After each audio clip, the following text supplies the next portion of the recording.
Good morning, everyone. We're going to get started. Thank you for your patience.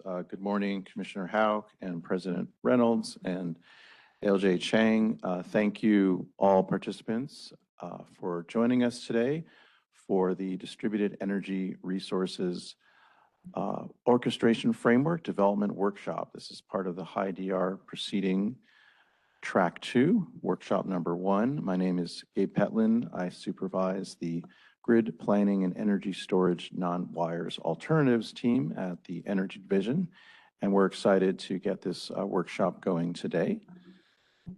We have about, I see, a little over 80 people joining us on the WebEx, and there are people here in the San Francisco auditorium. If you are local and you are nearby, please feel welcome to join us in person here for this hybrid workshop.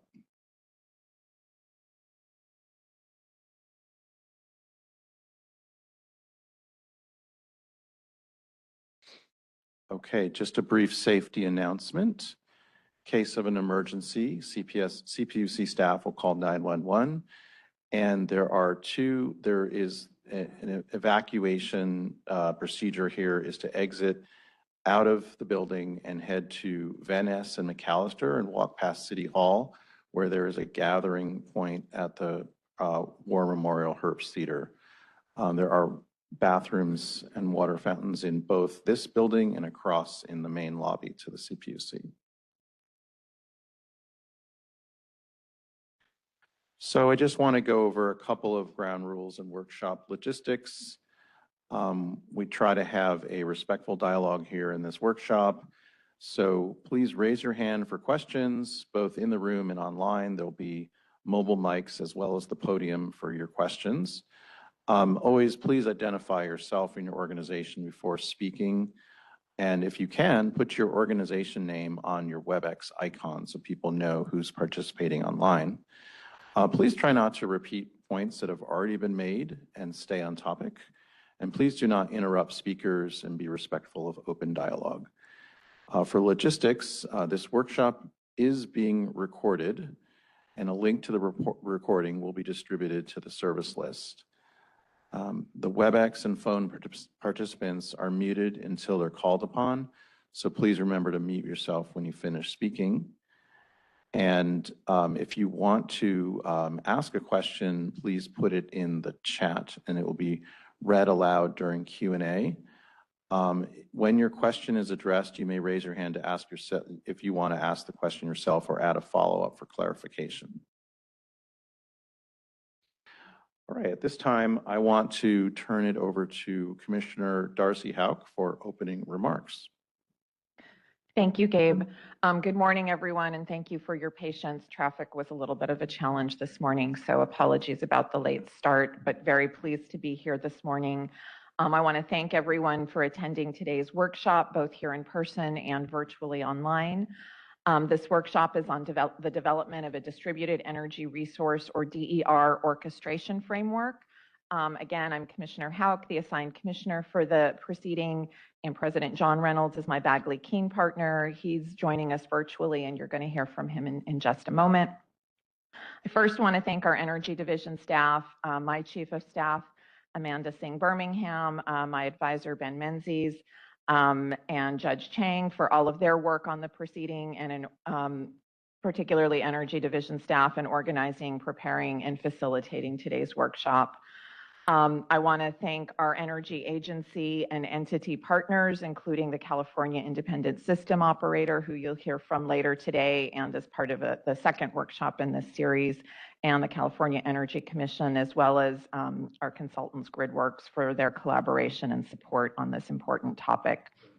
Today's workshop, along with the upcoming workshop on June 5th, is being jointly organized again with the California Independent System Operator.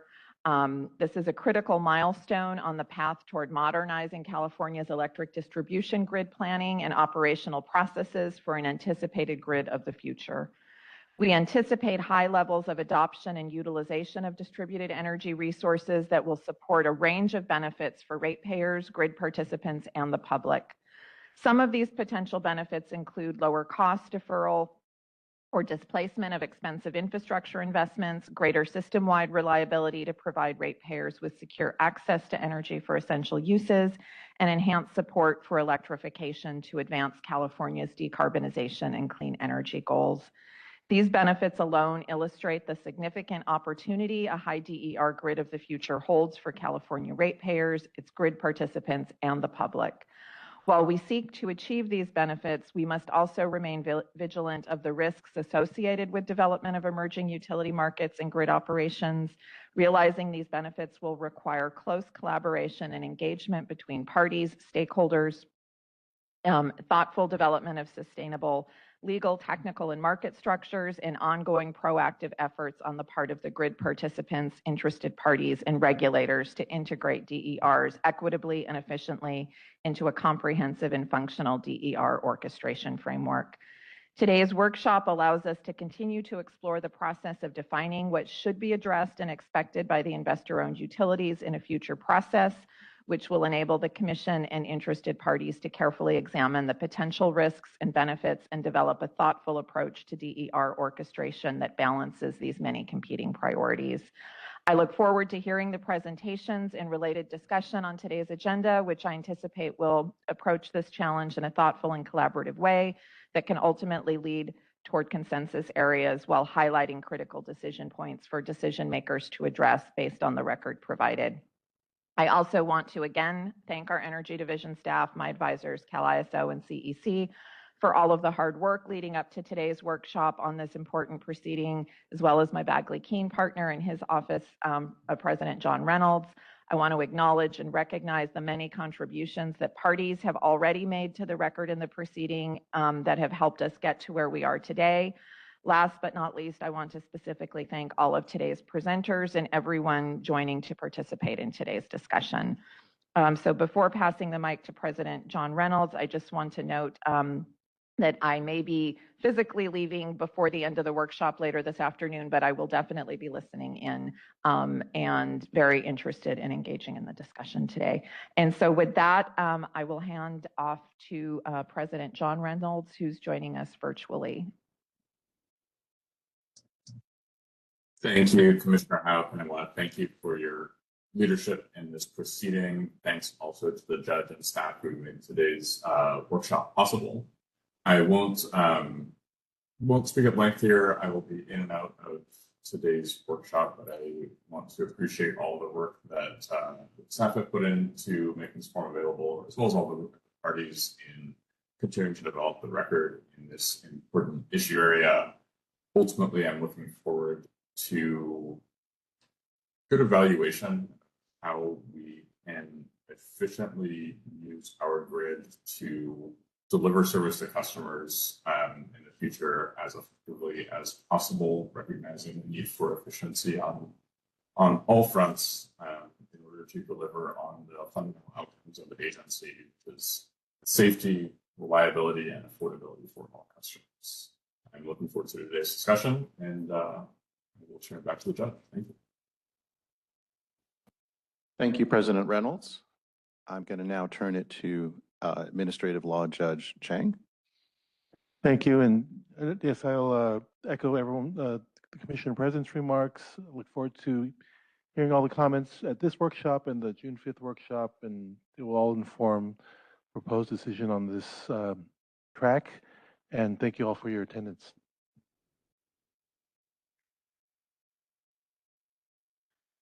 Great, and now I'd like to welcome to the podium Utility Engineer Meda, who is leading Track 2 and is going to be facilitating today the workshop with myself, and she's going to introduce our agenda and start going through some background. Thank you. Meda.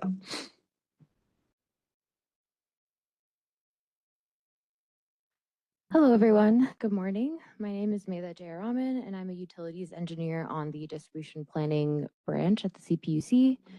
Thank you all for joining here today for our discussion on developing a DSO-led DER orchestration framework. For today's agenda, we have 10 different stakeholder presentations that we're expecting throughout the day. We're going to start off with some slides that were developed by Energy Division staff on the background and workshop objectives, as well as framing and key discussion topics. Then we will have PG&E address the key discussion topics and lead a Q&A. We'll break for lunch from 11:45 to 12:45, and then we will have SCE and SDG&E address the key topics and do a Q&A at the end of their presentations. We will take a 15-minute break, and then we will hear from Cal Advocates, Cal CCA, UCAN, Clean Coalition, the Environmental Defense Fund, and Universal Devices, as well as the CAISO. And then the CPUC will wrap up and discuss next steps. Okay, and now we'll go into some background and framing slides. So the CPUC's high DER proceeding aims to modernize California's electric distribution grid and planning processes so the system can reliably, equitably, and efficiently support a high level of DERs. Track 2 of the proceeding examines the role of investor-owned utility distribution system operators. In 2024, there were 3 workshops that were led by GridWorks, which culminated in the Future Grid Study report that outlined operational needs, capability gaps, and recommendations for a high DER future. And these findings formed the foundation of the proposed DER orchestration framework that is intended to facilitate the use of DERs as flexible grid assets to defer infrastructure investments, support electrification, and improve grid reliability and customer value. DER orchestration is the coordinated management of DERs by a DSO, a distribution system operator. Using visibility, forecasting, and control and scheduling tools, DSOs identify location and time-specific distribution needs and signal DERs either directly or via aggregators to deliver verifiable services that align with those needs. So the framework that is being developed in this workshop is intended to integrate multiple operational priorities into a unified approach and enhance the support of critical grid services that provide measurable ratepayer value.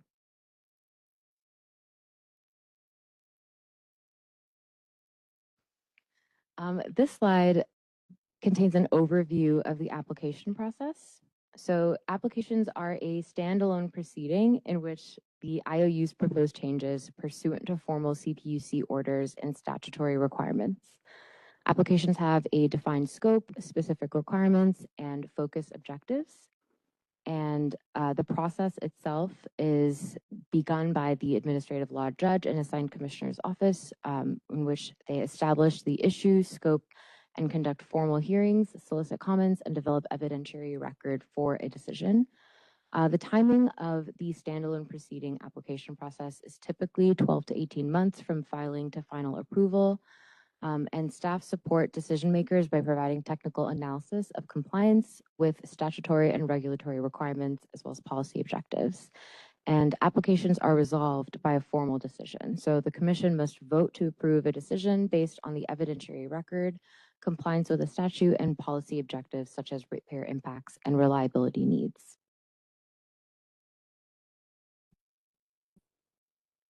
All right, this slide is intended to address some stakeholder perspectives based on comments that the commission received in an assigned commissioner's ruling that was issued on March 23rd. So when parties submitted comments in April on factors that the CPUC should consider when soliciting IOU DSO applications, we received feedback on cost effectiveness being a very important issue for the commission to focus on. So while the March 23rd ACR identified cost effectiveness as a key issue, many party comments also concurred with this, and parties can provide perspective on how to sufficiently incorporate principles like cost effectiveness concurrently through the application process. So while cost recovery mechanisms and cost effectiveness is going to be established during the proceeding application process, the CPUC can also establish working groups for specific issues and incorporate working group recommendations into the decision via a proceeding record. Cost recovery, we also received comments that cost recovery should be primarily considered separately in GRC proceedings, and wanted to clarify that hardware that is already under review in GRCs should not be requested on a duplicative basis, and that IOUs could propose incremental tech needs unique to DER orchestration that are not addressed in GRCs, subject to commission review and determination. The commission may also defer cost recovery proposals to GRCs and DER orchestration should leverage tech that is already funded, such as ADMS or DERMS.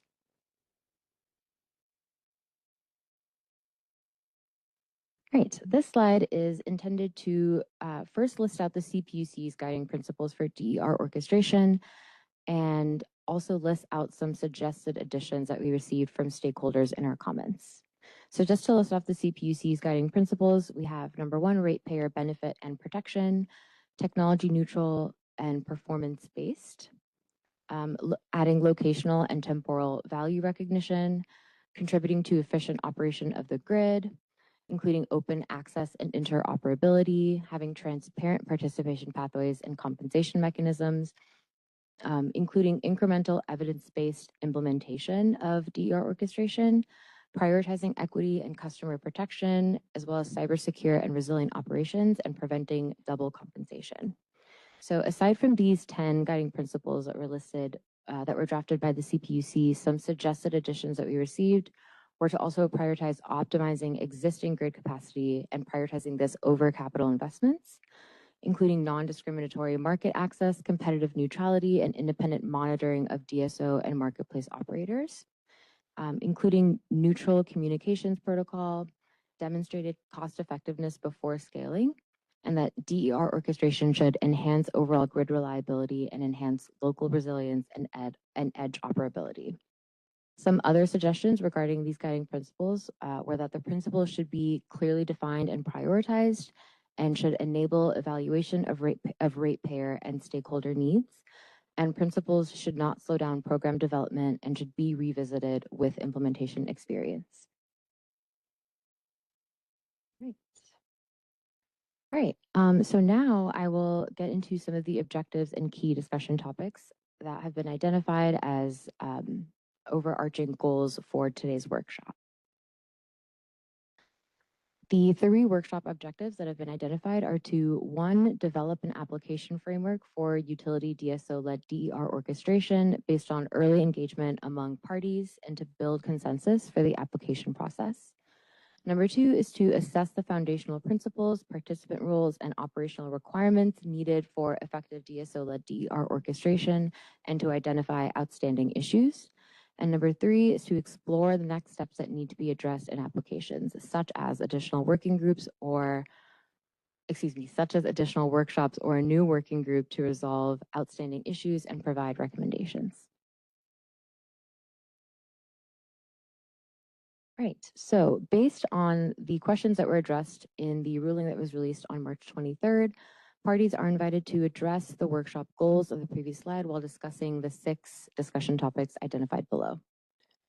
Number 1 is grid services and use cases enabled by DSO-led DER orchestration, advancing open interoperable communication for DSO DER visibility and BTM DER grid services, dispatch mechanisms and aggregator roles, cost-benefit methodologies and valuation frameworks, incentive structures and mechanisms, and evaluating IOU readiness and the scalability of rollouts. For topic 1, grid services and use cases enabled by DSO-led DER orchestration, we ask parties to define and justify the grid services DERs will provide, such as reliability, outage avoidance, infrastructure deferral, and electrification support, and to provide examples of specific use cases that describe how DER orchestration can enable each of these grid services. Topic 2 is advancing open interoperable communication for DSO DER visibility and BTM DER grid services. And here we would focus on DER visibility and instrumentation, such as ADMS and DERMS, the role of new technologies like AMI 2.0, and exploring which of these technologies should be customer owned or utility owned and what estimated costs might be. We would also want to discuss communications protocol, and the extent to which existing communications protocols are interoperable, including open access and reducing reliance on proprietary overhead management clouds, manufacturing clouds, and enable grid edge innovation. And also to discuss security and privacy, such as data sharing frameworks, specifying what DER data should be shared, and privacy and cybersecurity safeguards. And we would also want to discuss how these approaches ensure timely access to accurate customer usage data, DER data, and other relevant grid data. Topic 3 is defining aggregator roles, and identifying dispatch mechanisms. So we would want to define roles for utilities, third-party aggregators, and customers under distribution level dispatch mechanisms, such as DOE-based orchestration or bilateral contracts. And we'd want to discuss how can DSO-led orchestration frameworks ensure participating DER customers have open access to DSO operations and dispatch opportunities, as well as how oversight and independent monitoring should be considered.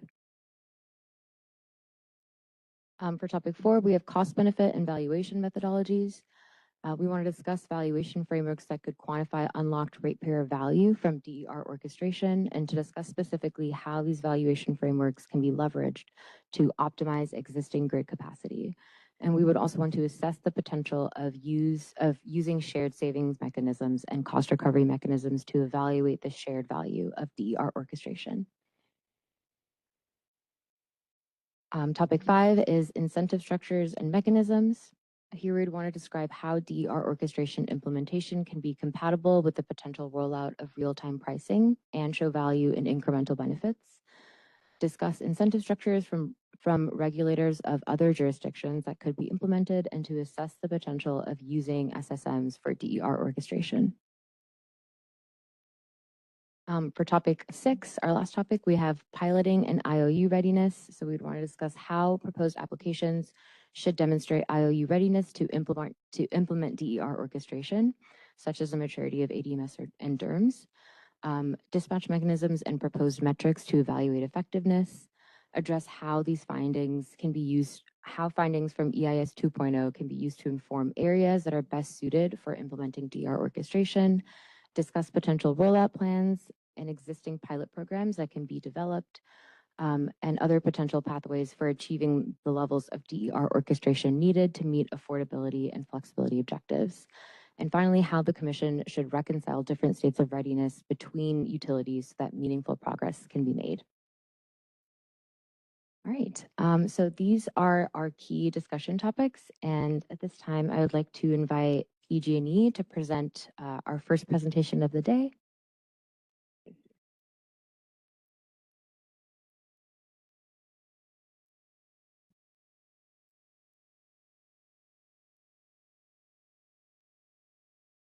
Good morning. I'd like to start off by saying thank you to the Commission for inviting PG&E to share more about its vision and viewpoints on implementation in this proceeding. So take a look, at the agenda. I just wanted to set this up.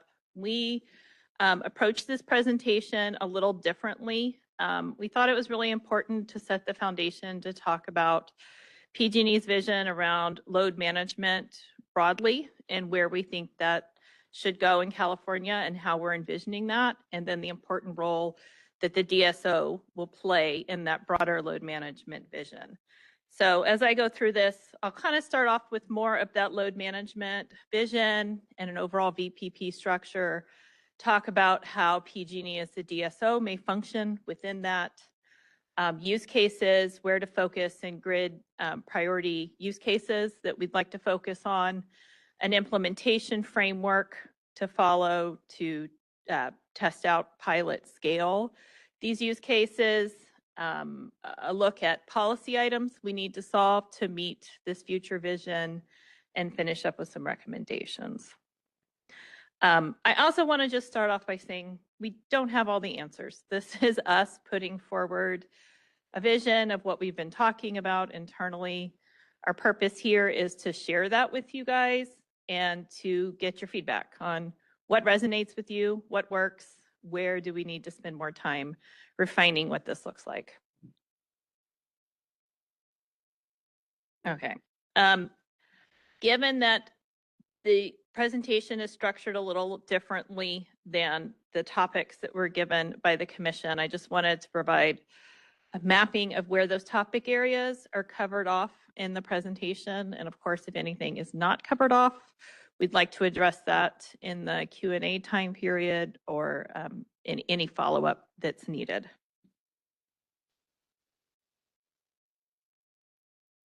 Okay. So I want to start off by level setting. I know we are a room full of SMEs. Everybody on the phone is a SME on this, but I find that it's helpful, even internally with people that have done this for years, just to level set around taxonomy and different roles and when we're talking about load management and the DSO. So if we start with the TSO, CAISO in our case, we all know they balance bulk systems, ensure system-wide reliability, and market operations. When we move into the DSO role, PG&E currently is ensuring the safety and reliability of our local grid. The DSO would be an evolution of that. It would be adding in the constraint management and the DER orchestration to continue to safely, reliably, and affordably operate our grid. I think of the DSO as defining the physics of what the local grid needs. This capacity needs, these could be voltage needs, et cetera, defining what those boundary conditions are and sharing those. And virtual power plants, aggregators, they dispatch the DERs and provide grid services and participated markets. So PG&E sets the physics of what we need as the DSO. The virtual power plants and the DERs would respond with, hey, here's how we can meet those needs, and this is our cost in doing so. And when I talk more broadly about PG&E's VPP vision, that's why I have this circle around the whole thing. When talking about load management overall, I'm using the term PG&E's VPP, but it's really about our vision to take signals across transmission and distribution and generation, combine them into one signal that DERs can respond to. Okay, so why are we doing this? Affordability is really our North Star and our bottom line. We want to ensure that not only participating customers benefit, but non-participating customers benefit as well. And there's no cost shift in doing that. We think this is so important right now from what we've seen with net energy metering. Our load growth and electrification are increasing our near-term cost and our rate pressure. And when we do load management right, it can lower cost. So we can accelerate electrification and large load connections. We can reduce the financial impact of serving the system, and it enables better grid investment decisions as well. All right, so PG&E's load management vision. So it's to create this virtual power plant structure, which aggregates DERs and flexible loads that respond to signals, which modify the customer's load to provide grid services. So really simple, right? The signals should include demand response dispatches and dynamic load limits that can modify a customer's load. So it's signals across, again, generation, transmission, distribution needs.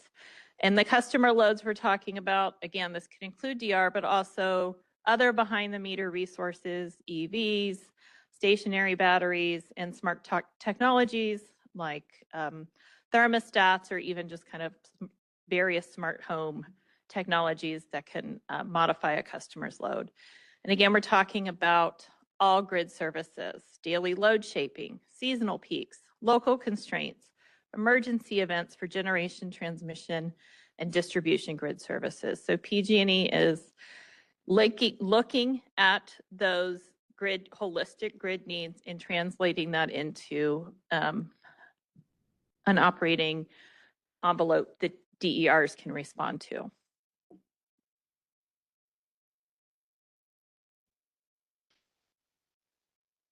All right. So I want to take a look at where are we today and what have we learned and what do we want to move to? So if we look at our landscape today, we see many fragmented programs from different entities, like we have IOUs, we have CCAs, we have CEC programs, et cetera. And that can increase cost and limit access to scale. So if you think about all these different programs and they have a different maybe registration process for customers and for third parties, and scale that across many programs, we think by moving to this one structure, we can create more simple, scalable solutions that deliver net utility cost savings. So if it's not cheaper, if it's not reducing cost, we shouldn't be doing it. We're also looking at today's landscape where we have programs that may be targeted towards single technologies or single grid use cases, and really moving towards planning grade solutions, which we all know is huge. If planners can't rely on what the DERs can provide, it's not going to work. So we need visible, measurable, dependable results. Dispatched under use case switching, meaning multiple grid services that can accelerate electrification and provide meaningful, that are meaningfully cheaper than the alternative, meaning it's cheaper to leverage the DERs than it is to do an infrastructure build out. And lastly, when we take a look at compensation models, we have in here one size fits all compensation models. These are programs where we have a set dollar per kWh, dollar per kilowatt hour that's set and paid for the third party, the participating third party when they participate in the programs. We want to really move to a structure where we have some different compensation models, which I'll touch on in a couple of slides, that drive, that promote competition and that can drive down rates. So what is the DSO function within this larger kind of load management vision? So I touched on this earlier, that PG&E is best placed to serve as the DSO, accountable for the distribution system safety and reliability, and is uniquely able to coordinate DERs across the various layers of the grid. If we look at where we are today, our forecasts are take DERs into consideration, but we are looking to formalize that process as part of track one and make sure that they can be counted on as part of our distribution planning. When we look at grid infrastructure upgrades, are really just defining our grid needs. Today, we treat load applications equally. They come in, we assess them as they come in. We look at what we can provide based on peak, and we build out the infrastructure system to mitigate those peak risk.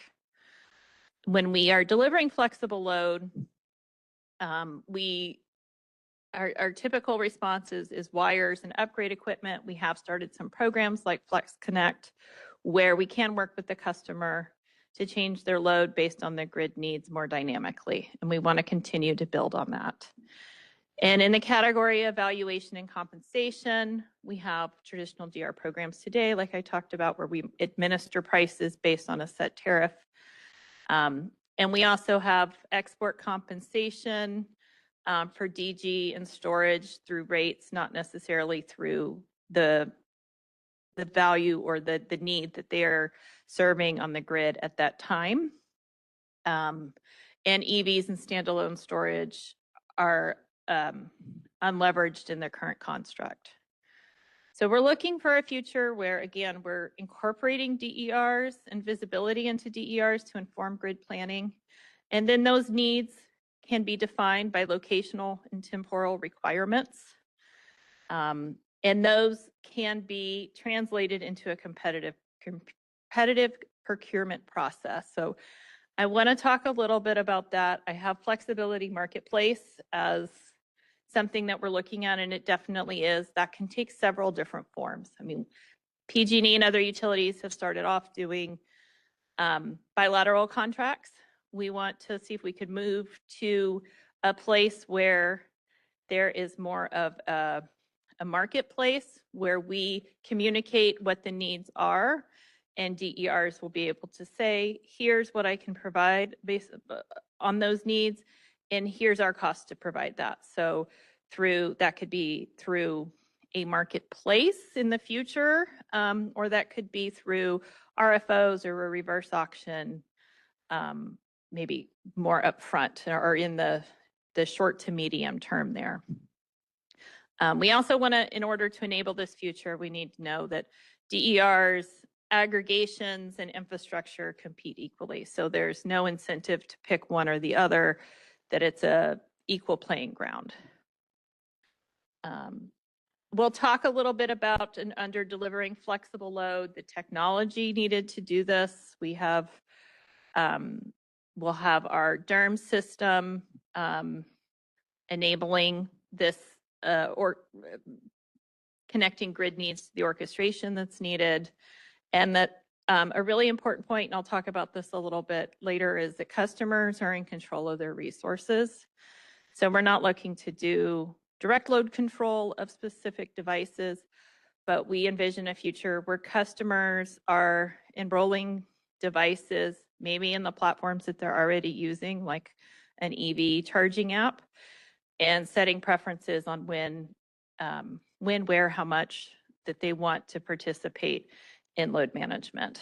And then we'll have a few different compensation structures, again, moving away from administered prices to a competitive pricing model, and a more having a transparent bidding and award system to enable that compensation.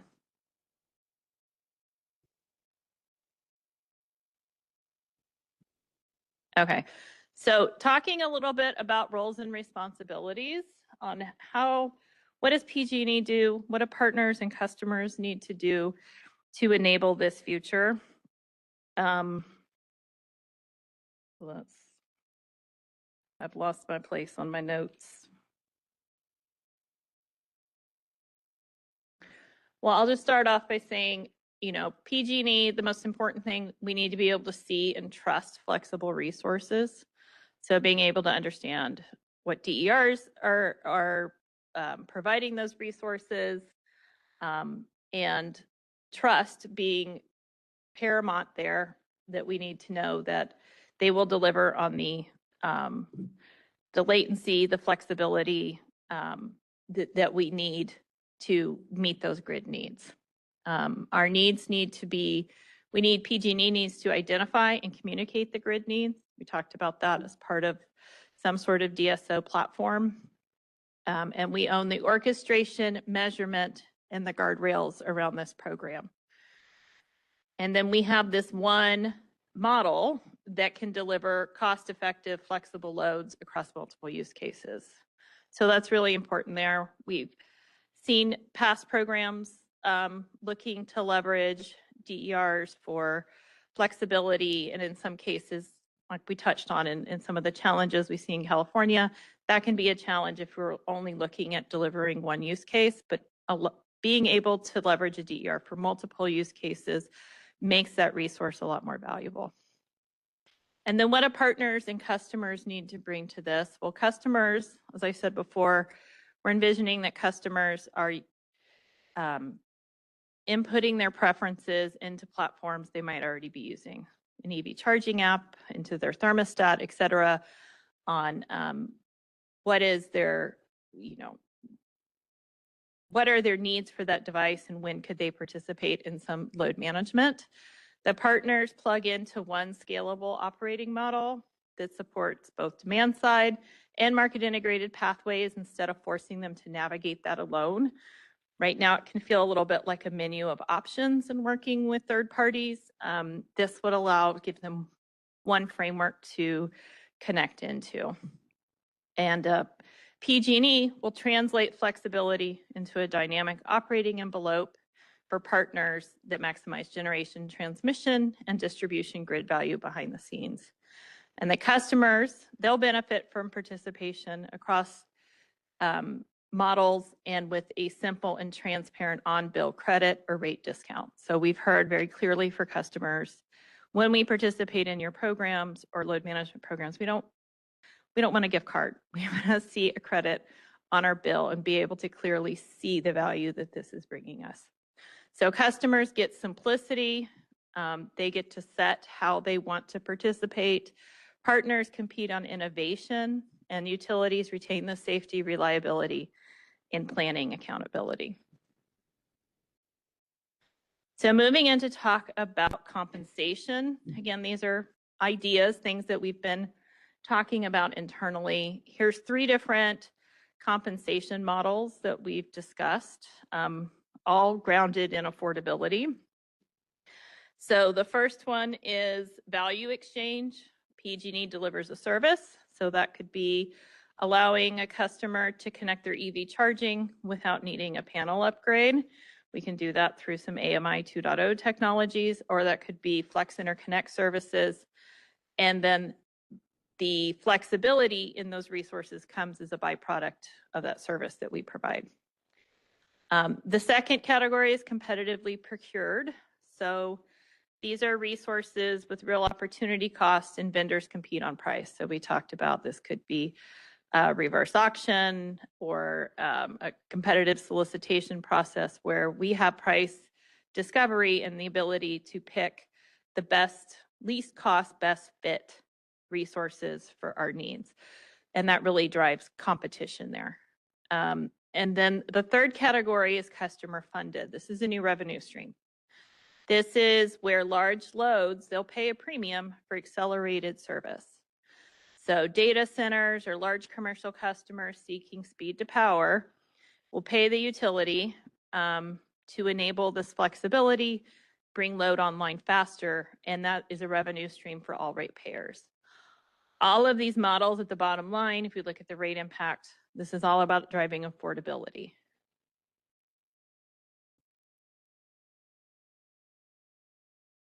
Okay, moving into where to focus or use cases we're looking at. Before I go into the specifics on this slide, I'll just say, you know, I think when I was looking at putting the presentation together, was looking at the typical use cases that we have. Usually you think about on the distribution side, you have capacity, load, reliability use cases. But since PG&E is really trying to solve across all the domains, distribution, transmission, generation, the customer domain, we're looking at it, those use cases are embedded within these categories, the kind of typical distribution use cases you think of a utility solving for. But we're putting them together in terms of where, you know, what types of use cases provide flexibility that's cheaper than the alternative. So this is looking at system peak reduction as one use case where the megawatts are lower than supply side alternatives. This will focus on certainty weighting and locational relevant flexibility and not just the gross enrolled megawatts. Speed to power use cases, I touched on this in the previous slide. This is using load management to unlock faster energization. And this would be a first line tool to accelerate interconnections. And then the third category is what we're calling resource efficient grid investments. Traditional infrastructure alone, we know, won't be able to meet our projected load growth in an affordable way. So this is a way that we can leverage these flexible resources to meet that load growth. Again, one of the key factors here, that has to be a planning grade option and trusted by our distribution planning and operations team. Okay. So next, I'm going to have Lei come up, Lei Wang. She's going to talk a little bit around the technology to enable this. Thank you, Amy. Could you please present yourself before speaking? Yeah, my name is Lei Wang. I'm the go-to-market product manager for DERMS and leading the Flex Connect program at PG&E. So I want to focus on, for the speed to power use case, the core problem we're trying to solve is how to connect large loads in the areas where there is capacity constraints. So traditionally, customer has to wait for years for the major infrastructure upgrade before they can energize the site. And then now for distribution connected loads primary under 20 megawatts, our bridging solution is to use DERMS platform to unlock additional capacity for the constrained area with non-system peak periods. And to enable this type of flexible connect services, DERMS has evolved to be the operational platform that manage the available grid capacities. So I want to give a quick overview of PG&E's DERMS platform, especially what capabilities already exist and what capabilities we believe needs to develop next. So on the right side, those are on the diagram, those are the systems that feed into PG&E DERMS platform. That includes ADMS, which is the SCADA equipment data, and then GIS or weather forecast, and then a lot other information. And then that's what we currently integrated into the DERMS platform. And then from there, the first use case that DERMS platform focused was on ingesting telemetry and monitoring large generation sites. And from there, the platform has evolved into more advanced operational grid management use cases. One example is the distribution investment deferral framework, which is DIDF, where DERMS has developed the capabilities to forecast the feeder overloading risk and dispatch large battery systems to mitigate that overloading conditions. And most recently, for this Flex Connect service, DERMS also can now send dynamic operating envelopes to large customers so that they can manage their load beneath the capacity limit that grid currently has. So however, with these existing capacities, there is still a gap in where we coordinate distributed resources at the local level. And what needs to be developed is the DR orchestration. By orchestration, we mean having the visibility and coordinated control of DR assets with within a geofenced area so that these assets can collectively respond to the grid needs in almost real time. So this slide illustrates the value proposition for the DR orchestration in speed to power use case. So today, Flex Connect allows the customers to access additional capacity during non-peak hours. That's where you see this heat map on the left. That's traditionally how much capacity they can get. And then to the, there's a yellow and red zones that's like low capacity to the right, which we can unlock a lot more capacity with the real grid utilization rate. However, the customer still face this risk of those in the box in the middle, which is when there is extreme weather conditions or the grid still cannot provide sufficient capacity during those capacity hours, during those constrained periods, the customers still face that risk and have to curtail their load, so that impact their operation. So our recommendation is to close that remaining gap through DR orchestration, effectively coordinating localized DR asset as a virtual power plant to support those constrained periods. So while this example focused on distribution level flexibility, the same principle can also expand to the transmission system, where the DRs can provide additional capacity support during the periods of peak system need.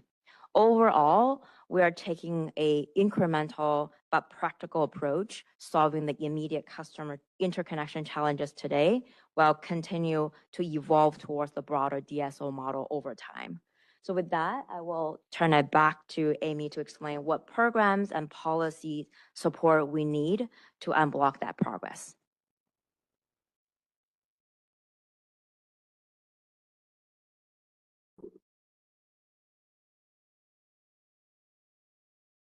All right, so how do we get from where we are today to where we want to get in the future?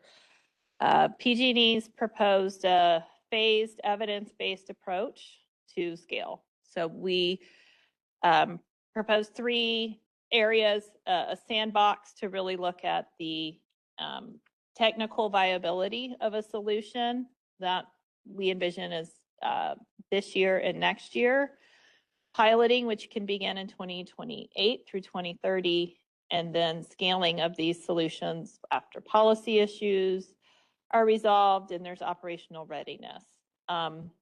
And so really this is the process. There's a lot of information provided here on this slide. Wanted to just touch on, this is the process by which we can take use cases in different areas of the grid and test it out. How do we make sure that we can make this planning grade and resolve for these needs? So for the different use cases, we identify areas of constraint. We test flexibility marketplace concept in those selected locations. So again, that can be contracts with DERs, that could be a reverse auction. Maybe we could test out platforms that help facilitate that process quickly. And we determine if we can orchestrate across multiple DER providers and what those results are. What is the latency? What is the availability? What is the firmness? What are those characteristics that we need to make this embraced by distribution planning to incorporate this into our standard process? I think it's not only looking across different DERs, it's also looking across providers. Like we've seen in other pilots that two different types of stationary storage providers, aggregators can provide some different responses. They have a different secret sauce in how they are deploying their DER. So we'll learn that by testing this. And in the sandbox process, we really want to do this quickly, have a lot of learnings, and iterate. Moving into the piloting, it's all of the things that are part of sandbox, plus really understanding how we can expand this to more areas on the grid. How do we coordinate across entities? How do we include CAISO and CCAs and energy service providers as part of this solution process? And validate, the biggest piece is really validating the value proposition, how that holds as we pilot. What does that look like today? What does that look like in the future? And how are we ensuring affordability in this solution? And then once those items and the policy items are solved for, we can move into scaling to meet that vision. One signal, really being able to solve for multiple use cases, it's planning grade, and customers are in control of their resources. So our ask here in looking to continue to test various resources here is, we want to understand guardrails on topics the CPUC is interested in and opining on, where, how far and wide can we run in this sandbox, how we get funding and reporting requirements that are associated with that. Also wanted to call out, I just talked a little bit around an implementation framework. There's also a number of policy items that need to get solved for to enable this future. This is a list. I won't drain this entire slide. I'll say, I think it spans issues within the CPUC that can be within this high DER proceeding, within our ED, the demand response OIR, customer programs OIR, our resource adequacy rulemaking, across the CEC and CAISO. We need coordination across all of these areas to solve for these policy items to enable scaling. So a couple I'll call out is enabling flexible load that can orchestrate multi-use applications is an important one. Dual participation policy and enforcement mechanisms, and our valuation framework, another item there.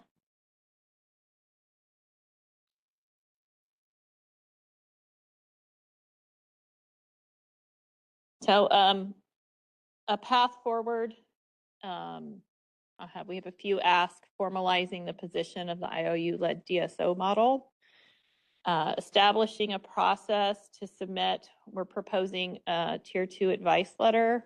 I think that we see as a faster pathway and to continuing to sandbox and test items with a memo account or a balancing account to continue in these activities to enable rapid learnings and innovation, and continued workshops to resolve these outstanding policy issues that are based on the learnings that we're getting from continuing to test these items.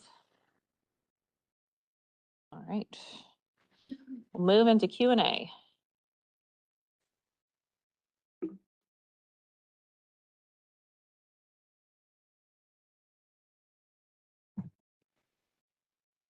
Okay, so are we, all right, the Q&A, okay.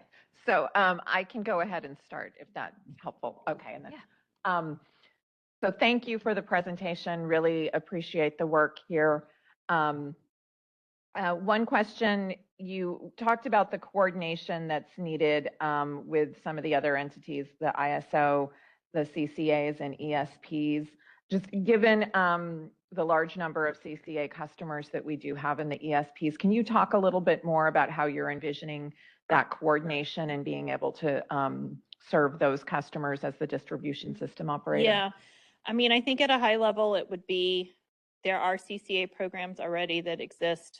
I'm using EV examples because I came from the EV team previously, something I'm familiar with. They have managed charging programs, and because of dual participation type rules, we can't, and customers aren't enrolled in a CCA managed charging program and a PG&E managed charging program. They will pick between the two. We want to look at, would it be possible to leverage those customers that are participating in those CCA programs that are really serving to solve for generation needs of the CCA, to be able to have that CCA as basically an aggregator to be able to solve for our distribution needs as well. And as we're getting that kind of visibility that we're talking about across between the ISO with the distribution system operator, the CCAs, how do you see advancing this work, looking at what it means for resource adequacy and getting that visibility that we can count on these resources? I'm going to see if there's another PG&E SME, probably better place than I am to answer that question. All right, Luke.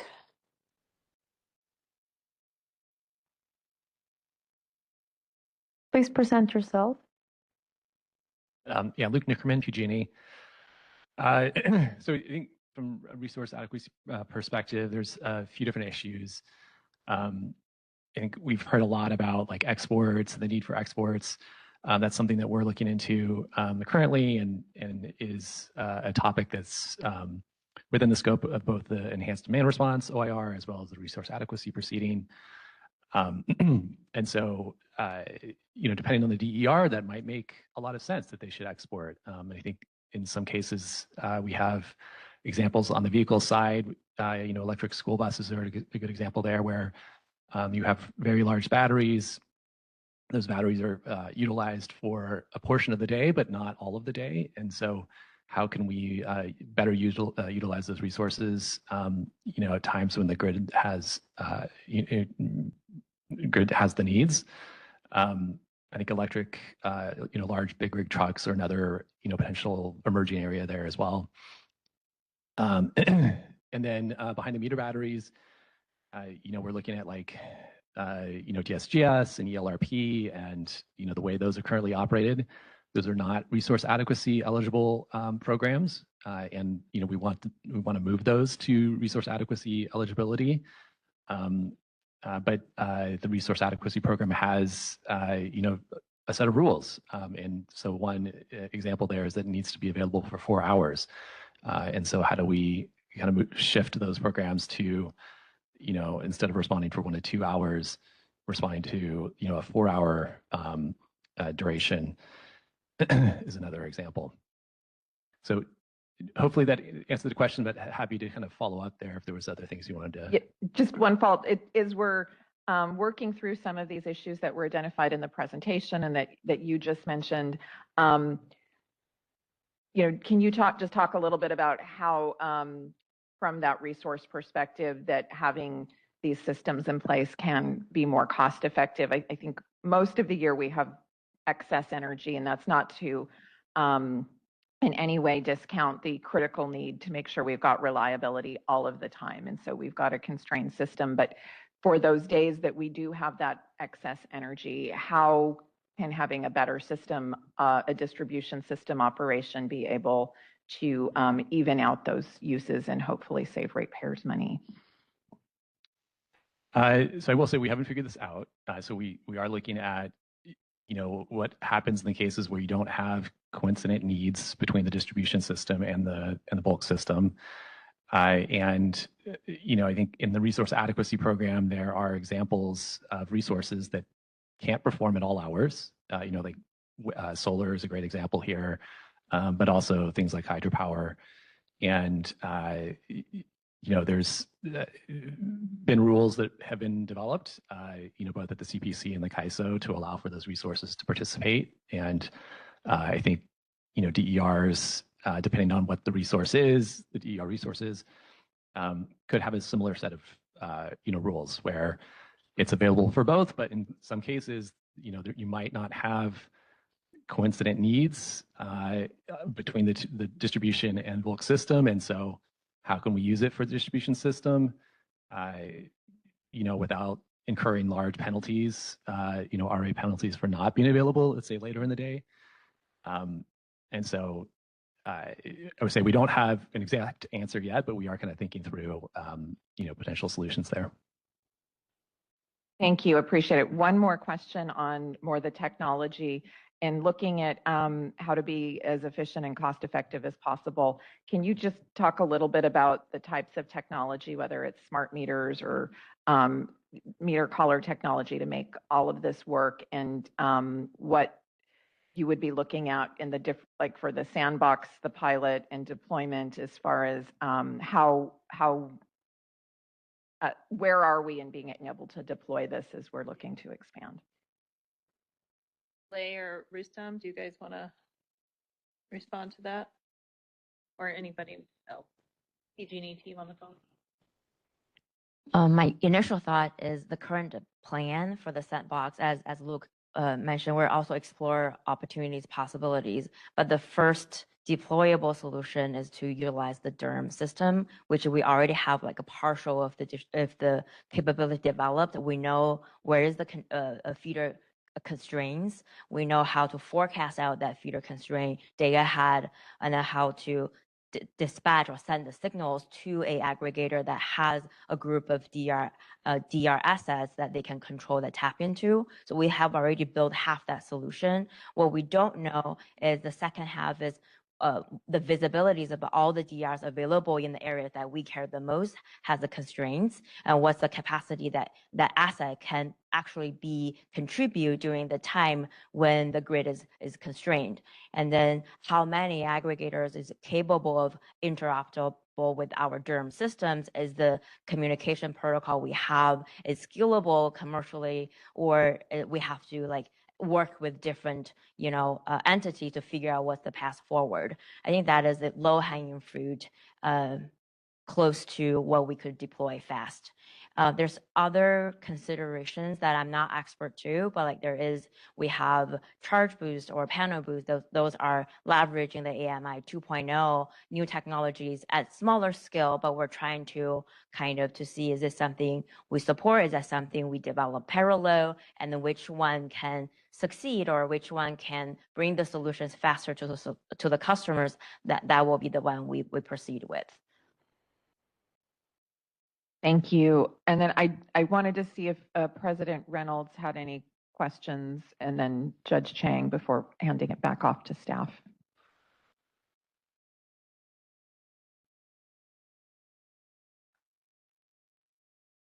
Okay, so we'll go to Judge Chang. Thank you.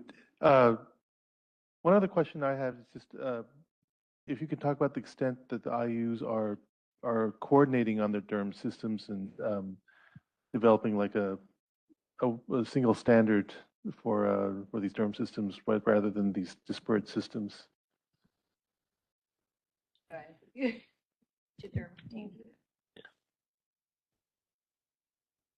Hello. Yeah, this is Rustam Desai. I'm with PG&E. I'm a principal engineer on our DERMS team. I think PG&E is a little bit ahead of the other IOUs in terms of our kind of DERMS deployment with our FlexConnect program, kind of talking to third parties with these dynamic operating envelopes. I think we are coordinating, for example, like with SCE and others who are closer behind, mostly around kind of the protocols. So we want to kind of standardize around, an open standardized protocol, which is why we're using 23.5, also something that's kind of gone through the Rule 21 kind of workshops. And so in that way, we're trying to basically give the other IOUs kind of the knowledge that we have in our learnings to help inform like their progress. So we do touch base with them, and we are trying to coordinate on just having one kind of interface, which is 23.5 for these DERMS platforms. And I imagine that coordination will translate if we go to the application stage. It'll have to be pretty coordinated as well in terms of technology and other things. Yeah, I mean, in the end, we want something for customers and vendors that shouldn't be different if you are in one part of the state and the other part of the state, right? So in that way, we all are moving towards that kind of cohesive vision of how this works. Thank you. That's it from. All right, for the remainder of the questions that folks have online and in person, we'll just switch back and forth. I'm going to start. Yeah, I'm going to start with Anthony. You have your hand raised in the chat. I believe you're from Advocates. Why don't we start with the in-room folks? Yeah, yeah, Anthony's hand's been raised since the beginning, so we can Yeah, but we just got,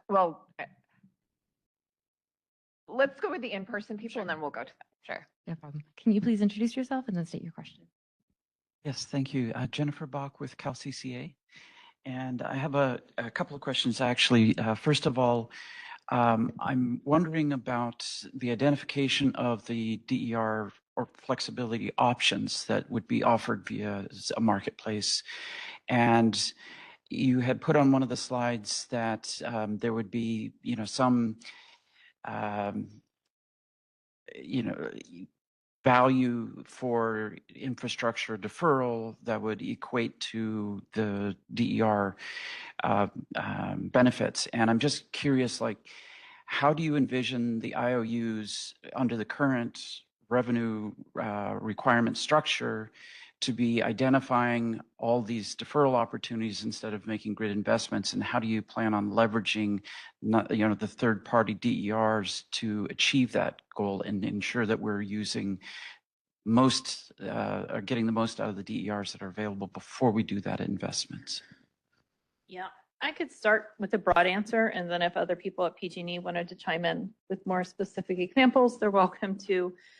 I mean, I think it comes down to, are the DER solutions cheaper than Is it possible, could you use the microphone just so the people online can hear? Sure. Yeah. I think it comes down to would the DER solutions be cheaper than the alternative, meaning equipment and wires?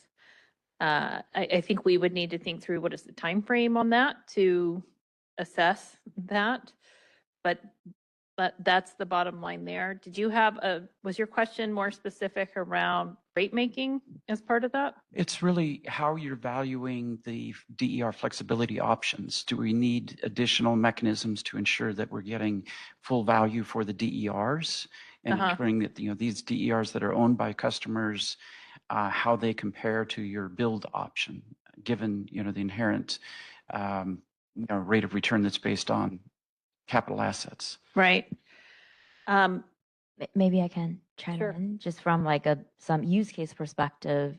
So that's actually what we want to test out in the sandbox period, because often when you look at the grid constraint, sometimes it does require longer than 2 to 3 hours, could be 6 to 8 hours. And sometimes the capacity to meet a certain need could be, we're talking about 5 megawatts or 2 megawatts of that volume within a very small geographic location. So the concept stays true. We do want to value DERs first, and then to see, can we defer or delay or certain upgrade. But in reality is, if the capacity is not, if the saturation in the particular area does not meet the need of that capacity, does not provide enough duration of that capacity, then we cannot count on that GR to provide the service that the loads are a demand. So that's something we want to test out in this sandbox. what type of customers or loads applications or needs that could benefit from DR, how big they are, and then to prove that concept of, DR can have that stability and it has the value if the timing is right. And are you talking in terms of like a marketplace function, or are you talking about more of a top-down IOU control where you're signaling via DERMS, or are you talking about where you're putting a tender out to a market and looking to see if there's enough bidders in that, like in a day ahead site, offer and then dispatch day of? I think to me, what you said is like different method to achieve the same goal. What I'm saying is the goal, the problem we're trying to solve is to provide capacity for a needed duration of period. So that's something we want to test out. It could be either one, whatever works that meets that need. And I'm more coming from like a smaller distribution, a system, right, less than 20 megawatts for today's topic. But for the broader system, that might have a different approach. And then final question is on the communications protocol. Are you looking at the scalability of IEEE 2030.5 if you were looking at now potentially tens of thousands, hundreds of thousands, or even more DERs? Have you looked at the scalability of that for your system, or at that point, are you looking at more open ADR type platforms that are more market-based, lighter in terms of web-based type protocols that are typically used in marketplaces? Good question. And internally, that's an ongoing discussion as well. I don't think we have a firm answer now to pick one or another. I think what we're trying to say is it's hard to send a signal to the market to say, solve this problem. You have 3 ways of doing that. And then there's like different approaches. And we're trying to have a focus and then adopt the IEEE 2030.5. That was the communication protocol adopted by the DERM system, well understood in the grid operation by the grid operators. So that's why we went with, and then for a particular need, which is bring large load, like the communicated dynamic operating envelope. What we don't want to see is at the very early stage when we try to have market adoption, we have multiple communication protocols to do the same thing, but incompletely. We would want to have one communication protocol to fit this need and standardize it across the nation, not just California, but also across the nation, so that its signal to the market is stable, and then this is not going to significantly change, and then they can invest resources to participate to this type of programs to get the service they need. But like OpenDR has different use cases. It was developed early for demand response, and demand response is different. That's mostly day ahead. It's different than dynamic operating envelope that changes every day. So that's a different use case. So I think as we evolve, this discussion will continue, and we can build out clarity on what use cases that we're trying to solve. But that's my perspective. Just want to chime in as well. This is Alex Collins at PG&E, managing our DERMS group here. When it comes to protocols, I think it's helpful to think of them for different applications, right? When we think of how PG&E's grid or enterprise DERMS system communicates with aggregators from like a control center perspective, a secure, robust protocol like 2030.5 is the direction that we have been going and plan to continue going. Again, that's between our grid DERMS and an aggregator, like an aggregator cloud or some kind of device. What an aggregator wants to do downstream of that, I think there are a lot of other options, right? So on a site-by-site basis, you could use Modbus or DNP3. On a cloud basis, you could use OpenADR to communicate with thousands of smart thermostats, downstream of that, or EVs downstream of that using OCPP. We don't have a perspective on that. I think the point Amy was making in her slides is we see aggregators helping manage all of those individual devices, individual customer preferences, whereas the DSO construct really is to manage kind of the control center control perspective. So as long as we are managing our assets using kind of enterprise protocols, which is 2030.5 for our DERM system, we're comfortable with However, aggregators downstream of that want to manage that. So we need a protocol to send an envelope. 2030.5 does that. OpenADR 2 does not do that. OpenADR 3 might, although there isn't yet industry adoption for that. How somebody wants to translate that envelope that we send into dispatch signals, if they want to use OpenADR for that, by all means. Okay, thank you for your question, Jennifer. Are there any other questions? Okay.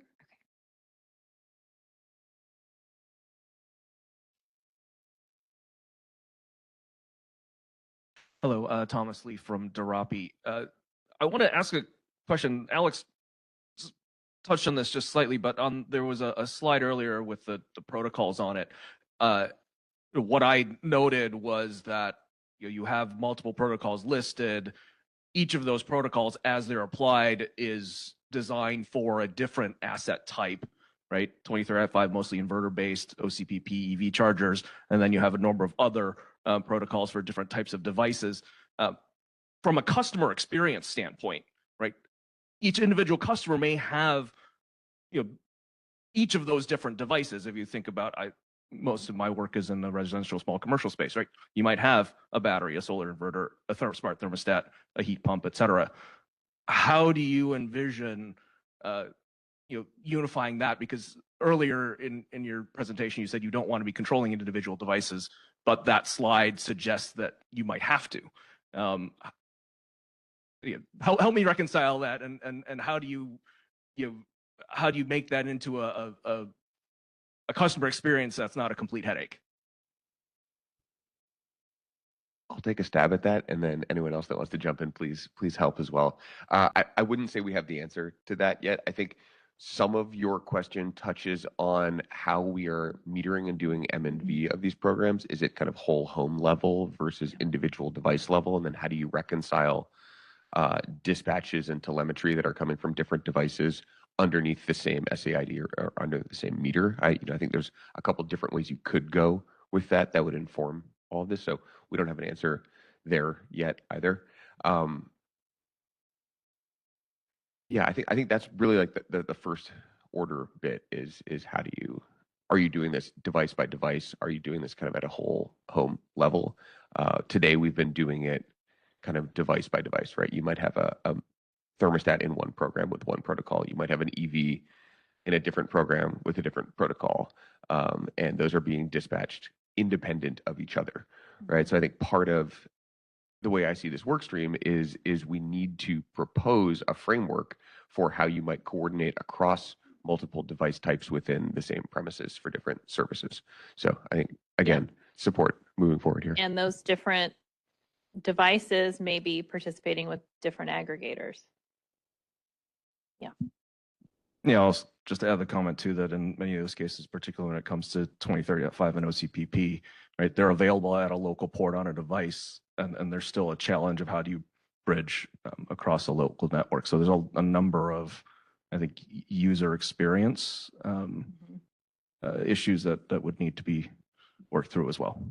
Yeah.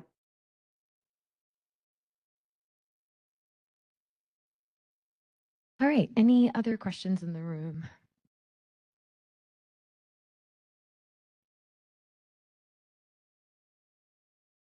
Please introduce yourself. Hi, this is Andrew McGee on the demand response team here at CPUC. Are you expecting this to be specifically a device level approach where perhaps there could be more than one aggregator operating within a home? And how do you envision kind of that type of communicating to aggregators to ensure that you're getting the type of response that you're looking at within each, I guess, home? Yeah. Again, I'd say I don't think we have all the answers on that, but yes, we are looking. I mean, you can easily imagine a world where a customer's thermostat is being controlled by one aggregator and their EV charger by another. We know we need to think through kind of the M&E implications of that. Right now, everything's at the meter. How could we move towards, what does that look like as far as taking information from devices and reconciling that with meter level data? I think we need to work through that. I don't know if we have enough data right now to make a recommendation on that. We have it flagged as a policy issue. We need to figure out how we're doing the M&E on this, whole home versus device level. And again, I think the testing, being able to test some of this and see what we have, and then using that information to make policy recommendations. Anybody else want to add anything?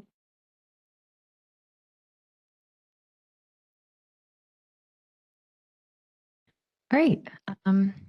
Any other questions in the room before we move to questions online? All right, lovely. Angelica, do you want to introduce? Sure. Anthony, could you please go ahead and mute yourself, present your organization and your question?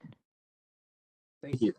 Hi, everyone. This is Anthony. I am with the California Public Advocate's Office.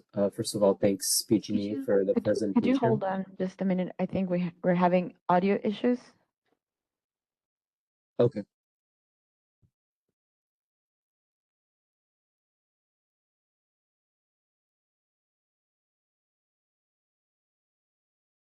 Could you try speaking again, please? Yeah. Hi, everyone. My name is Anthony. Can you guys hear me?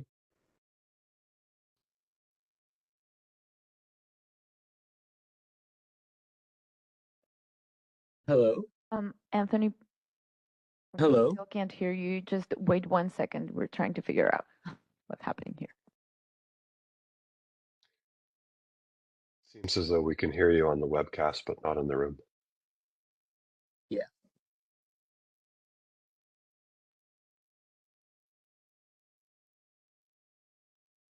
Okay. You should try. Can you try it again, please? Hi, everyone. Can you hear me? Okay. Thank you. That's better. Great. First of all, my name is Anthony. I'm with the California Public Advocate's Office. I want to thank PG&E for the presentation, and I had 2 questions to ask. First of all, I am curious about PG&E's sandbox proposal, specifically their proposal for a Tier 2 advice letter and a memo account to fund that work. I'm curious if you can answer why exactly a new sandbox approach is necessary for PG&E when PG&E currently already has a number of pilots that are aimed at addressing and answering the questions surrounding the goal of DR orchestration through EPIC, things like Flex Connect, as well as GRC-funded DERMS and DR orchestration work, and why those existing venues you don't consider to be sufficient. For example, there's, I believe, an EPIC, the orchestration pilot for PG&E that aims to test one of the main goal questions regarding how the orchestration is able to defer upgrades and what is the value of that. At the same time, through GRC funds, we've seen asks for things like additional megawatts of DR orchestration allowed through DERMS, feeders that are now enabled and continue to be enabled through GRC funding to allow for DR orchestration. So my question is, why are these existing work that we haven't seen the results of sufficient, as well as these venues for R&D sufficient? And another part of this question is, to what extent would PG&E expect to utilize already funded GRC-funded DERMS work and feeders that are enabled within these pilots, as opposed to request more funding for things related to technology and feeder enablement to utilize in these new proposed pilots? I can take a stab at that. Again, Alex Collins from PG&E's DERMS Group. We do plan on utilizing the GRC-funded investments in our DERMS and ADMS to do this. When it comes to modeling feeders and controlling those devices, we will be using those investments. I think when it comes to a flexibility marketplace system where you are going out to the market and getting bids and running some kind of auction process, that is not a capability in our DERMS system or on the roadmap or I believe in our GRC. So if we decide to, if we want to move forward with testing out that kind of technology, we would need additional funds for that. We do believe that there is kind of a tiptoe towards that you can do within the current GRC funded framework. But again, there are limitations to the use cases and the technology there. One other comment on some of the EPIC funded projects, the DER orchestration pilot you mentioned, we did an initial kind of white paper phase, but we have not been moving forward with the field test of that. The EPIC budget funds for that second part were reprioritized for other imminent work. So we do not, I would not expect us to hear results from a field test there. So that's kind of another reason why we see a need for an additional memo account here. So again, this is not duplicating any other funding requests. This is kind of incremental funds for currently unmet needs, but we would reuse the GRC funded work as much as possible.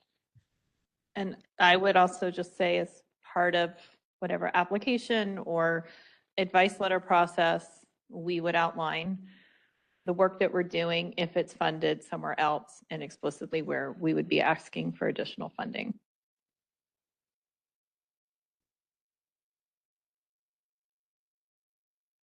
Okay, thank you. I think we're going to move on to our next question from Ben Schwartz. You must have a request to unmute yourself. Hi, everyone. Ben Schwartz here with the Clean Coalition. A couple of questions for PG&E. The first is, I noticed that a lot of the presentation focused on IEEE 2030.5 and utility-facing DERMS. I'm just hoping to get a little bit more information on that. As I understand it, PG&E has done a partial rollout of its DERMS, mainly for FlexConnect customers. And the way I understood it is that those DERMS would be rolled out throughout the service territory to enable this proposal. So the first question is, what is the status of that and the timeline for rolling out those DERMS? And what is the cost for customers that may be participating in an aggregation to receive those signals from the utility? I'll take a stab at the first half of that question. I think this was elaborated on in a recent CPUC workshop on the high DER Track 3 proceeding as well. Our DERMS has been rolled out to just north of 200 feeders. We are doing so in a deliberate way based on where we see value for DERMS. The use cases mentioned here are those same use cases, which is customer-owned telemetry or low-cost telemetry for generators. There's north of 70 sites and therefore about 70 feeders there for that use case. FlexConnect is another use case there where we are modeling out not just the feeder that a customer is on, but some of the neighboring feeders under that same substation bank that they may be switched to, so that we have DERMS enablement during switching. So it's not necessarily a one-to-one mapping between our FlexConnect sites and the exact feeders. We have also enabled DERMS for certain batches of feeders where we have particularly high DER penetration as well as known reliability risks based on kind of previous overload data. And that is the same approach we would take to any kind of sandbox or pilot here. We would not be rolling out DERMS to our entire service territory because a lot of places have no or very low DER penetration. And so the value and the ROI of that investment would not be worth it. But we definitely would be, one, reusing some of the high DER areas we've already rolled it out to, as well as looking at certain other high DER and high value areas we could test DER orchestration in. You had a second question, which is around the cost of that to customers, and maybe I wanted to ask a clarification on that second part of the question. Which customers and what kind of cost are you asking about? So, for example, if I'm a customer and I have solar plus storage and an EV, and want to be included in the utility DERMS and participate in some sort of VPP or other program, what is the cost of any telemetry or metering needed to receive any signals?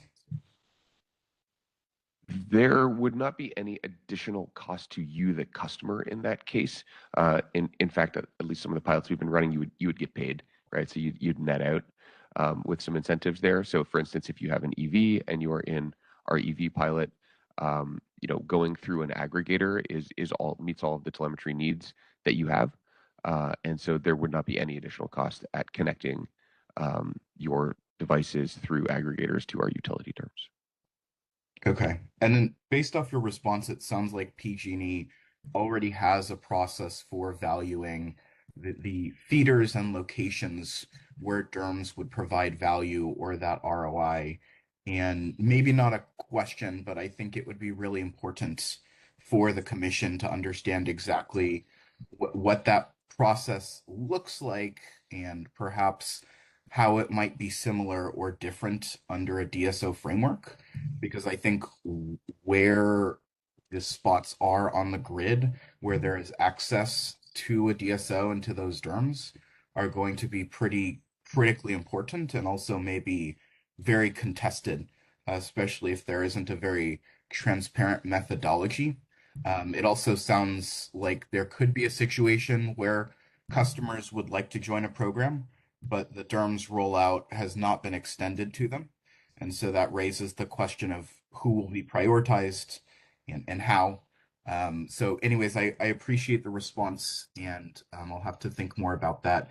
The other short question is just, PG&E's billing system has been slow from transitioning to kind of legacy periods to new programs, notably the switch from NEM 2.0 to the net billing tariff has taken a couple of years. And so I'm just wondering how the billing system would be able to evolve to, comply with any new DSO system.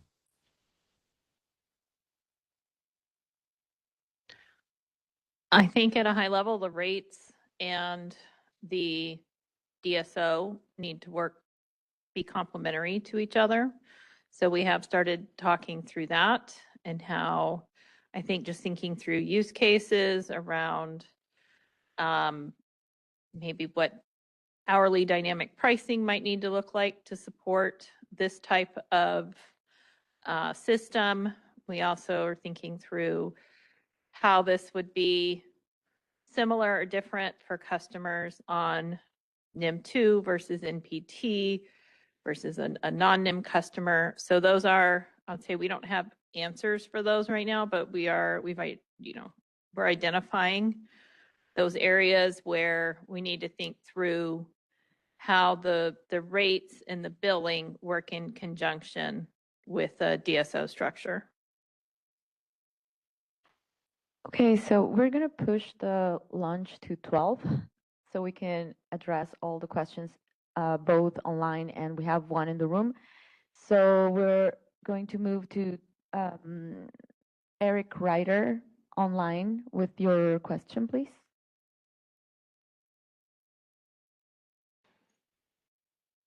Yeah, hey everybody. This is Eric Ritter. I work at the California Energy Commission in our R&D division on the EPIC program.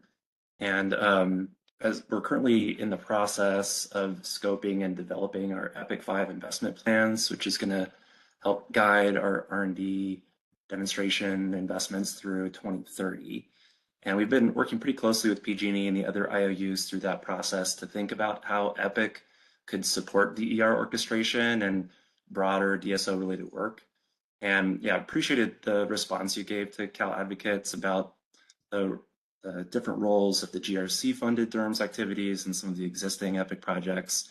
Yeah, I'm just curious about whether you've started thinking about how some of the EPIC 5 investment plan research or pilots or demonstrations could potentially complement the sandbox and pilot activities you're proposing here.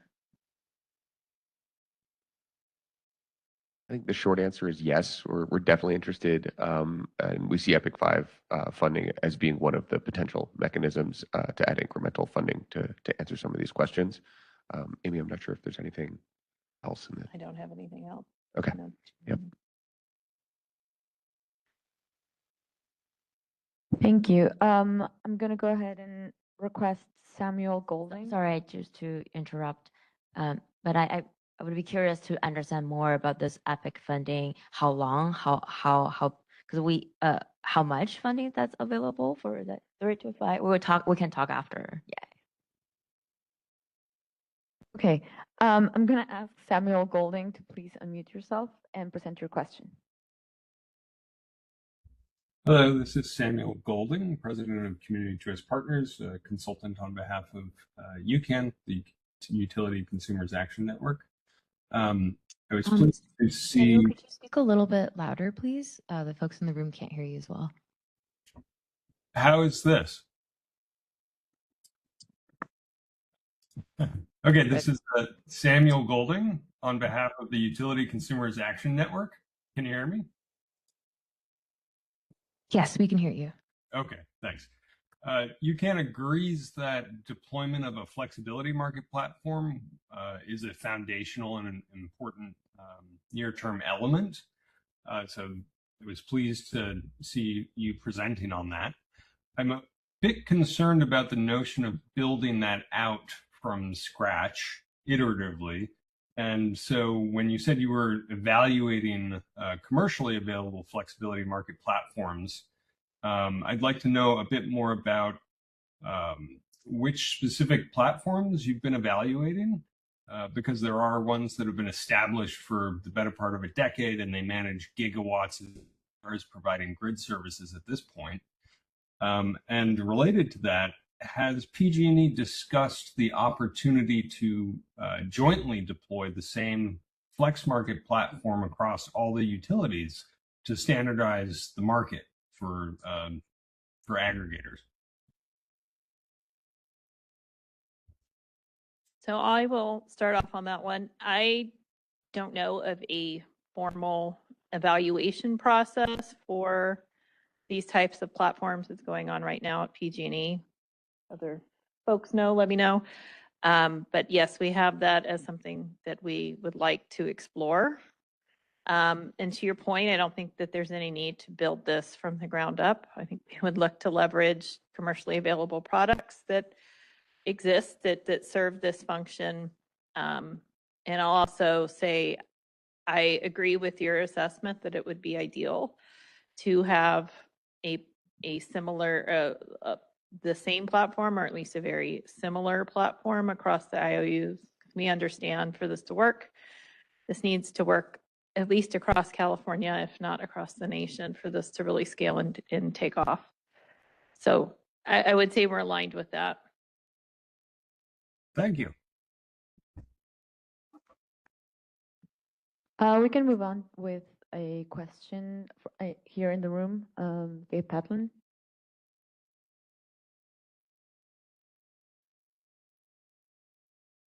Yeah, thanks for that presentation. You laid out an interesting vision of DR orchestration. One aspect, though, that was absent was the application process itself. So I'm hoping you could tell us a little bit more about how you envision the application process and the elements and steps.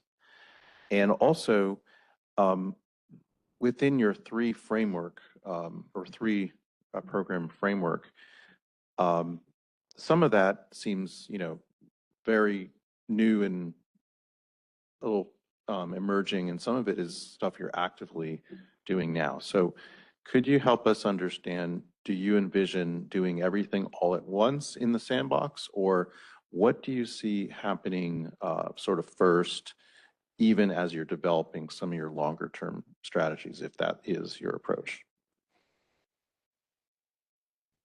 So to answer your first question around the application, I think we would need to lay out, these are the particular use cases we're looking to solve for, where we see them on the grid, and this is the approach that we want to take to get there.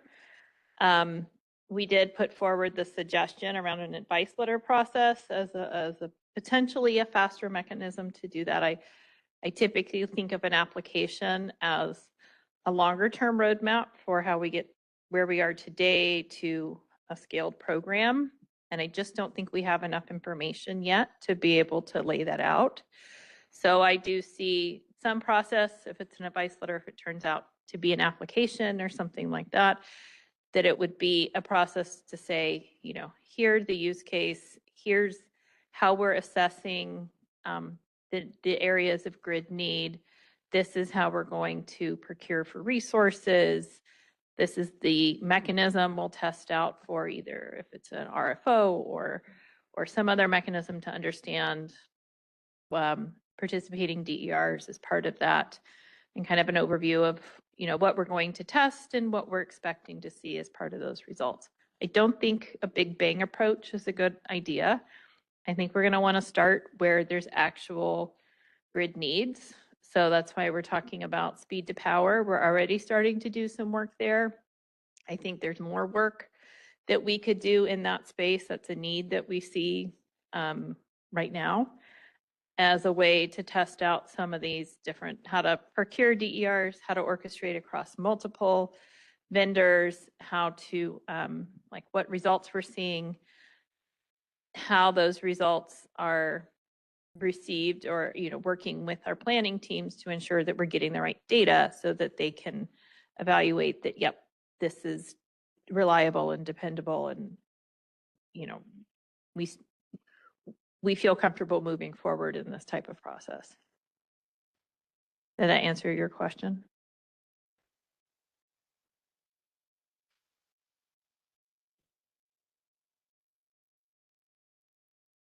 I think the one part I'd still like to hear more is, of your 3 programs, which one or ones are you thinking are going to be implemented sooner as you're developing the longer term strategies? When you say the 3 programs, do you mean the 3 use cases?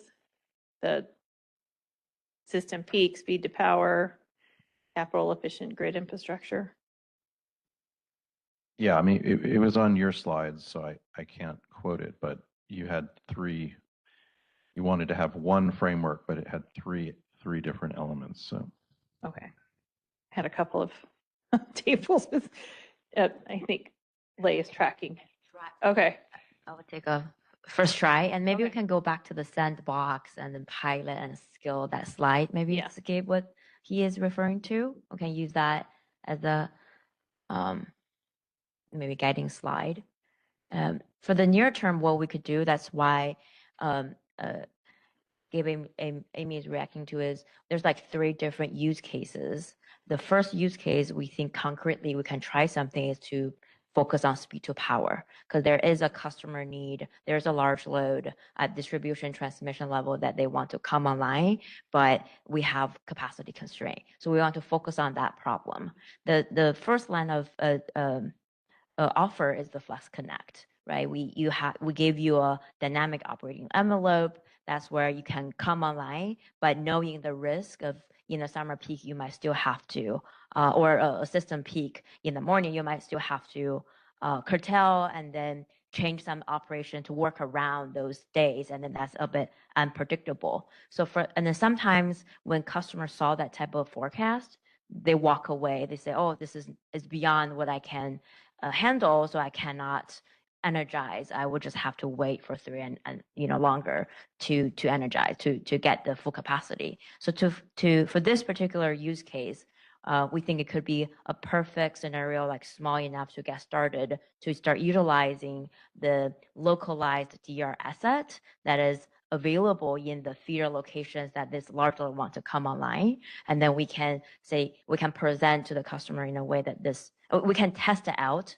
Can we have enough enrollment to meet a customer need with a reasonable compensation structure? And we foresee a future that is a layer on top of the system and bulk DR programs that's needed to offer enough compensation for the customer to join. And those are things we want to test out. We don't have a mechanism, we don't have a program today allow us to do so. Most of the programs are designed for the box system and between 4 to 9. So that's the main thing. And then I think there's a couple points we want to potentially test.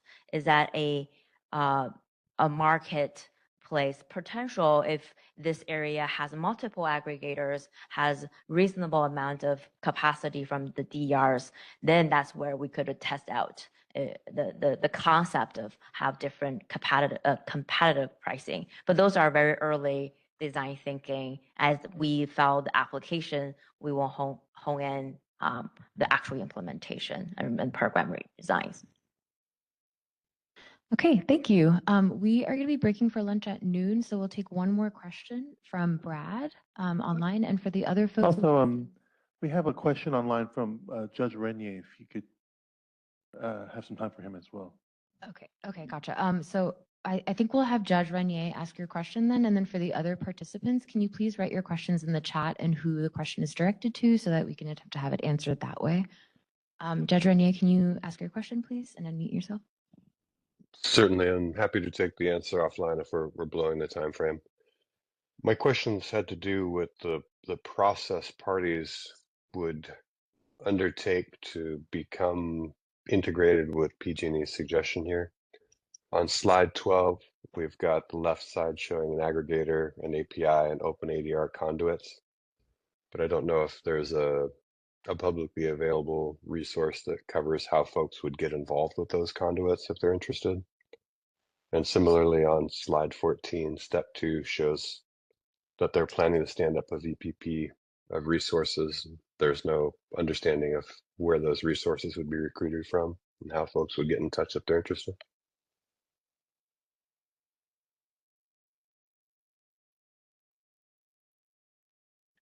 I can say as part of the larger VPP program construct, we have been talking a lot around how do we create a kind of partner ecosystem to say we can, we'll work, we are working with these aggregators and how they connect into that. I think we need to establish, right, what's the handbook on, we're expecting aggregators to meet these criteria to be able to respond to our grid needs.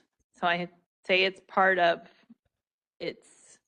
we're thinking about it. I don't know if I don't have a formed response for that now, other than it's something that we've been talking about as part of what a larger VPP offering could look like.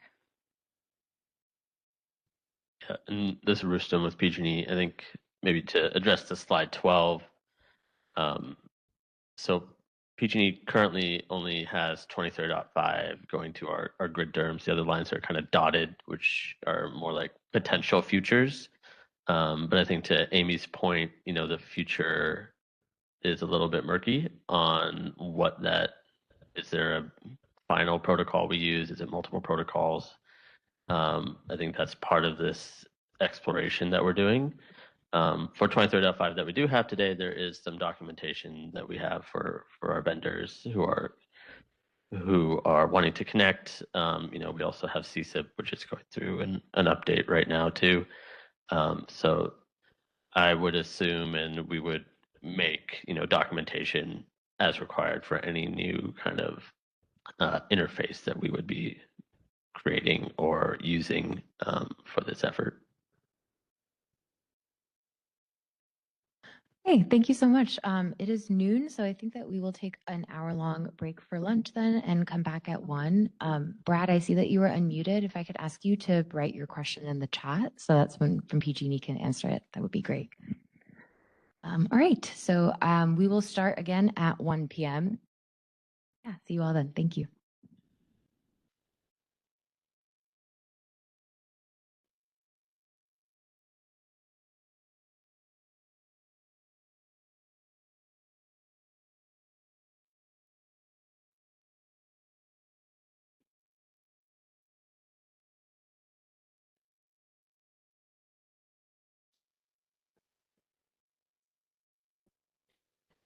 Thank you guys so much.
Hi, folks. We're just waiting for some people to trickle back in from lunch, so we will get started in about 2 to 3 minutes. Thanks.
All right. Thank you, everyone, for waiting. I think at this time, I will ask our folks from SCE who are presenting, David Castle and Devin Rouse, to approach the podium and begin their presentation. Thank you.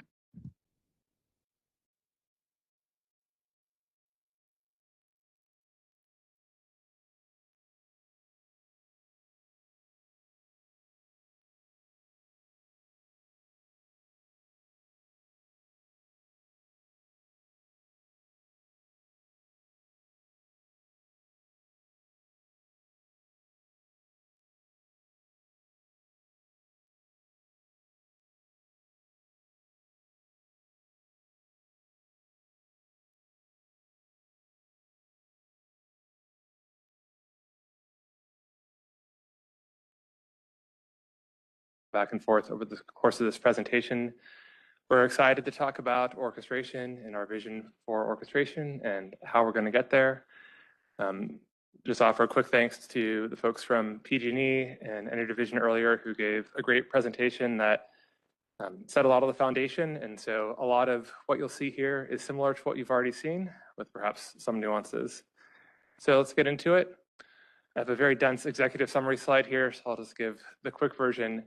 So what's the vision overall? It's about affordability and speed to power through more granular management of devices to achieve more valuable load flexibility. There's a lot of different sources of value that can be accomplished through CapEx deferral to outage mitigation to customer benefits for customers connecting faster, and so we'll talk about that. We'll talk about our implementation pathway, how we're going to use pilots and iterate to develop capabilities and eventually scale up to a full implementation. We'll talk a little about the current foundation and just what we need to test out through pilots, why iterative pilots that are evolving is such a key part of this. And then we'll talk about regulatory recommendations, and we'll emphasize that we think the ACR's approach of having a PD at the end of this year to lay out the foundational policies, followed by a future regulatory process to implement, I think that makes a lot of sense, but as you'll see, we'll propose an advice letter process rather than an application process. So in this first section, we'll talk about sort of high-level goals and how orchestration fits into other load flex activities.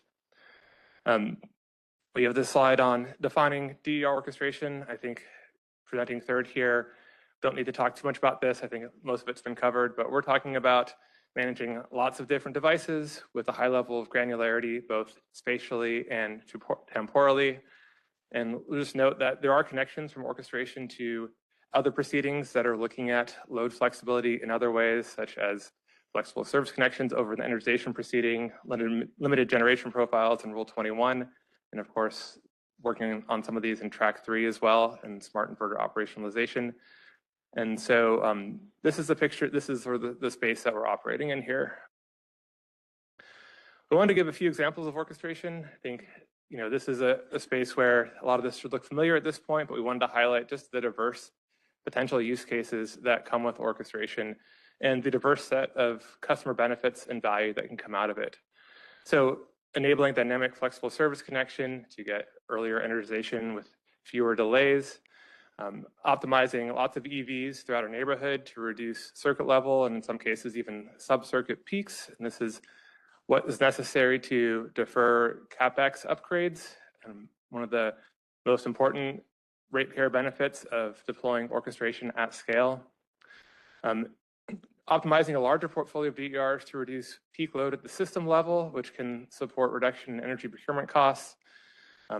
Reducing circuit loading for operational flexibility to enable more use of grid reconfiguration. This is an important tool in outage mitigation, where frequently if you have an outage, you want to try to isolate the outage on a narrow part of a circuit and then reconfigure the circuit to pick up load that can still be served. And in order to have that flexibility to reconfigure the circuit, you need sufficient capacity available. And so using orchestration to reduce loading in certain targeted areas during outage environments can help enable that flexibility to reconfigure the grid and pick up more customers during the outage. And then finally, orchestration can also optimize at the level of a single customer to help do things like avoid a panel upgrade or service upgrade.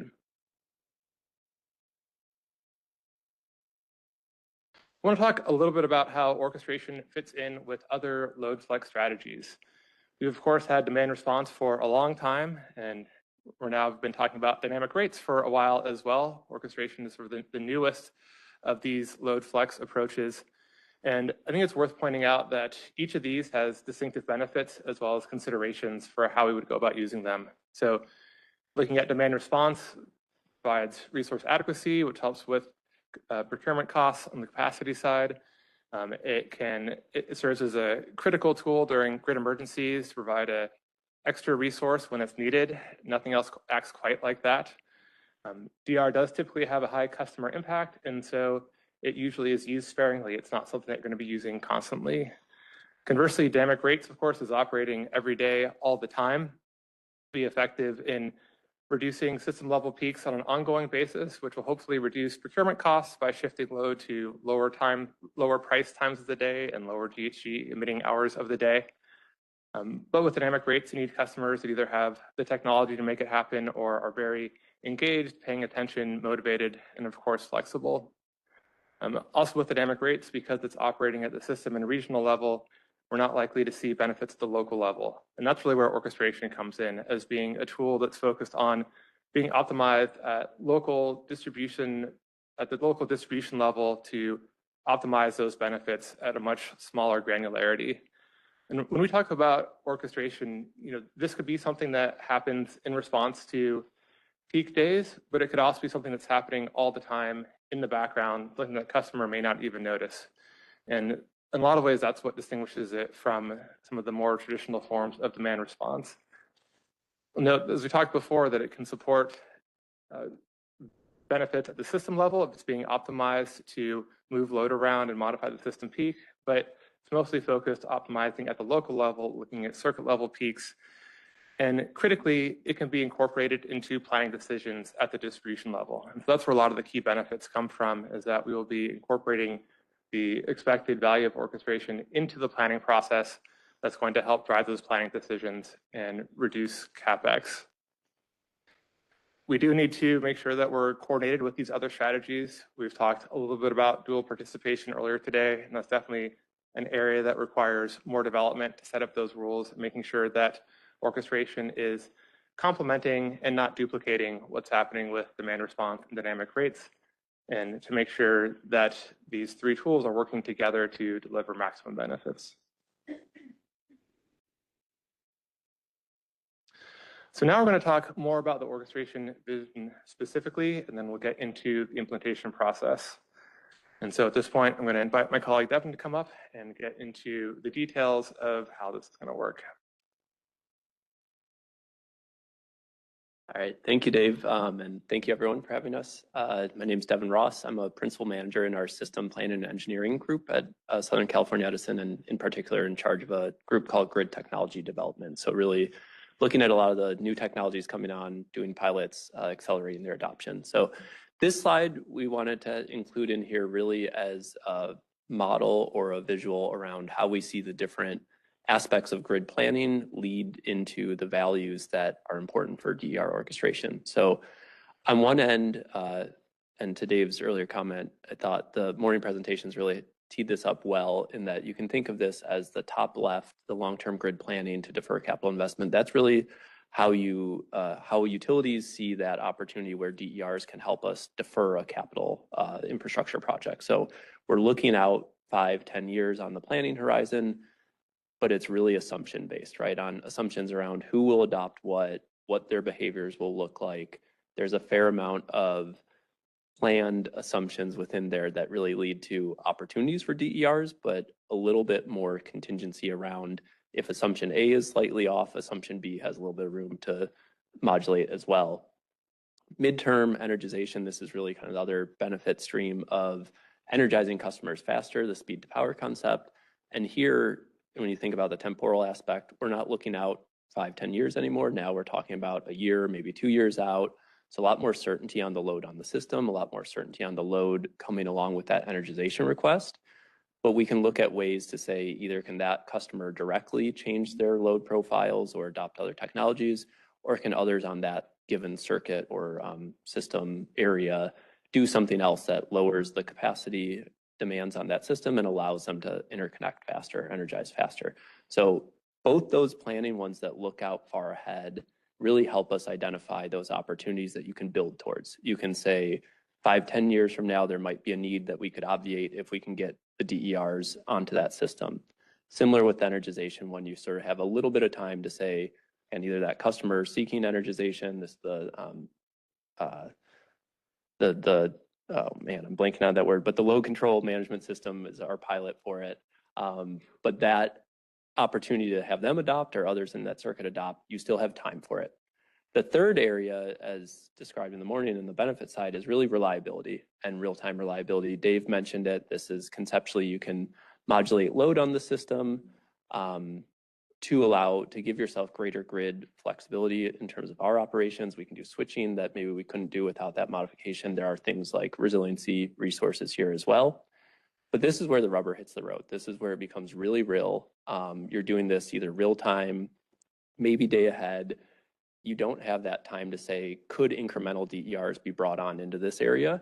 You have to know what's there. You have to be able to understand what you can tap into, and you have to have confidence on how they'll perform, because this is really where day-to-day reliability resides. All of this comes together, right? In that how you operate it in that real time becomes a feed into how you do your planning long-term and medium term. I'd also be remiss to not mention that before all this, or in conjunction with all this, this is distribution kind of centric. Transmission planning, resource planning, all that happens with a lot of the same assumptions, a lot of the same views of how DERs might get used. And really, I think if anything on this slide, the takeaway is that all these different potential value streams can be optimized well. I think that's the concept of orchestration done well, is we really think about how best to use this same DER for each of these use cases. It can also be done really poorly if we're not coordinating well, because that one customer, that one DER can't be asked to do 4 different things and be expected to do 4 different things, or at least without an understanding of how they might respond to that. So there's a high degree of need for coordination on this.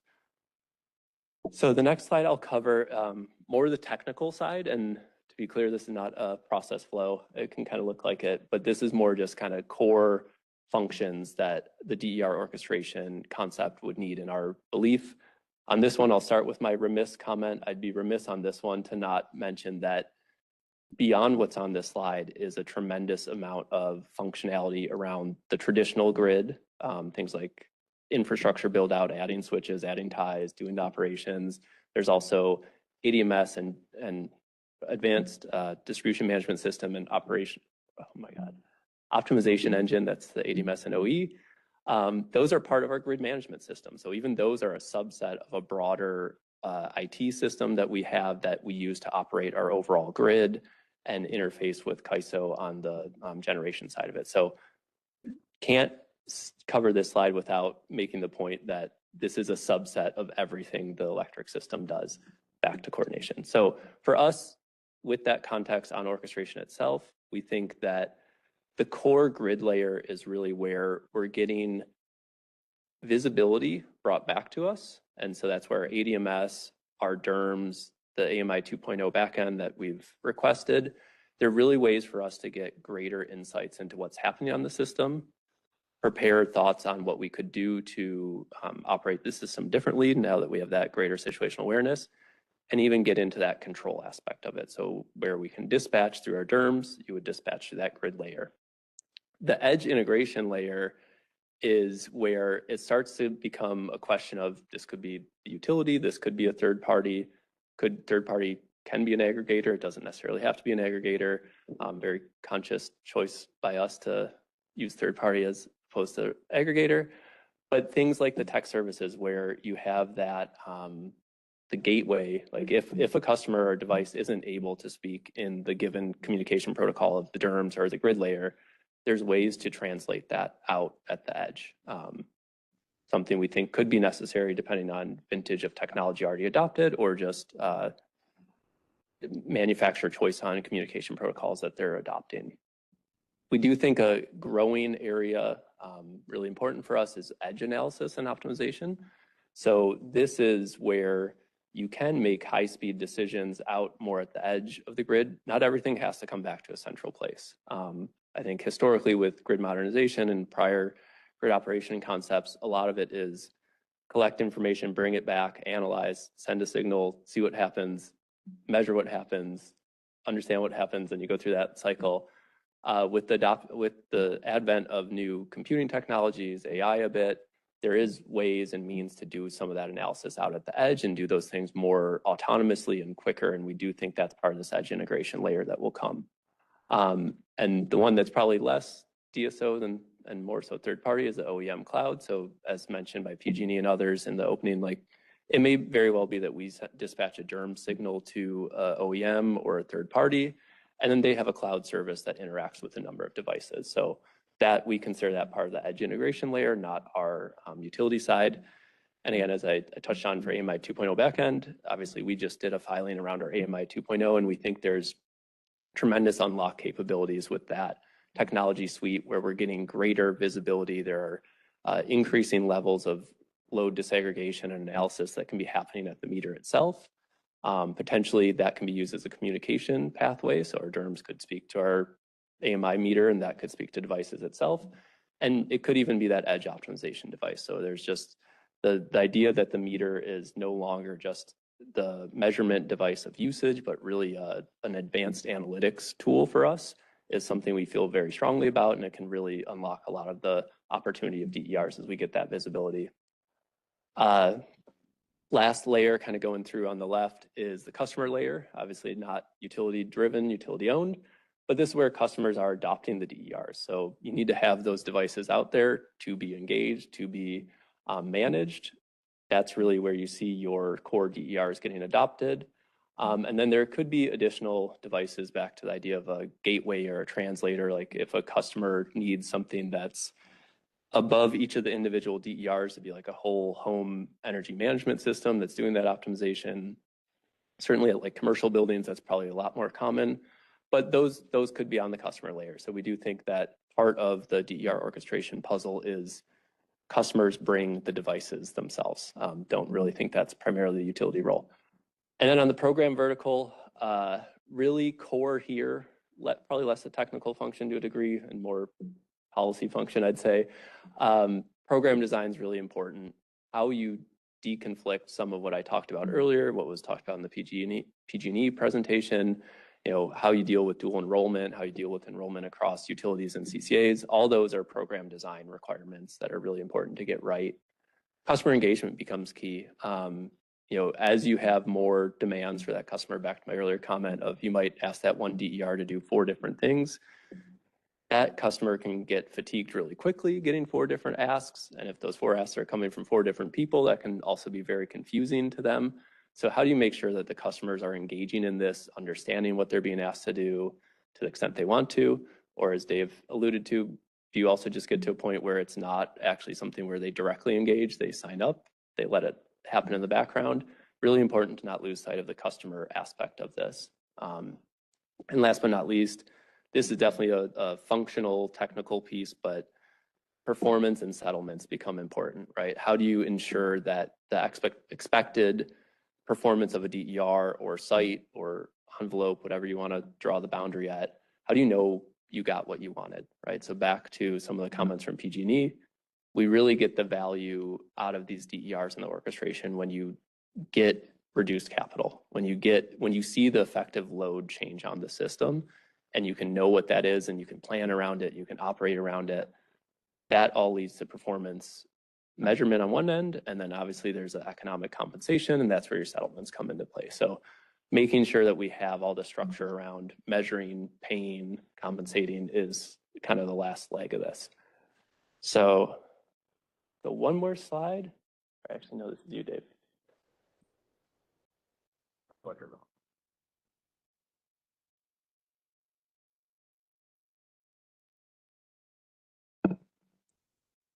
I'm going to hop back to the previous slide just to make one quick point about the programs to tee into my next one.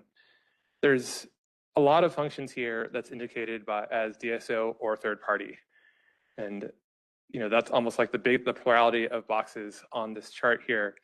And there's potentially a lot of different configurations, different models that could get created for who does what.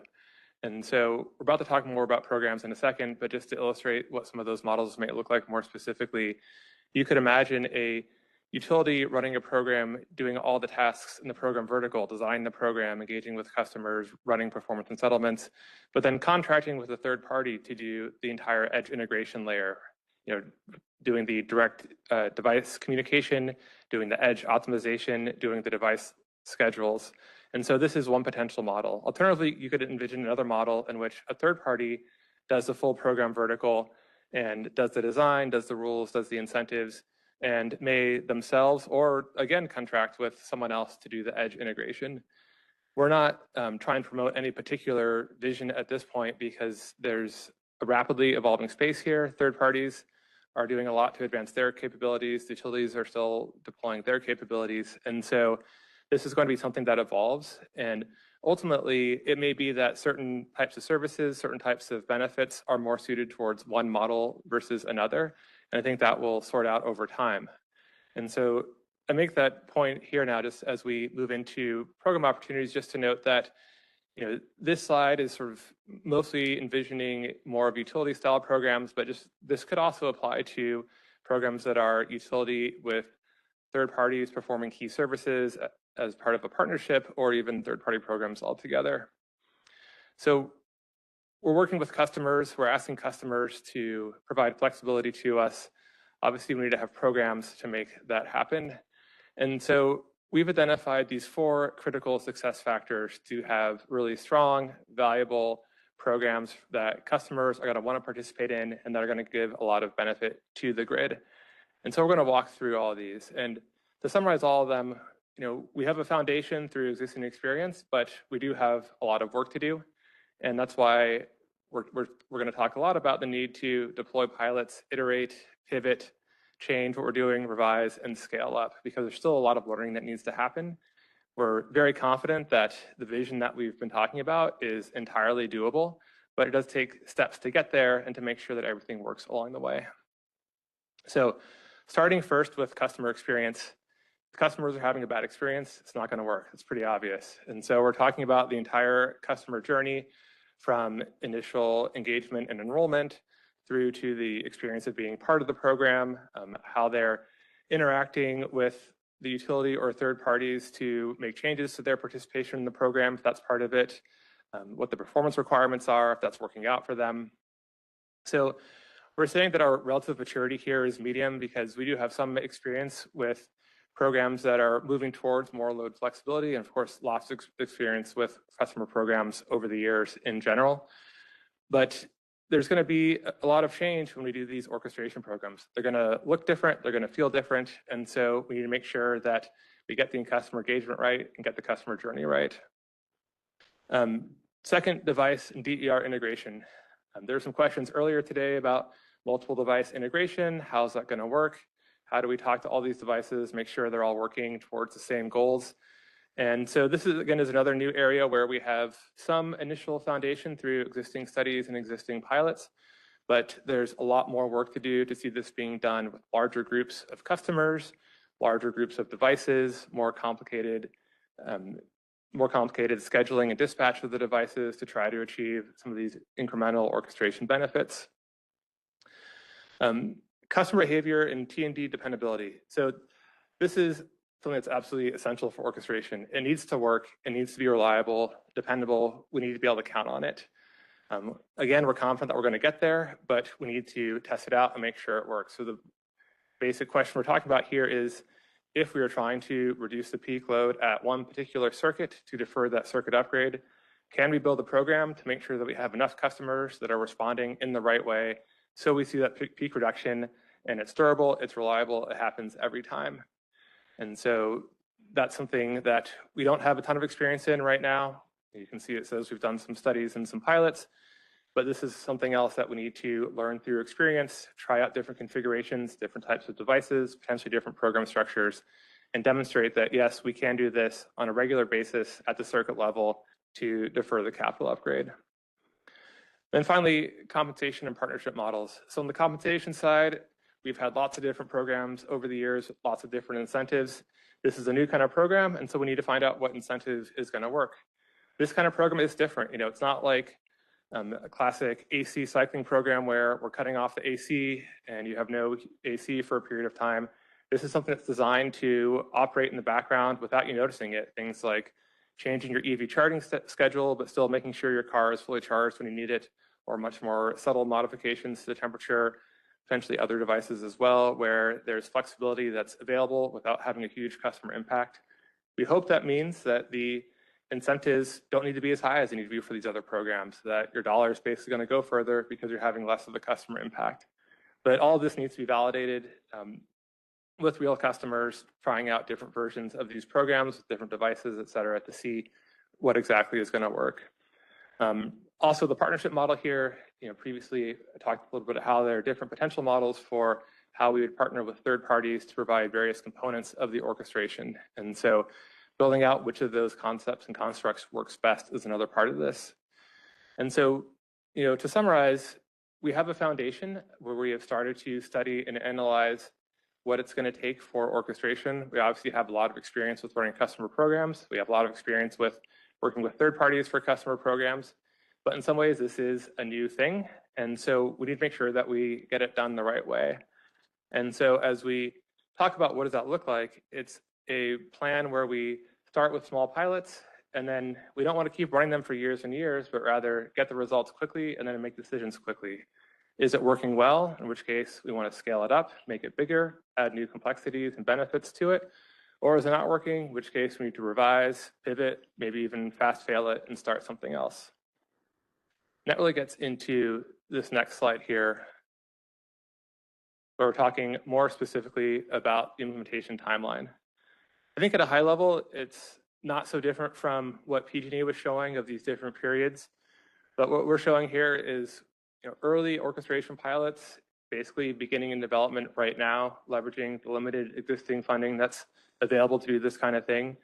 But we're envisioning a period of more pilots, scaling up successful programs, starting new pilots to test out new features, new capabilities in an iterative ongoing process. And so again, it's not like we're going to do a bunch of pilots, say we're done, and then now we're going to scale up and go big. It's more like we're going to start some pilots. If they're successful, build on that, scale them up, try other things, see what needs to happen with those, scale those up or pivot them, whatever is necessary to advance the program as a whole to get to that full vision that we talked about earlier. You can see that in 2032, we're talking about at scale with additional value unlocked by AMI 2.0. That's basically when we expect the AMI rollout to be largely complete. And the AMI system, it's not strictly speaking necessary to do orchestration. That's why we're doing all these pilots and scaling up before the AMI rollout is complete.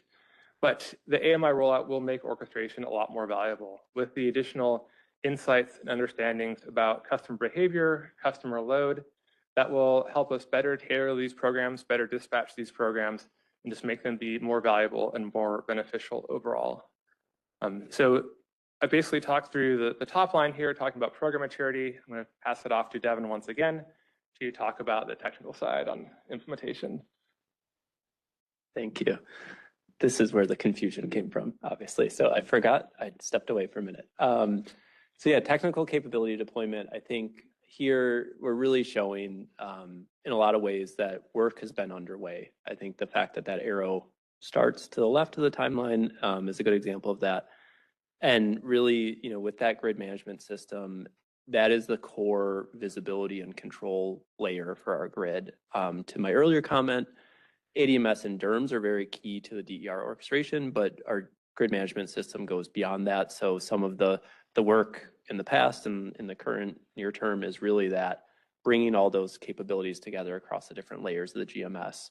And to the earlier question, I guess I can speak to that a little bit. For us, our DERMS is 2030.5 focus. So I think where there's a lot of room for collaboration and coordination across the utilities is on that enablement and outward facing aspect of the DERMS, how we communicate outside the utility.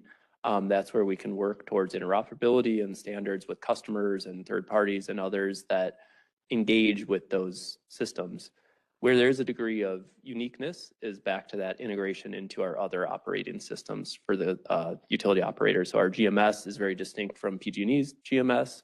That integration that we need to do for ADMS and DERMS is quite distinct. So there's a little bit of some stuff is common, some stuff we can partner and engage in the industry, and that's really where standards are a huge benefit for us and others. And other parts do kind of naturally have to be a little bit independent and unique. For us, something we actually put into our last rate case that we're in the middle of now is this grid platform load management / DER orchestration component. It's really a build off of our existing DERMS. In the past, the concept of very real time, very multi-DER orchestration was not always the focus of our DERMS. It was a lot more about enabling DER adoption and integration into the system.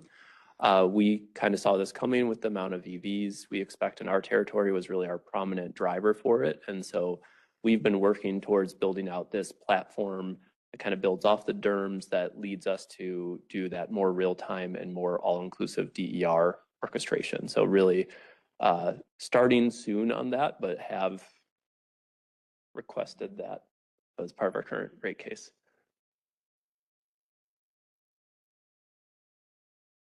And I don't know if others can see. I know what the next one is. I think it's up for everybody but us. Okay. Okay, so if I remember correctly, it's AMI is the next slide, I think. Let's see if I can remember. Or regulatory pathway. On the third? Is that the third row? Sorry. I blame this on the early flight. Sorry, I can't remember this one off the top of my head now.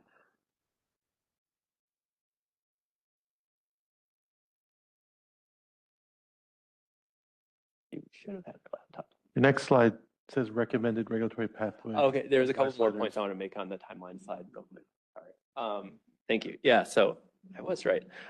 So under technical capability deployment, for those in the room that can't see the slide anymore, we have a AMI 2.0 meter deployment with a target estimate starting in mid 2028. This is really a function of we did just submit our AMI 2.0 application. We're not entirely sure when we'll get authorization, so a little bit of a guesstimate on the timing. But as Dave has mentioned, I have mentioned, we really do think that AMI 2.0 becomes a really key device for us in the context of DER orchestration. It's visibility, it's understanding, it's added control that is just core to unlocking all the kind of aspects of DER orchestration being discussed. And the third row on this slide, and more for the people in the room that can't see it, it's titled Integration to Planning, and our first one is Integrate Orchestration into Planning, which we have starting later this year, which is really a function of our next DSP. On this one, I will say a point kind of to my earlier one, like the GMS. There's been integration into planning of DERs for years, going on like a decade now, if not longer. Certainly longer if you think about the bulk power system, but for distribution planning, we have been using the CEC forecasts with a high amount of DER included in those as part of our planning for going on a decade now. I think what we're talking about here is that next level up of now orchestration and what's this new level of flexibility and understanding of how those DERs may operate different than a static assumption. So kind of at the beginning stages of that orchestration into planning integration. And then as we learn more, as we better understand what that really looks like, just a more holistic integration. So we sort of have a phased integration into our planning demonstrated on this slide. Now it is the regulatory pathway, and now is when I hand it back to Dave. I'm guessing. Hey, Robert, we've lost the slides in the auditorium.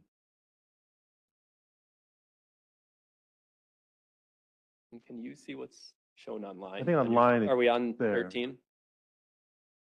And it moved up to the recommended regulatory pathway slide. Okay. Did I click right? Is my question.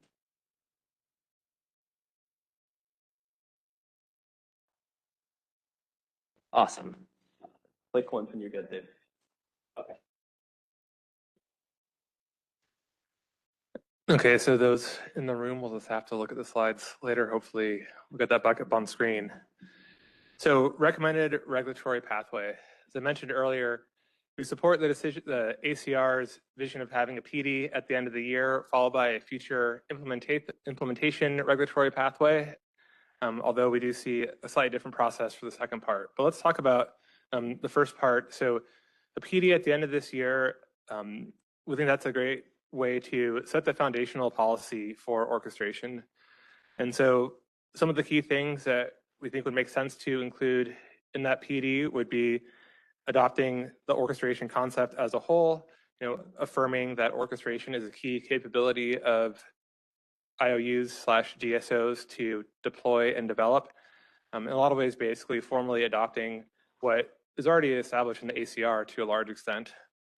The ACR talks a lot about guiding principles, and so adopting a set of guiding principles that would help drive IOU activities and orchestration and help drive what sorts of pilots and what sort of benefits to focus on and how they all need to come together. That makes a lot of sense. Something else for the PD to do would be to affirm the value of early stage pilots and also set the stage for later pilots. And so as we're just talking about, there's a lot of work to do through pilots to validate that all of this is going to work in those 4 key areas. And this is where the PD can be really important to set up through the plan for deploying new pilots, adopting the need for new pilots and adopting reasonable parameters for what those pilots should look like. The PD wouldn't necessarily need to say exactly what the pilots need to be. Different IOUs might want to be trying different things at different times, but the PD could sort of lay out a vision for what pilots generally should look like, what's expected. Part of this also would be to establish the pathway for memo count for incremental funding for those pilots. And then finally, it makes sense to establish guardrails, to set the terms that are going to ensure that future pilots and scaling up are going to be reasonable, that we have enough protections in place to make sure we're looking at the benefits, we're looking at the costs, we're looking at, in particular, where the benefits are going.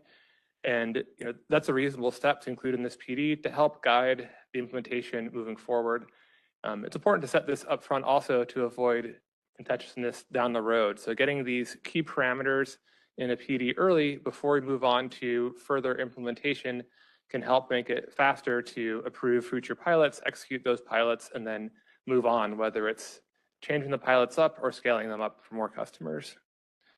So following the PD, you can see that our preferred approach is advice letters rather than advice letters and memo accounts rather than an application.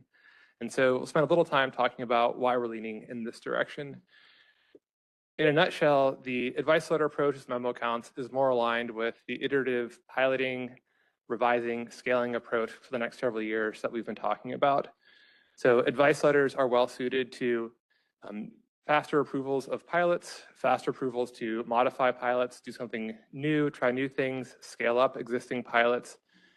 Potentially, you could have a series of advice letters if necessary. I think they'd necessarily be required, but you can envision one advice letter to sort of start the first round of pilots, and then when the time is right, the utility might file another advice letter to start scaling those up, make some changes, and start other pilots. And this could be consistent with this ongoing iterative process of starting small, making sure that things are working, and then adding in new functions, new complexity, larger pools of customers as we're more confident that we're getting the results that we expected to get. With this advice letter approach, we're not making an assumption on the complete final vision of what it's all going to look like when everything is fully at scale, but rather it's an evolutionary process of scaling up when appropriate, trying new things when appropriate, recognizing that it may not look exactly as we expected, 3 or 4 years from now. Now, if we do go the application approach, we have a few recommendations for that as well. But first of all, to make it narrow and time bound, what we're trying to avoid is a new recurring application cycle. I think earlier, one of the interdivision staff slides mentioned a focus on GRC as the main funding venue for orchestration in the future, and that's something that we agree with as well. We don't see a sort of ongoing application, recurring application for funding over and over again. We see it transitioning to the GRC. We also, if we go the application approach, would recommend that it be split up into phases to allow short-term action.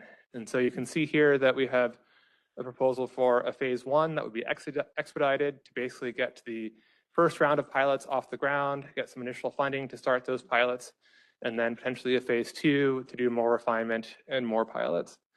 And again, with the application process, we would also expect that it would not lock in any sort of final vision because, again, all this is evolving. And so we want to have the ability to make it better, make it work better, and we don't know exactly precisely what that vision will be. So in the next slide, we get into just a few more details comparing these two approaches and trying to illustrate why we think the advice letter approach is just more aligned with the implementation pathway that we've been discussing, which again is iterative. It's changing things when changes are needed, trying to avoid getting locked into something where we don't know for sure if it's the right solution. And so, advice letters are aligned with this evolutionary iterative process. It's going to be faster. Well, hopefully it should be faster. It allows more ability to adapt and to pivot and to make changes as we discover things that aren't working as well as we would like them to and want to try out new ways to make them work better. Now, importantly, both pathways are going to offer transparency and oversight. The advice letter process in some ways offers more regular transparency and oversight because you would likely have more of an iterative process of advice letters getting approved as opposed to just one big application where everything happens at one point in time. When it comes to funding, with an advice letter approach using a memo account would typically be less funding than you would seek through an application. And I think that makes sense because we're not talking about a massive, huge vision here. We're talking about incremental pilots necessary to get us to that full-scale state where, again, we'd be looking to fund it through the next GRC. So on the funding side, think the memo account approach is reasonable here. And then finally, risk of premature lock-in, we talked about this already, but the idea that we need to make changes, we'll need to evolve, we'll need to try things out, figure out what's working, pivot quickly and try something new. That's really our approach here. We have a lot of confidence that it's going to work, that we will be able to deliver this flexibility, that it will result in the grid benefits that we're expecting, but we're not pretending that we have all the answers to do it right now because it is really complicated and it is really new. So with that, let's see if this is working now. We go to the next slide. All right, so I'll go ahead and conclude. Let's go ahead and go to one more. So just a few high-level points to leave you all with. So the vision of orchestration is that we will enable improved affordability through deferring CapEx. We will improve speed to power and overall grid efficiency. How to get there, we've talked about doing targeted pilots that will iterate, we'll learn, we'll develop new capabilities, we'll pivot when necessary, and then scale up. And it will be integrated into our distribution planning and integrated into our grid operations. And we've proposed a regulatory pathway that we think is aligned with this vision, that will still allow lots of stakeholder involvement, will still allow commission oversight, will still enable transparency, but we'll do so on a timeline and an iterative process that is aligned with this implementation vision. So that is our presentation, and so I'll be happy to take questions. Thank you very much. I'll start with two questions here.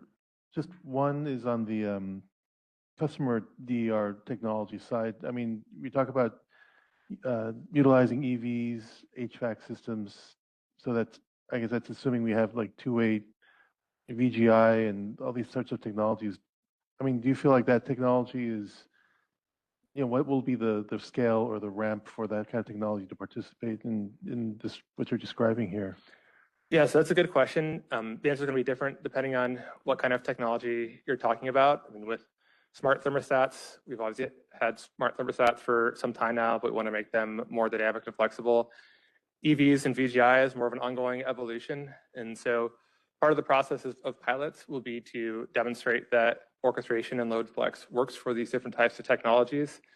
Part of it will be seeing where and when customers adopt the necessary technologies to make it happen, how the industry evolves to allow more streamlined communication, interoperability, or at least means of communicating, even if it's through proprietary standards. So this is a lot of what we're still learning, and there's progress, I'd say, on all fronts.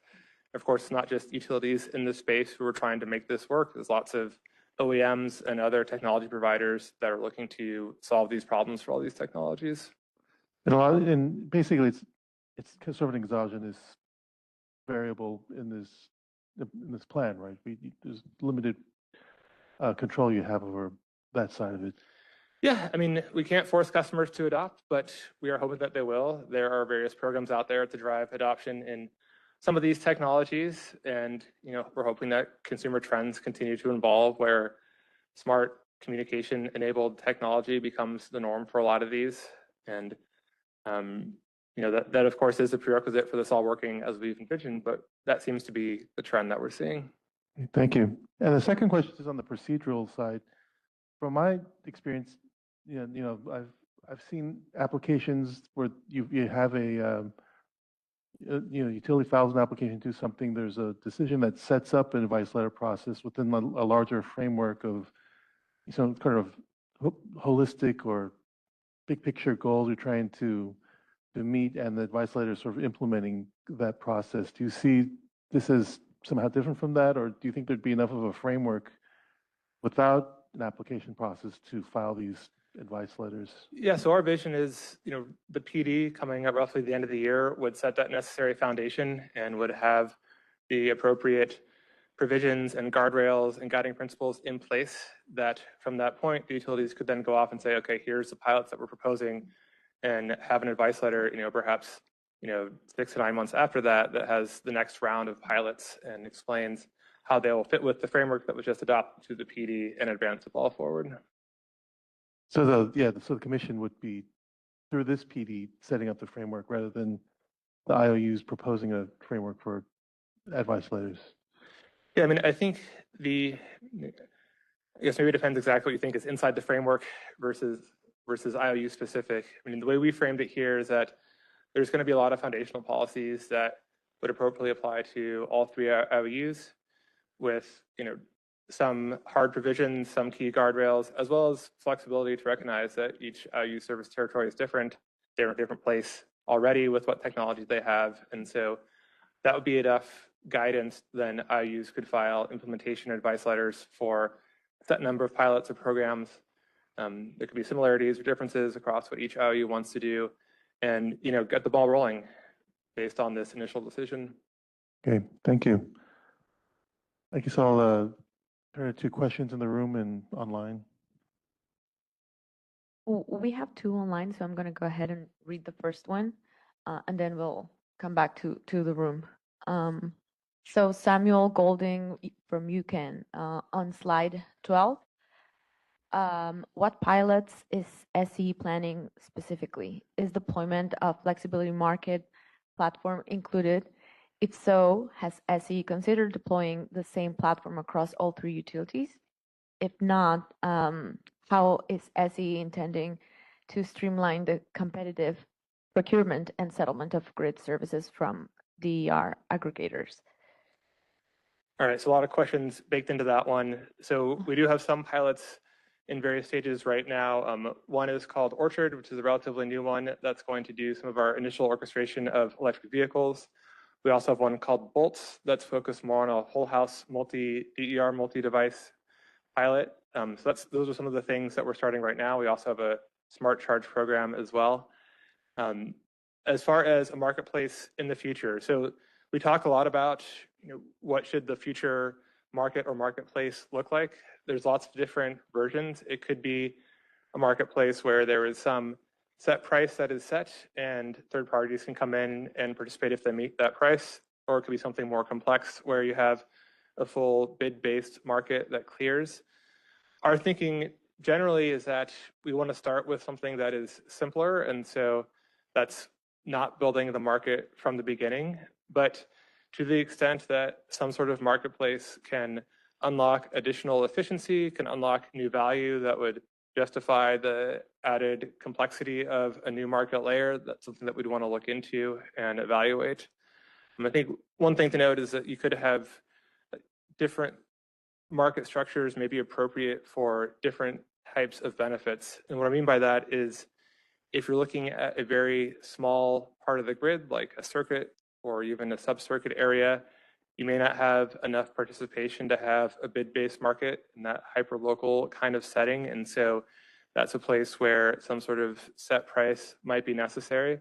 But I think when you move higher up in the system and you're likely to have more players in there offering their services, that's where something like a more traditional market might make sense. I think the key is just to evaluate what is the incremental benefit and efficiency that you are unlocking through the marketplace and make sure that you're building the marketplace that's aligned with that. Okay, go for it. Yeah, I'll add maybe one thing to it, sorry. So just on the question of kind of like pilots existing, similar to PG&E through our EPIC program, we do have related pilots, and one of them actually just got an update on it yesterday, so I'll use it very topically. So for instance, that one is working with different third parties or aggregators on EV management through our DERMS. And one of the things we're learning is even how those different aggregators or EV managed providers classify and track and understand who their customers are is very distinct. So some of them know down to the vehicle, some of them know down to a premise, and then how that gets used by us on our grid operations is very different, right? If you understand that it's the vehicle and you can track that vehicle across your territory, that's one form of orchestration. If you're limited to say it's, oh, well, it's this charger and don't know if someone's actually there or which vehicle's there, it's a very different understanding. And so we're at kind of an early enough stage that we're even seeing on the technology side of this that choices vendors, aggregators are making will impact how we can influence or engage with them through our DERM. So like some good core technical learnings like that are where we see there's important near-term work to then lead into a more rapid scale once we can really understand the right path. I just want to add that. Well, that's interesting, and I'm glad that you're learning through doing. But my question was more motivated by the recognition that there are established companies with a decade of experience pioneering uh, orchestration of DERs to provide grid services to distribution utilities, and that they've managed gigawatts of DERs to do so across multiple countries and now US states. So the question was, have you considered evaluating contracting with those companies that have kind of gone over these, who are very experienced in everything that you are now discovering? Yeah, so we've had conversations with probably the same vendors that you're thinking about, and it is definitely something that we're looking into. And I think to answer the other question you had, would it be the same platform across all three IOUs? I think as PG&E stated earlier, that would be the ideal situation if we're going to have one of these platforms. I think the key question is just making sure that the platform, if it's selected, making sure that the platform we get is going to meet all the needs that we have. Hi, this is Jennifer Bach with CalCCA, and I want to build a little bit off of Samuel's question around markets. And, and my understanding of markets is more aligned with this is not a locational kind of thing where you have a certain geographic area where there might be a good market or not fit for market, but these are markets that are designed to standardize interfaces, reduce barriers for entry, and increase DER participation. And something you said earlier is you can't force customers to adopt either DERs or participate in programs, but you can make it easier for them to participate by lowering barriers. And I think markets are a really effective way of doing that. And I'm just wondering, as you talk about markets, I didn't see it in your presentation. You said that you have evaluated and you may be continuing to evaluate some markets. What concerns do you have over leveraging an independent marketplace given potential access for more DERs, more participation via a market structure?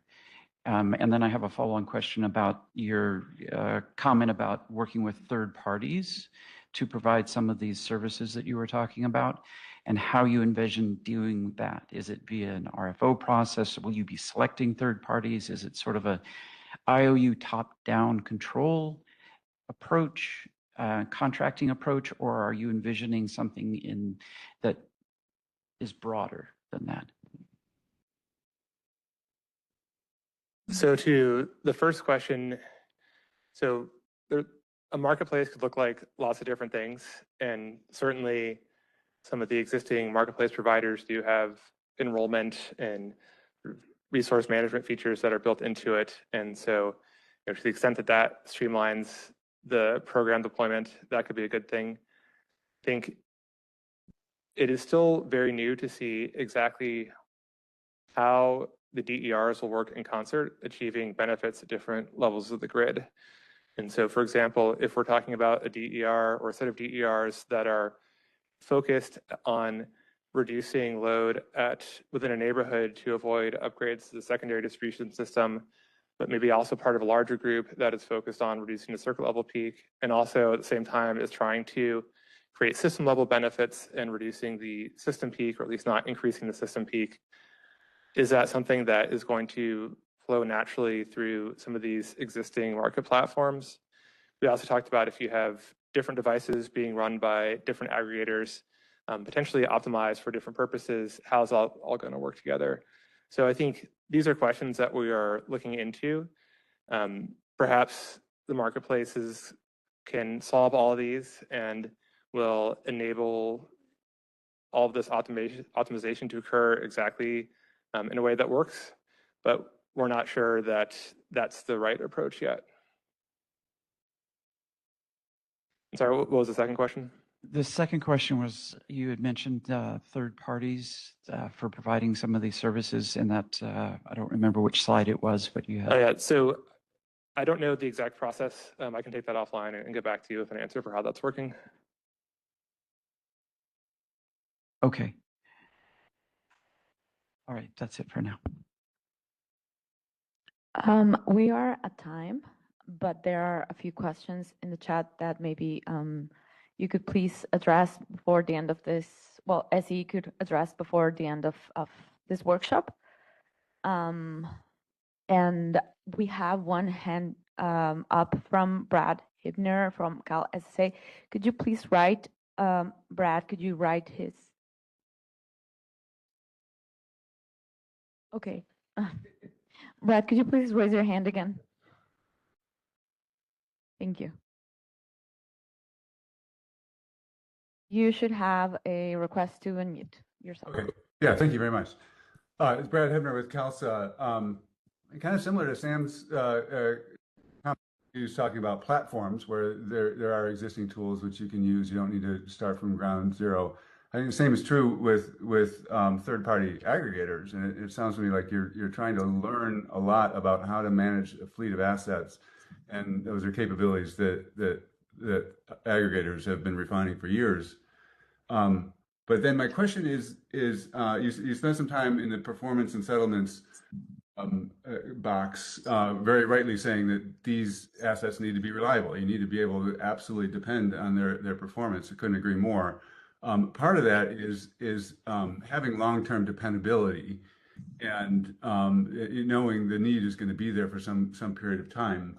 If it's year by year and you're jumping around program to program, it's just harder to identify enough capacity that can really operate firmly.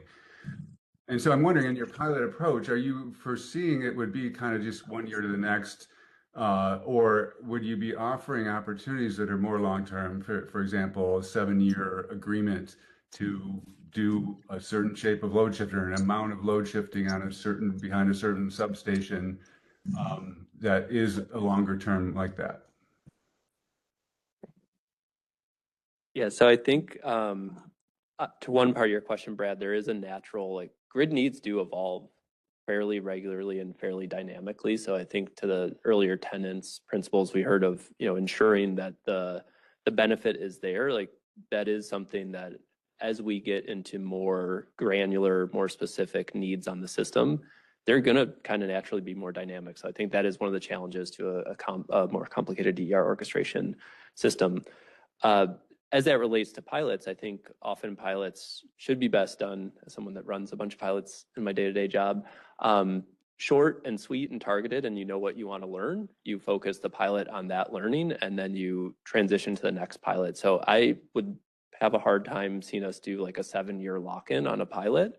It's probably more, we want to learn XYZ in this pilot effort. Maybe it's customer behavior, customer response to activity A. Do that quickly, get enough sense that we understand that well enough to then incorporate that into the next pilot and learn something else in the next pilot. So probably unlikely we would do something like a 7-year contract or guarantee in a pilot. Well, is it the case that in DITIF, some of those agreements, the few agreements that are there are longer term? And maybe we're talking about just a difference between pilots and phased implementation, where you have sort of different tranches of assets you contract with. Yeah, I think that may be it. And I think that's to some of the questions for this workshop even. There is existing value streams for DERs. Some of those are touching on some of the topics we talked about in our DER orchestration vision. I think the difference between the full vision and all use cases and full optimization versus, kind of a continued disparate use of DERs across different needs. I think certainly in those, to the extent we continue down the path of what we have today, you'll see more long-term certainty on DER values through those. But I think part of the challenge in all of this is how do we make the transition to the point where we're really coordinating, orchestrating across all those needs and getting the most out of all the DERs as possible.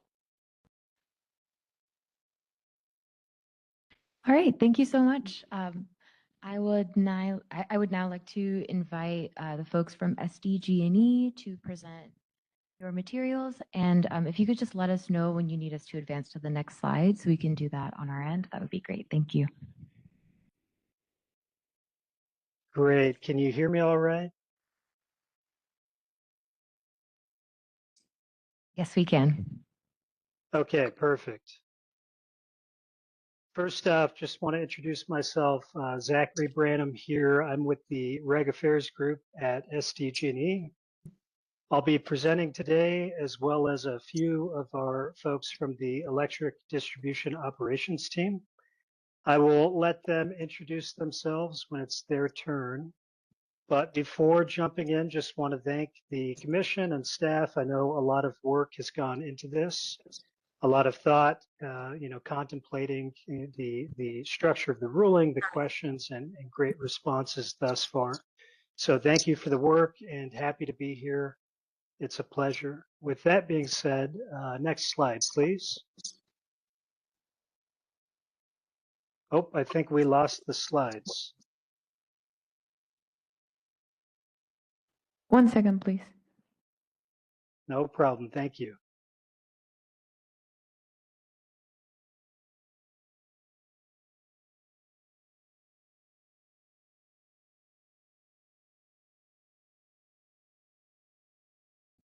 Okay, if you can see that, you let us know. I can. Looks great. Thank Okay, you. thank you.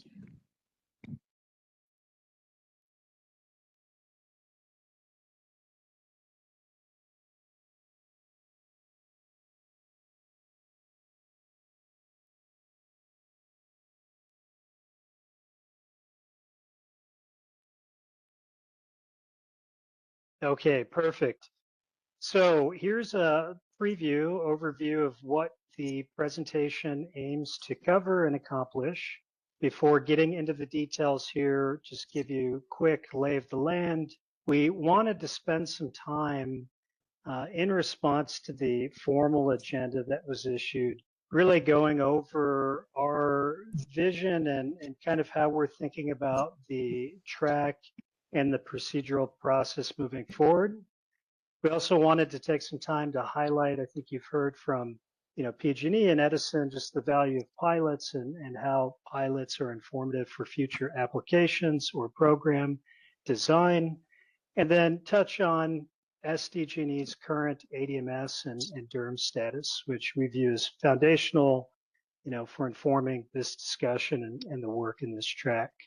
And so what we've done following some of these introductory items is really grouped our slide materials to align with the 6 topics presented in the agenda notice that went out. And where possible, we've flagged where in opening comments and reply comments on the record, we've answered the various questions grouped under each of the topics. Moving beyond that, we have a few closing remarks for the Commission's consideration and stakeholders. Oh, I think we may have lost the slides once again.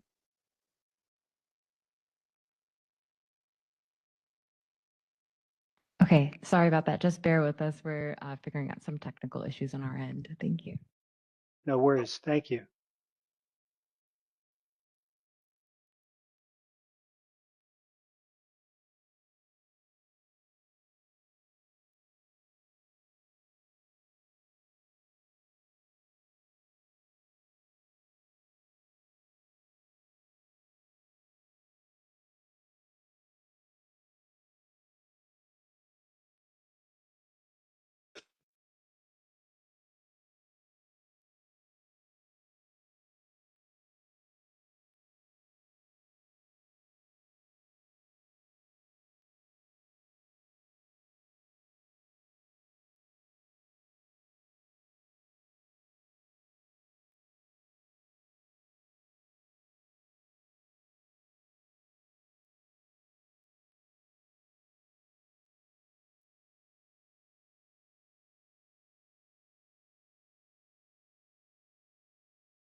Can you see the slides?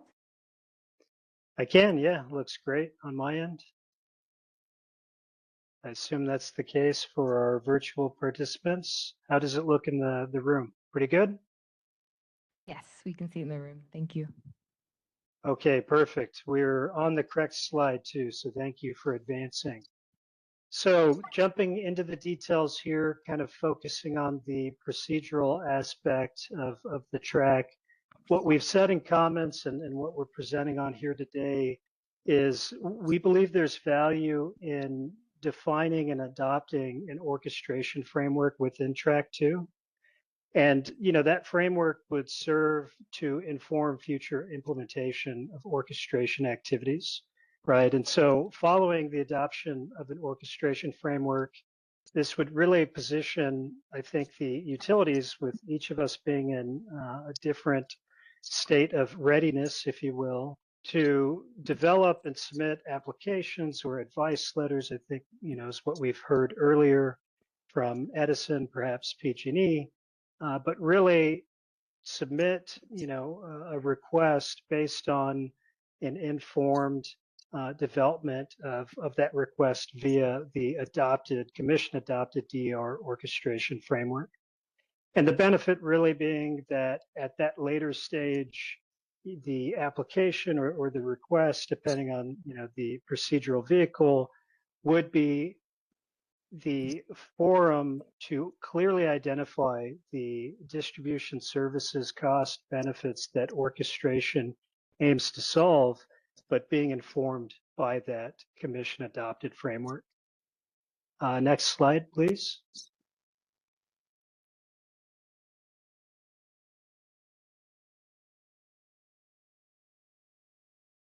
I will now turn it over to Kirsten to present on this next section of slides. Thank you. Excellent. Thank you, Zach, for setting the stage on SDG&E's DER orchestration vision. And good afternoon, everyone. My name is Kirsten Peterson. I manage SDG&E's Distribution Control Center, which includes the distribution system operators, technical control analysts, and a team of operations engineers. So before we dive into the 6 discussion topics, I wanted to revisit SDG&E's existing roadmap for DER visibility, management, and control, which some of you may recognize if you've seen our recent grid modernization plan workshop. So this roadmap reflects our goal of ultimately achieving a customer-centered, affordable, and reliable grid, with a focus on building the foundational capabilities first and prioritizing the near-term demonstrated values. So on the left side of the screen, that pyramid shows the layered approach and what we see also as dependencies as we move up that pyramid, starting with that base foundation of SCADA, where it provides us to have telemetry and control, building a strong DMS model on top of that, so that accurate system model can result in accurate power flows. This enables advanced applications like forecasting and working toward getting Flizzr enabled and progressing through proof of concept initiatives or pilots to demonstrate and evaluate related capabilities. So this leads us into our DERMS, which we are expected to further unlock that vision of a customer-centered grid. Where we are today, though, is actively building out those foundational capabilities. So we're running pilot projects to define better DERMS needs, utilizing the EPIC program for some of that, aligning across operational and internal stakeholders to really shape our DERMS strategy as we move into sourcing that DERMS next year. So this work is really critical given our high DER penetration on our system. So that right-hand side of the screen, about 3,282 megawatts of distribution connected DERs are on our system today. So just to put that into a scale, our historical peak on SDG&E's system is just over 5,000 megawatts. So that kind of can show how significant the DER penetration on our system is. You can go to the next slide, please.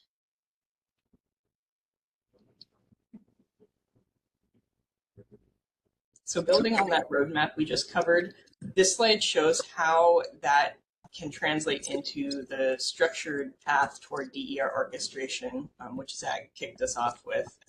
So our approach is framework first, ensuring we deliver net ratepayer value and avoid stranded investments. So the path itself really starts with that framework development, establishing the core principles like safety, interoperability, cybersecurity, cost recovery, then focuses on that utility readiness. So how do we continue to enhance our current systems visibility, aligning with the timing of our DERMS procurement within that framework. So from there, we could move into targeted pilots, which would allow us to test both technical and commercial viability and validate identified use cases. And once validated, then that could transition into readiness-driven applications, deploying DER solutions based on proven results and also real grid needs. So through all of that, finally, we could scale, integrate, expand on successful programs into normal operations as appropriate. So overall, this reinforces SDG&E's position that DER orchestration should be approached in a phased, practical, and operationally grounded way. Next slide, please. So with that, we're going to transition into the 6 topics of this presentation, looking first at topic number 1, where we'll explore grid services and use cases that this approach could potentially enable. All right, the slide you see in front of you now provides an overview of some of the grid services that the SDG&E team has identified as potential candidates for DER orchestration. These are programs that could be evaluated at the application stage, along with an assessment, also shown as an assessment of what we see as the current near-term viability. So one key takeaway from this is that readiness does vary significantly. Some of the use cases like thermal overload mitigation are promising, but limited today due to device signaling capabilities, and also there are dependencies on things like aggregator readiness. Others, such as voltage control or upgrade deferrals, they're potentially less cost-effective with DERs or have limited commercial viability based on experience. And others, such as more complex use cases like abnormal conditions, supporting operating in abnormal conditions, still require additional research and pilot validation. So across these, the maturity ranges as well. Some are operational today in targeted applications, like we do already have charging limits on our WDATs. Some others are being tested elsewhere or emerging, including sub-technologies. There we have listed the vehicle to grid, recognizing that that's more of an enabling technology, not necessarily a program itself, but could support use cases like the thermal mitigation as these evolve. Overall, the key point is not all use cases are equally ready or cost-effective today. So as we move forward, programs should be anchored to specific distribution needs and supported by clear cost-effectiveness before we would move into scaling. Next slide, please.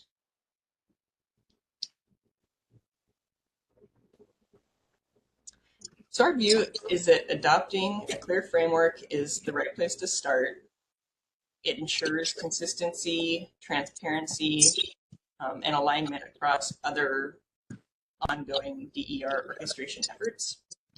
The framework will define what each application needs prior to moving forward.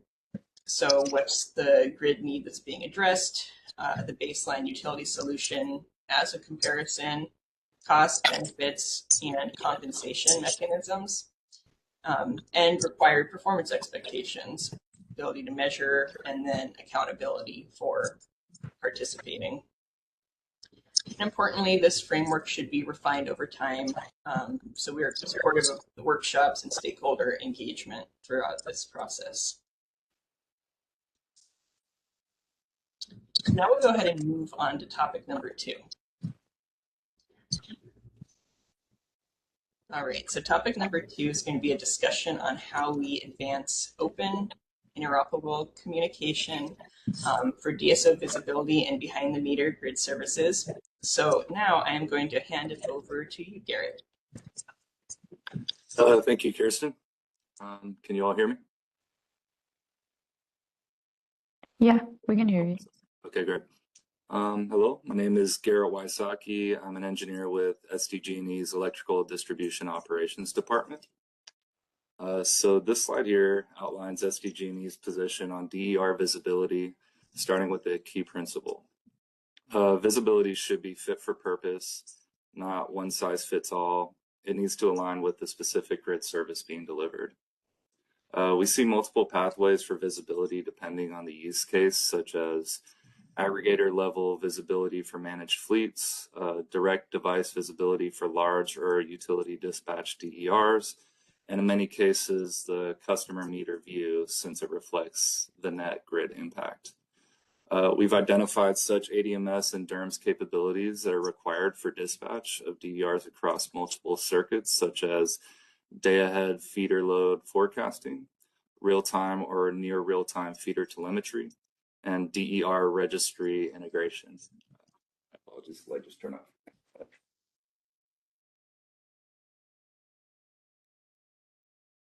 And I'm back. And importantly, we should avoid over-prescribing requirements up front. Things like latency and granularity should be refined through pilots and program design. And finally, AMI 2.0 will be a key enabler, improving visibility, system modeling, and data validation over time. Next slide, please. So SDG&E's protocol positions are whether dispatch signals are delivered via IEEE 2030.5, OpenADR, other protocols is an implementation detail, not a framework mandate. Open access and interoperability are appropriate framework principles. Specific protocol mandates are not. Manufacturer and vendor licensing constraints on device signaling are a structural barrier IOUs can't resolve unilaterally. Addressing this likely requires state-level action or changes with codes and standards via legislation. So SDG&E's data sharing position is customer DER and usage data sharing should remain subject to existing privacy and cybersecurity requirements.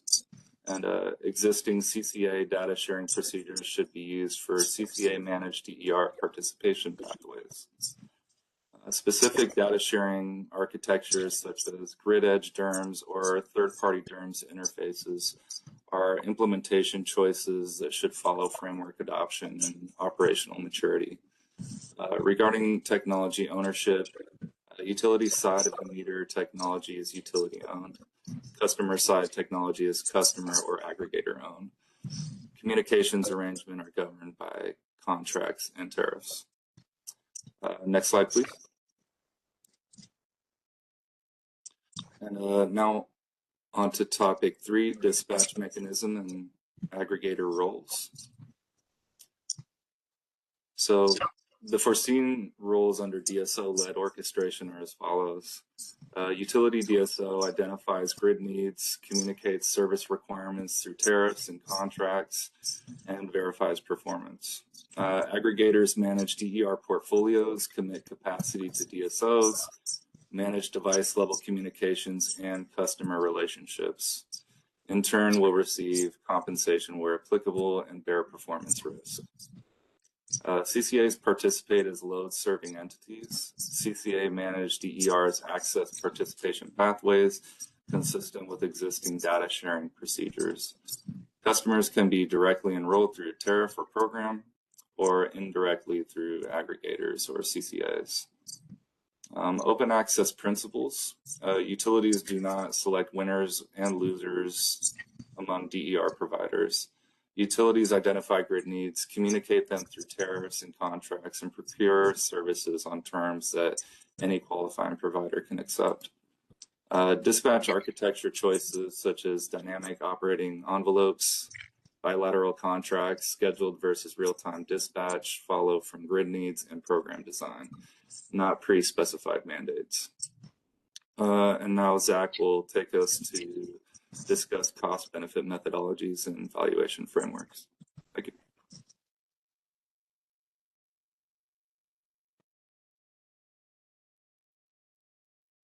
Perfect, thank you. Okay, so topic 4 here, the ruling and the agenda notice flag cost-benefit methodologies, valuation frameworks for discussion. We wanted to highlight that we've addressed this in both opening comments and reply comments for the Commission's consideration and stakeholders. A suggestion being that the California Standard Practice Manual perhaps could serve as a good reference or starting point, being supplemented to identify specific, distribution level value. And that could be such things as locational and temporal avoided cost recognition. We could also consider the comparison against traditional utility solutions, of course, as a basis for identifying that cost versus benefit, but that doing so should really consider the full cost of the requisite platform, telemetry, settlement, measurement, and verification, the compensation itself, of course, and any other, applicable program cost when determining whether a proposed service or solution that is being compensated is cost effective. Another item for consideration here is understanding what sort of bill impact such programs could have, and then of course, how that relates to any net benefit analysis. And then I'll leave you on this slide with just highlighting, the reply comments that we had submitted, really focusing on the fact that, compensation should be provided for services where they're being offered to solve identified grid needs, not speculative grid needs, of course. And that, once again, the core consideration here is that compensation should really be limited to amounts that provide ratepayer benefit. Next slide, thank you. Okay, getting into topic 5. This, I believe, grouped several questions together related to various mechanisms on the shared savings mechanism front, the issue of real-time pricing, and then other jurisdictional examples from the United Kingdom and Australia. Taking it from the top here, in our opening comments, San Diego, really remain neutral on the question of proposing a shared savings mechanism. And that's really just trying to understand more as the record develops, of course, and then wanting to flag that pursuing such a mechanism really is a significant rate-making matter and would likely benefit from a dedicated discussion, whether that's within this track or a separate venue. But we do anticipate a lot of thought and effort going into that work stream. On the issue of real-time pricing, we essentially view the orchestration that's being contemplated here in real-time pricing as largely separate issues, perhaps complementary, but really through this lens of track 2, orchestration relying on that utility communicated need and DERs being dispatched or orchestrated in response to that need, whereas the real-time pricing relies on customers voluntarily responding to price signals. And we have flagged that in general, the idea here being that demand response, customer response to real-time prices, that umbrella of issues really should be reflected in load forecast so that that impact is correctly reflected through the distribution planning process. touching on the jurisdictional questions, the examples the original ruling had cited from the United Kingdom and Australia, we do think those could be useful, but at this time it's hard to understand whether they're directly transferable to California and the IOUs. But the workshop process here, and whether they're a series or a working group perhaps, could be a good forum to explore that further. But adopting anything specifically from those jurisdictions at this time is likely premature. Next slide, please.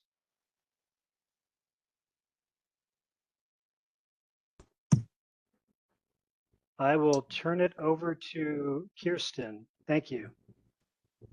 Thank you very much. All right.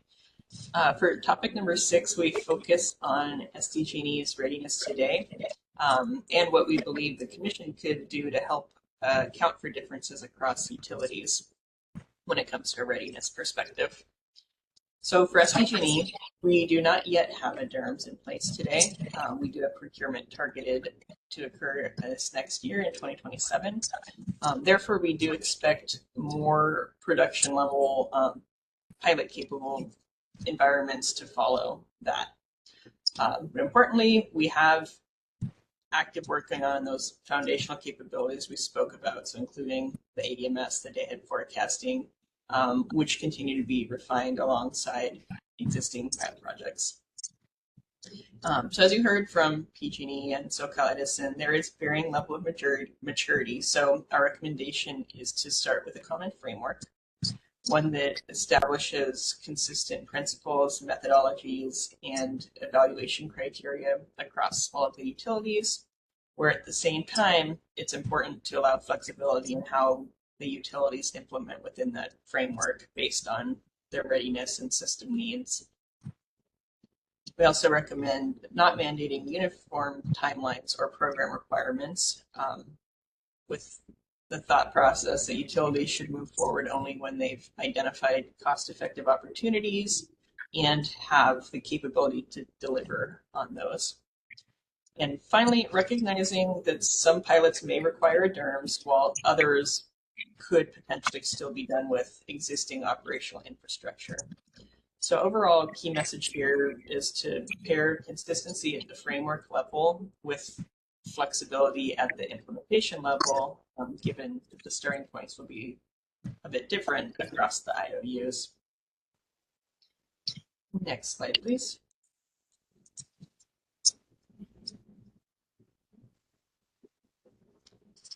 So now for a quick highlight on how we view the role of pilots in advancing the ER orchestration. So at a high level, the pilots serve critical functions that framework and policy alone cannot provide. They'll allow us to help validate technical feasibility under real operating conditions, demonstrate commercial viability at compensation levels that provide a ratepayer benefit, and test operational integration, including things like telemetry, signal reliability, cybersecurity, and aggregator performance.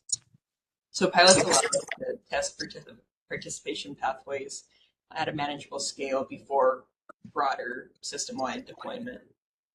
So from an SDG&E perspective, an important consideration is that some pilots will depend on the DERM system, the capabilities being in place, and we do think there will be the most value of utilizing that enterprise DERM system rather than an interim, which would just have to be replaced later when that DERMS is in place.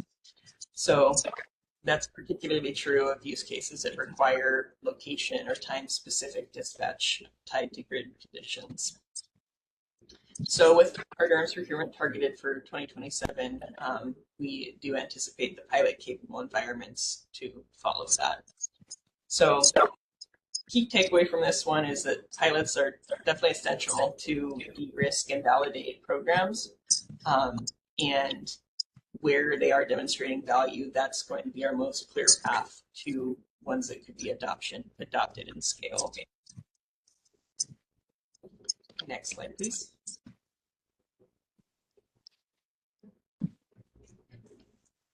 And as a final point for topic number 6, SDG&E's perspective on the use of EIS in informing DER, EIS2, and informing DER orchestration and pilot siting.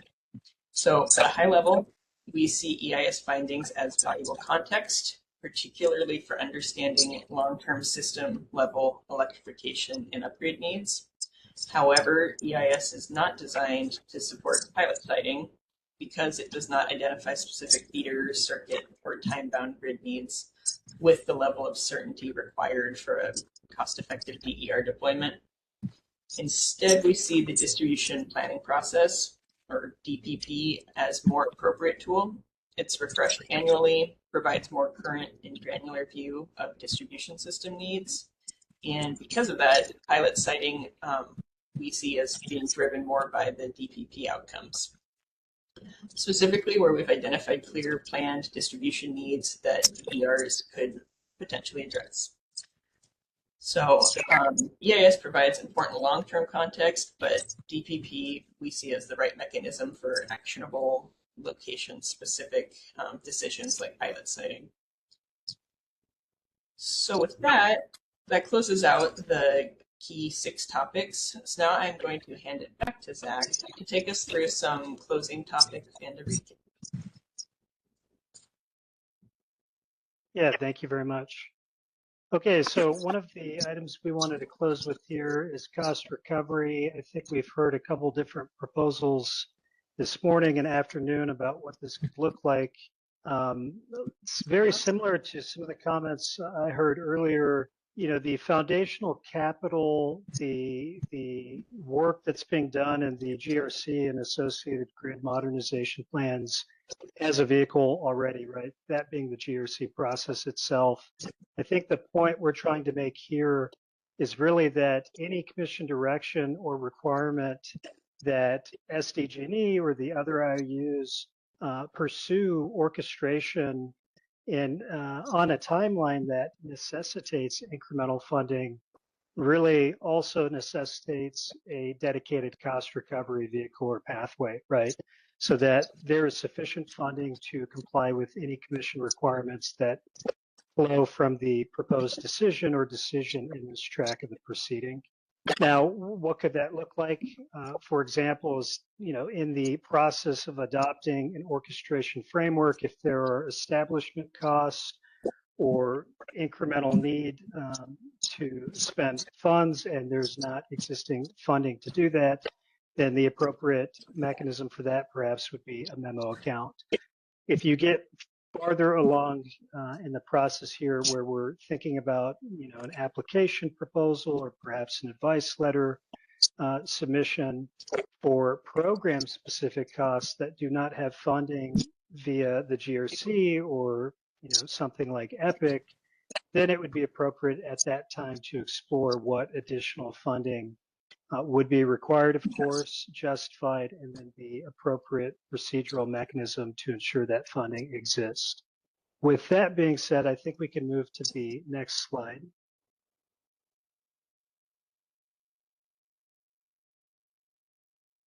So what does the process look like moving forward in our view, or what could be beneficial, perhaps is a better way to state it? We really think, going back to the beginning of the presentation here, that there's value in the commission adopting a DER orchestration framework in this track. And that can be done through, you know, follow-up workshops, this being the first of 2 that are in scope currently, but you know, I think the original ruling contemplates more. A few stakeholders had recommended a working group. We support that idea. We've said so in our reply comments. And so moving forward and exploring and defining the orchestration framework would have value. After the framework is adopted, that work could really inform, you know, the future submission of utility requests. And then that would inform, based on readiness, you know, what specific distribution needs could be solved, what programs are being developed consistent with the framework to solve those needs or address those needs. And then the commission would be in a position to approve that work and the framework could serve as a basis for evaluating the request. So we think there's a lot of value there. With that being said, I think we could go to the next slide. Okay, and I'll just quickly wrap up some of the main points here. Not to sound repetitive, but the framework, lots of value there. Adopting it here, in track 2 would be great. The utilities would be positioned to propose, what works based on their current needs, their level of readiness. The cost recovery question could be answered through those vehicles. And then we also thought it was worth mentioning, and we did address this in comments, but there could be some value in the commission clarifying the interplay between this orchestration work and the ongoing demand response rulemaking. I think I will conclude there. I guess one final closing remark is our slides were designed to be text heavy, right, for the record development, but we have included citations to our opening and reply comments for further detail. If there are any questions, we're happy to answer those at this time or follow up in writing. Thank you. Okay, thank you so much to the SDG&E team. At this time, I want to ask if anyone in the room has any questions.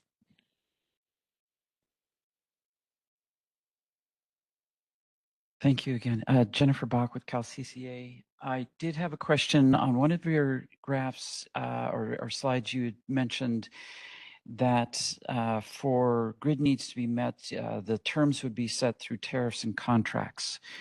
And I'm wondering if you could explain that a little bit further and what your vision is in terms of either use of bilateral contracts for provision of DER services, or if, as we've talked with the other IOUs, if you've looked at other marketplace options where you would forego that process in favor of putting out an offer for services and then having that competitively bid and dispatched.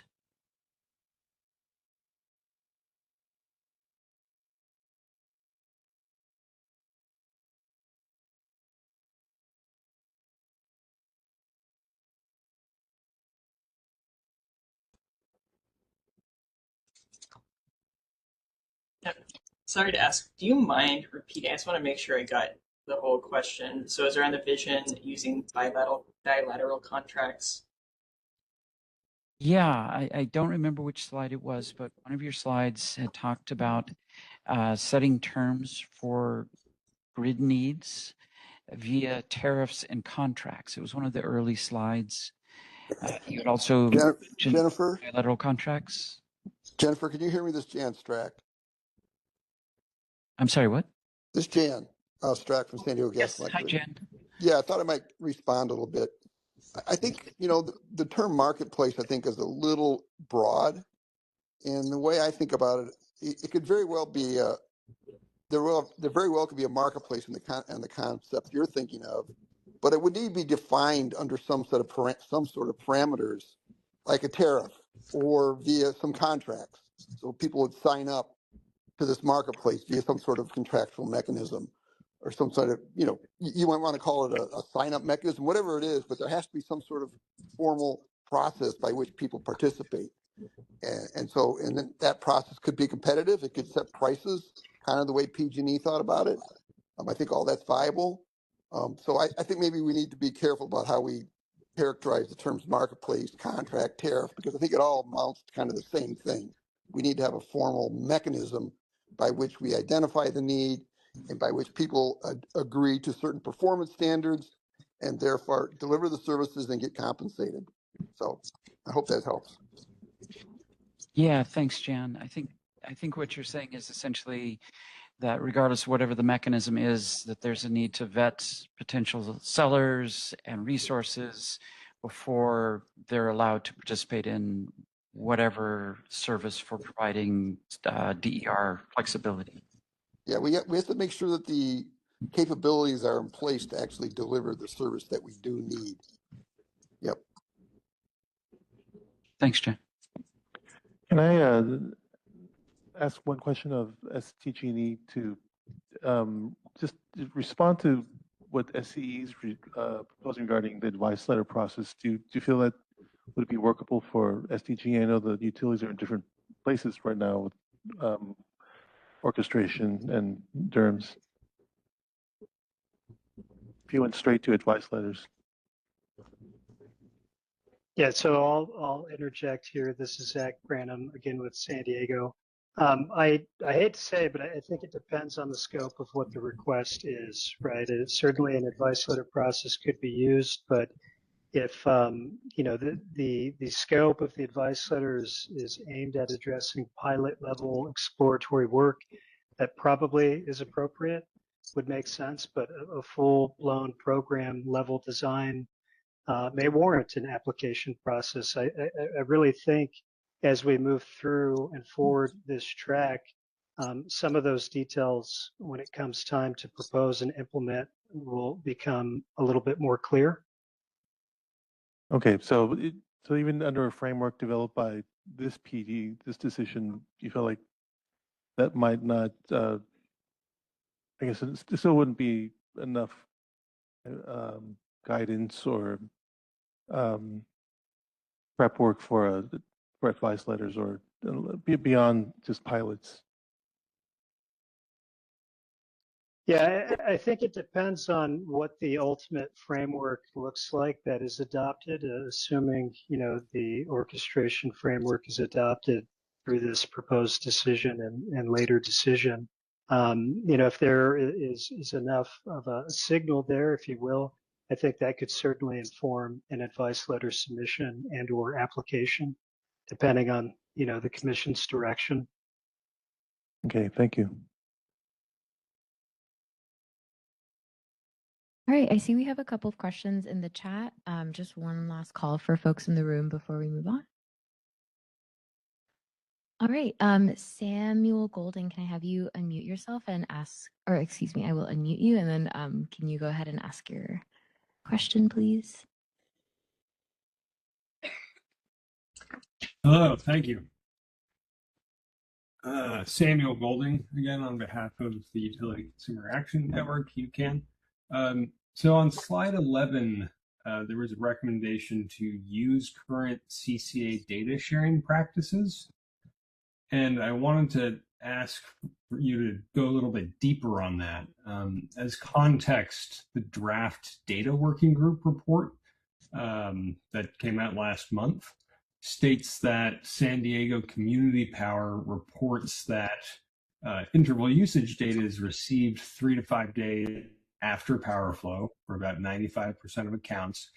And the problems with that data include issues with the geolocation of some customer premises, inability to identify accounts impacted by PSPS events or disconnected, difficulty in identifying data changes, a lack of clarity around data quality and status codes, confusing additional data columns and values, potentially missing data, and differences between the data received via the EDI billing system files and via API. Also, the Clean Energy Alliance noted that there are data delays when networks undergo corrections and all accounts are impacted until those are resolved. So in context, can you explain why, are you saying that this quality of data access as it stands right now is sufficient, in your opinion, for DER orchestration?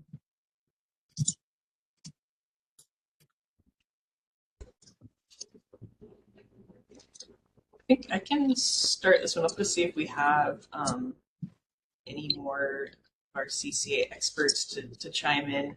But I do know the comment on the slide was more around just existing procedures, so processes that we have with the CCAs to work within those bounds, more so than like a quality comment of the quality being sufficient. I'll see if anyone else has any additional information. No, this is Jan again. I think this is a very detailed question. I suggest we take this offline. I don't, we can't really address issues of quality. And I'm not really familiar with exactly the processes we go through to provide data to the CCAs. I do know there are, existing mechanisms by which CCAs can request data that they need, and if they, pay a cost to provide that data, we can get it. But this seems to be more of a current quality issue, and I think our experts need to get involved in that. Okay. Yeah, and if I could just add one thing here, Samuel, great question.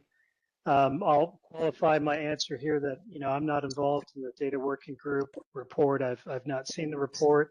I am, subject to check, taking your comment here as accurate and have no reason to believe it is inaccurate. So with all that being said, I just wanted to point out that, what we're saying here in the presentation isn't really a conclusion regarding data quality and the use of that data quality. It's really pointing to the fact that there are existing practices, and I think your comment here really is a good one because it provides the commission with perhaps a focus area in this track as we move forward and explore these issues, right?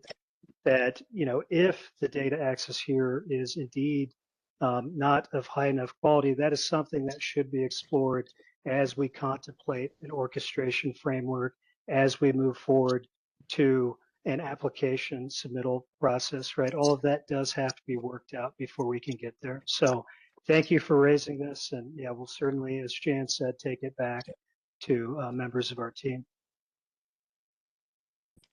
All right, and we have one question in the chat from Ben Schwartz. The DPP is conducted in a silo from the IRP and TPP. How does SDG&E propose to utilize DSO function to reduce the need for future transmission if planning is solely conducted through the DPP? So this is Jan again. I think this is a known and long existing issue. The fact is, all three of those processes that Ben notes have their own purposes, they have their own processes, and they have their own timelines. And so it makes it almost impossible to completely align them. So now he characterizes it, Ben characterizes as a silo. I'm not quite sure that's accurate. The fact of the matter is that we go through cycles. There's a refresh cycle. The DPP is done annually. Excuse me. The IRP and the TPP are done annually or biannually. So there's a refresh cycle where we each pick up, the most recent information that we can and feed it into our own set of processes, one building upon the other. So the IRP, for example, builds upon the TPP builds upon the IRP. The DPP feeds information into the TPP. So there's these, information flow paths that help sort of ameliorate, if you will, the time-based siloing that I think is sort of inevitable under the way we've got the system set up now. I don't know there's any way around it, but I, would of course be interested in any suggestions for how you could break that down. But I think where we are on those respective processes, I don't see those fundamental challenges being overcome anytime soon.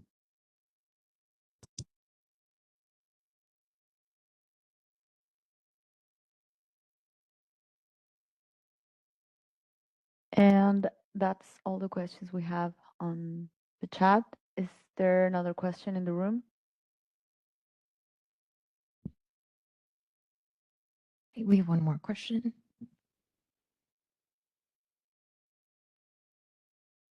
There's another question in the chat too. Hello, Thomas Lee from Darapi. I think that additional question may be just me with a follow-on comment to Samuel's question about data access. That working group also noted that stakeholders other than CCAs also expressed some challenges and concerns with the current data sharing processes. My question is actually really more of a comment on this slide. I appreciate the note to focus on interoperability and open access rather than specific technologies or specific protocols. I think that at this point, the use cases, the industry has not yet achieved a consensus on the use cases. There are new technologies and new capabilities being devised at a very rapid pace. So I would like to see, and I think it's important for us to note that we should settle out maybe the kind of the use cases, but also the business requirements before we start to specify specific communication protocols, because those requirements will drive how those protocols are implemented. Case in point, at least in the work that that my company does, Darapi, we have noted that most of our time is actually spent working through differences in utility requirements rather than differences in device level communication protocols.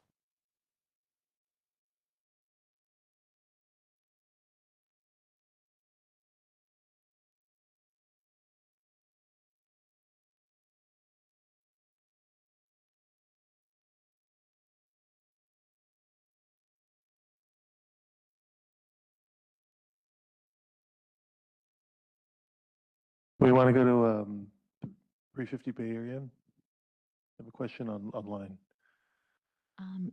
Yeah. Okay, Claire Broom, I'm going to go ahead and unmute you and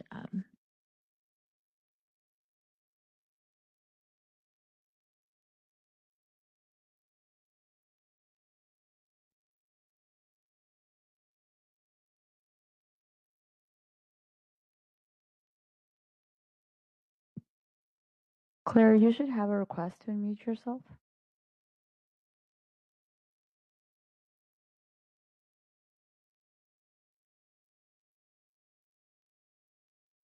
okay, I am going to read Claire's question out loud. Follow up on data transparency. 3 to 5 days delay in availability of interval data to partners, CCA, and others in a DR ecosystem does not appear to be a reasonable target.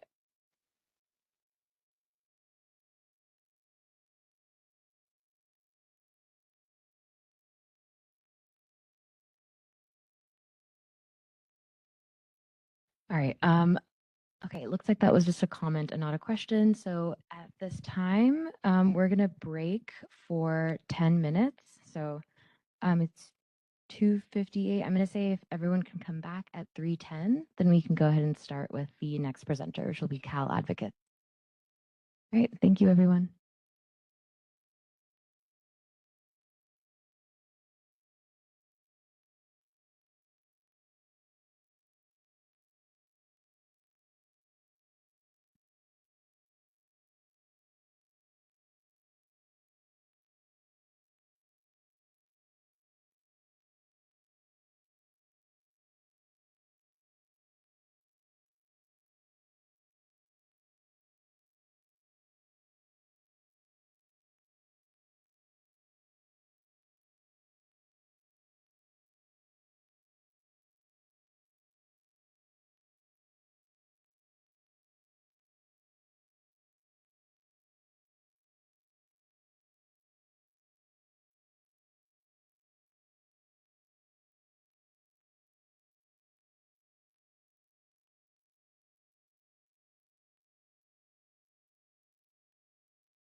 Good afternoon. Welcome back to the DER orchestration workshop for track 2 of the high DR proceeding.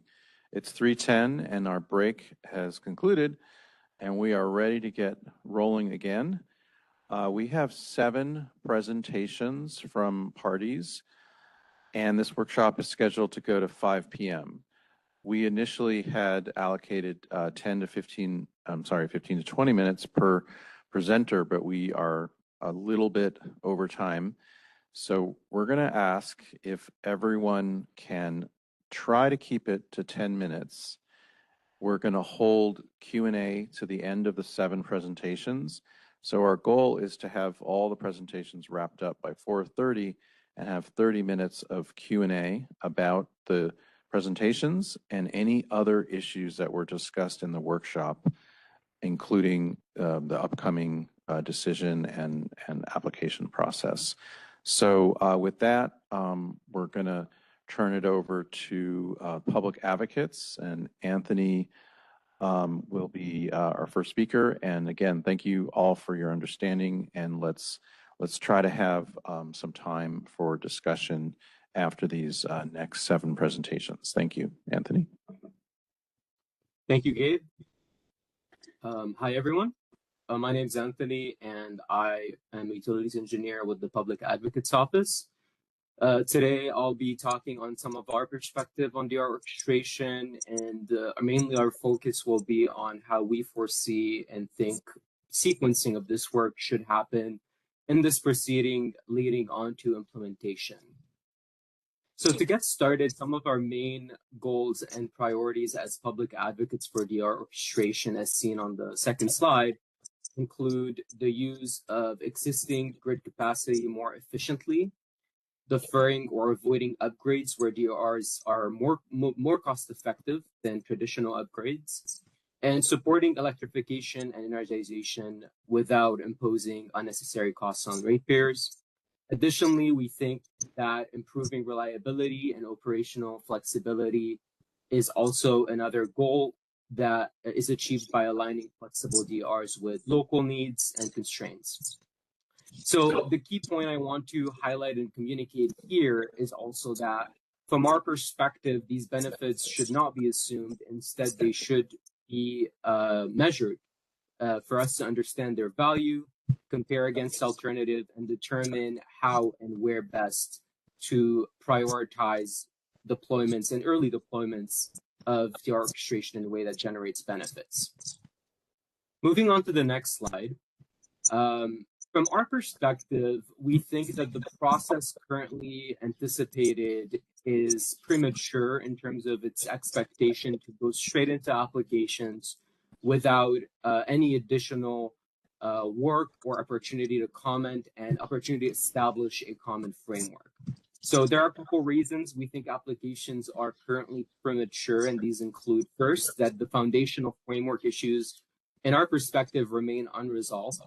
So the Commission, in our perspective, has not yet adopted a cost-benefit methodology, performance metrics, participation rules, oversight requirements that would determine whether the orchestration is actually going to produce these that rate zero value. And second, it is not clear at this point what an application would be asking from the Commission to approve. As we've heard, that application could be about pilots, about router deployment, third-party participation, cost recovery, or some combination of these issues, but there isn't a consistent expectation on what is implemented in that application at this point. Our view is that the Commission should first define a framework and then decide whether applications are the right vehicle for implementation. And third, our view generally is that cost recovery should remain in the GRCs. The orchestration depends on the same systems and capabilities that are already being requested and funded through the Grid Modernization GRC. That includes DERMS, ADMS, and related deployments and enablement of the orchestration. So reviewing these costs in the GRC, in our view, is the right vehicle. So our position is not necessarily that applications could never be considered down the line. It's more so that applications at this point should not come first, and rather a common framework should be established before making that decision. Moving on to the next slide. These are some of the issues we think need to be addressed and resolved ahead of a framework, to establish a framework ahead of implementation. First, a cost-benefit framework is essential. The Commission needs an approach to determine when the orchestration will create ratepayer value. That should include the cost of the technology, the program administration, the cost of customer participation, any compensation, and any grid upgrades that are being deferred or avoided. Considering there are some talks and considerations of compensation, that means there might be different bill impacts if that is the way that this proceeds for customers that participate and don't. So all of these require a careful understanding of the cost benefit and of bill impacts. Second is performance and evaluation metrics. So our view is that the Commission should define what the IOUs must be able to show before scaling. For example, what pilots and early deployments results will be considered sufficient and how they will be evaluated to decide how to scale the orchestration forward beyond early deployments. So this is kind of the after the facts proof of the cost benefit that is used to basically establish a framework and an architecture for the orchestration. This is how we can track and follow how the orchestration is being implemented and make decisions off of these implementations that align with what is the most valuable and beneficial for ratepayers and others involved. Third is accountability and oversight. We think the orchestration, considering it will involve utilities, customers, third-party providers, we think the Commission needs to decide on rules for participation, data access, reporting, and performance accountability before deployment. As we've heard from a lot of parties also, there's talks of whether this will be open access or something more hybrid, whether there will be a marketplace or not. All of these are issues we think need to be applied consistently across utilities. And for that to happen and to decide on what architecture to adapt, there needs to be a framework established beforehand that directs the utilities to implement consistently. Finally, cost recovery, as I've mentioned before, our view is that that should remain in the GRC. So with that being said, this slide summarizes some of the current existing areas, either in GRC or in early pilots and early deployments, that could be utilized in order to build, address certain gaps related to that framework and start building it.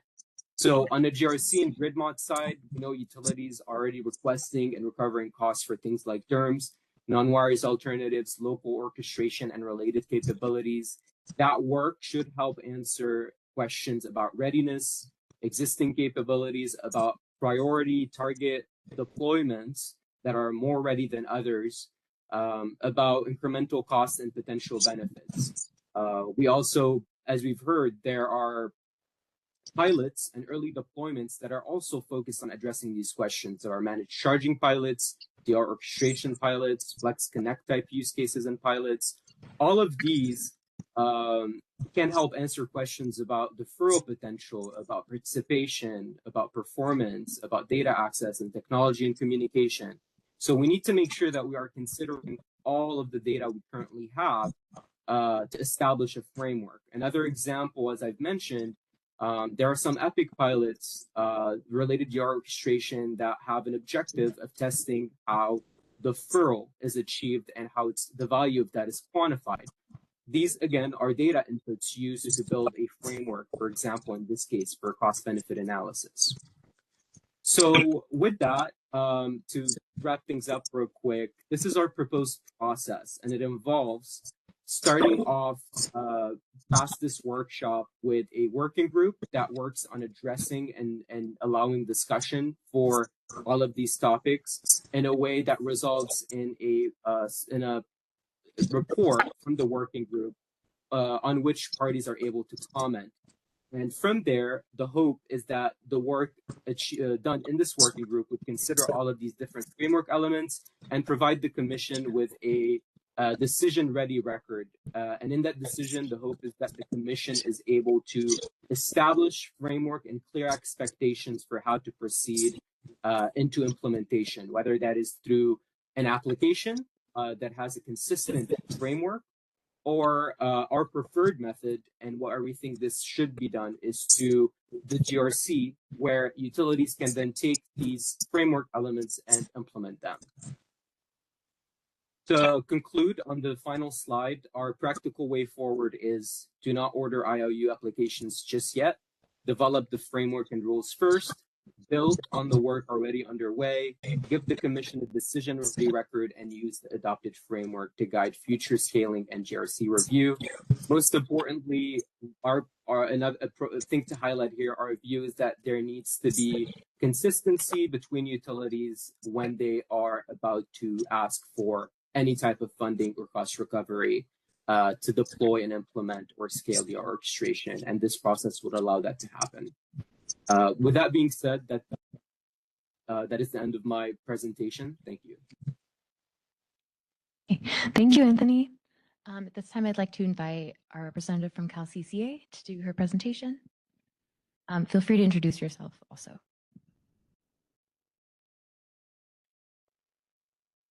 Good afternoon. My name is Jennifer Bach. I'm the Senior Distribution Case Manager for CalCCA. And I'm going to be talking about the CCA's perspective on DER orchestration framework. And start with, if we could go to the next, I have to. Just very briefly, I'm going backwards here. Okay, there we go. Very briefly, I just want to introduce the CCA's role in DER orchestration. And most of you all know this. I'm going to go very quickly on this. Not that quickly, though. All right. So there are 26 CCAs in California that serve currently over 15 million customers. CCAs are expanding in service territory to cover even more customers. And that represents about 27% of the load in the CAISO, and that's just shy of 67,000 gigawatt hours per year, or that was last year, I believe.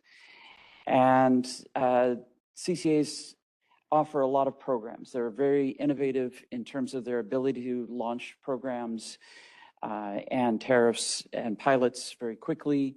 And a lot of those are focusing on distributed energy resources, and several CCAs are now already operating DERMS platforms or launching DERMS platforms, and these are some examples of DERMS platforms. And they're operating these right now to try and reduce RA cost as well as meet reliability goals, but other goals like electrification and greenhouse gas reduction. But without visibility into the distribution grid, they're really focusing on reducing cost for customers through RA reduction. And so there's an opportunity to leverage these resources to provide these kind of services. However, before we get into an application or even a framework, we need to discuss the operational roles prior to setting that framework for DER orchestration. And we believe that a robust record needs to be built before committing to that framework. There are significant unresolved concerns over potential conflicts of interest between the IOUs serving as the DSO that need to be resolved. Primarily, this revolves around the build versus buy bias that's inherent in the utility regulatory structure right now. And if the IOUs are going to be operating a market, and whether or not it's through a marketplace function or if they're going to be providing compensation to third parties for providing this, you're essentially operating as kind of a market. This runs afoul of FERC's rulings on marketplace independence. And since finally, since the Future Grid Study workshop series, the report and the ruling that adopted the report, there have been significant changes and developments in the deployment of flexibility marketplaces outside of California that we need to be learning from. And on that point, if you look at what's going on in the UK and around the world, but in particular in the UK, they've grown, the flexibility marketplaces have grown in number and in size. In 2021, there was 1.6 gigawatts of flexibility traded on the markets in DSOs markets in UK, and that grew to over 9 gigawatts last year. There are 2 new marketplace operators since the last couple of years. We have Electron Connect, which is a more utility integrated marketplace platform provider, and you have Epic Spot, which is now serving customers in southeastern Great Britain. And the independent marketplace operator Piccolo, which I know some of the IOUs are familiar with already, they have launched in other countries in Europe and Australia, as well as in the United States. So these developments really warrant further investigation by the Commission to inform the development of a DER orchestration framework for California. The concern that we have, the real concern, is that committing to a specific framework without further building the record is going to result or could result in higher costs, less participation, and fewer benefits. The framework, the structure that you have for enabling third-party owned DERs to participate in the market really influences how much benefits you're going to be able to get. How much of these resources can you actually leverage to ensure that you're going to be able to support electrification of the grid while reducing the amount of grid investments that are made. So, and there's kind of 2 elements to that that I want to discuss a little bit. First is the selection of the platforms and the communications protocols, just to highlight those 2. And again, to reinforce the effort, the concept that the conflict of interest under the current regulatory framework really could determine how successful these markets will be and require further development of the record.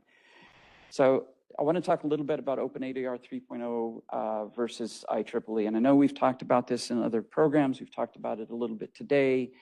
And I just wanted to reinforce the fact that, the protocols are both open source protocols.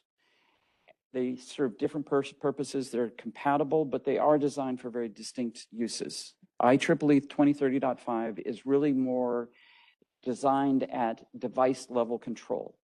It's got more overhead. It's really looking at specific inverter-based device level control. It has market functionalities, but it also has higher, more complex integration than an open platform like OpenADR 3.0, which was designed specifically for demand response and flexibility markets. It's API-based. It's scalable. It's really designed to scale into the millions of devices, whereas IEEE 2030.5, and we heard this from the IOUs in some of the discussions on the load flexibility programs, about the limits on their ability to directly control devices without going to third-party aggregators. Again, because it's designed for that top-down device-level control versus an open platform, which is designed to be more agile and scalable. And that's really designed for markets. And the 2 kind of need to work hand in hand. It's not a one or the other. It's what's the best use of the protocol and what's the best protocol to achieve the goals that we want to achieve via this orchestration effort. And I think it'll be helpful to kind of understand what the options that we're looking at here. What are the different framework that we can look at for DER orchestration? The first is what we've been largely talking about, what's largely been deployed or being deployed by the utilities, and that is the ADMS and enterprise DERMS platforms. Those systems really are designed for this top-down control. These are important systems that provide visibility into the grid needs, as well as the ability for the IOUs to control DERMS that are enrolled in their programs or under their direct control. It's not really designed to be scaled for markets. Now, you can add an IOU grid edge DERMS, and that will add some additional flexibility for third-party market providers. But again, what we're talking about here is utilities probably relying on this via either bilateral contracts or tariffs for third parties to participate. Again, it's not really designed to maximize participation. What you really need to look at, I think, is the independent marketplace operator. And these are platforms that are designed specifically for trading DER service or matching DER services with DER needs for DSOs. And this is what is in operation in the UK, although they have independent DSOs. The platforms themselves are marketplaces. They're designed to be scalable. They're designed to be flexible. They're designed to be more transparent. They create a uniform sort of entryway for participation, and that encourages participation. It encourages and stimulates competition, which encourages innovation. And the marketplaces are really how you're going to be able to scale and access all of these DERs that are available through either third parties, CCAs, other providers, as well as utilities that can then access the maximum amount of DERs possible. The last one I put on here is the independent DSO. And again, these are what you see in the UK. That eliminates all of the potential conflicts of interest, provides the greatest transparency, but it's also the most complex and will take the longest to develop.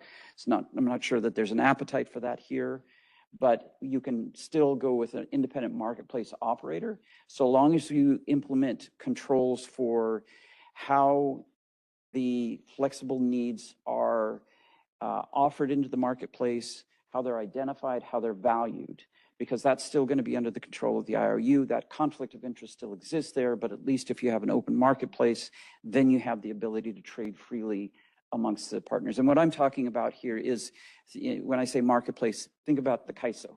We have a very good example of an independent marketplace that's been operating in California for a very long time at the transmission level. And this is what we're talking about at the distribution flexibility services level. The same thing where the IOUs would identify needs, tender those needs into the market, and then the providers and the resources would be pre-screened, registered.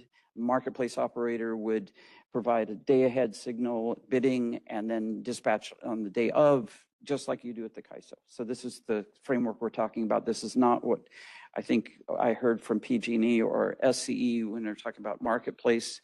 When I say marketplace, I'm talking about a CAISO-like marketplace. So I've also included some benefits and risks of an independent flexibility marketplace versus a IOU-controlled marketplace. I don't know that I have time to go through all of these. So I'll leave these up for you to look at, and I will finish it off then with the commission.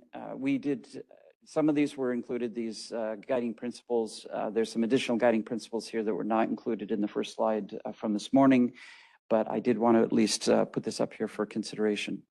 And hopefully we'll have some time for questions after. Thank you very much, Jennifer. And I just want to also let all presenters know that even if you're unable to present everything on your slides, all the slides will be part of the record of a workshop report that will follow this workshop. And also just a friendly reminder about the scope of the Track 2 proceeding. It is about the role of the IOU distribution system operator. There was an amended scope from summer 2023, which made that scope known to everybody. So we're not looking at other models such as an independent DSO. Thank you. Okay, thank you. I would now like to invite Samuel Golding from UCAN to come up and do your presentation. I've made you a panelist, so you should be able to speak as well. Great, and my apologies. How do I change my slides? Let me know, please, when you need me to go to the next slide. Okay. Thank you. I'm Samuel Golding, President of Community Choice Partners, consultant on behalf of UCAN, the Utility Consumer Action Network. UCAN's a nonprofit public benefit corporation with a 40-year history of intervening in proceedings to protect and represent the interests of residential and small business customers in SDG&E's territory. I'm focusing on key structural solutions that UCAN believes are necessary to efficiently orchestrate the mass market of behind-the-meter resources to begin providing grid services at scale across the state, to minimize total system costs for ratepayers, which UCAN believes should be the primary objective of the DSO DER orchestration framework. Now, I don't have to spend too much time on this slide. California ratepayers are in an affordability crisis. Can you go back one slide? Thanks. And while the forecasted figures are subject to debate, there's tens of billions of dollars of potential savings that can be unlocked through effective DER orchestration, which is first and foremost, from UCAN's perspective, a CapEx avoidance tool. And that's why we're cautioning that DSO-led cannot become IOU monopolized, because until we address changing the regulated business models of utilities, they profit off of capital expenditures, and so they'll have an extremely strong financial and also institutional bias against orchestrating DERs to maximally lower costs for ratepayers. Related to that, we feel, is the general lack of utility initiative to could be done to leverage the tens of gigawatts of installed behind-the-meter customer resources to provide grid services on a concrete timeline, preferably as quickly as possible. Next slide.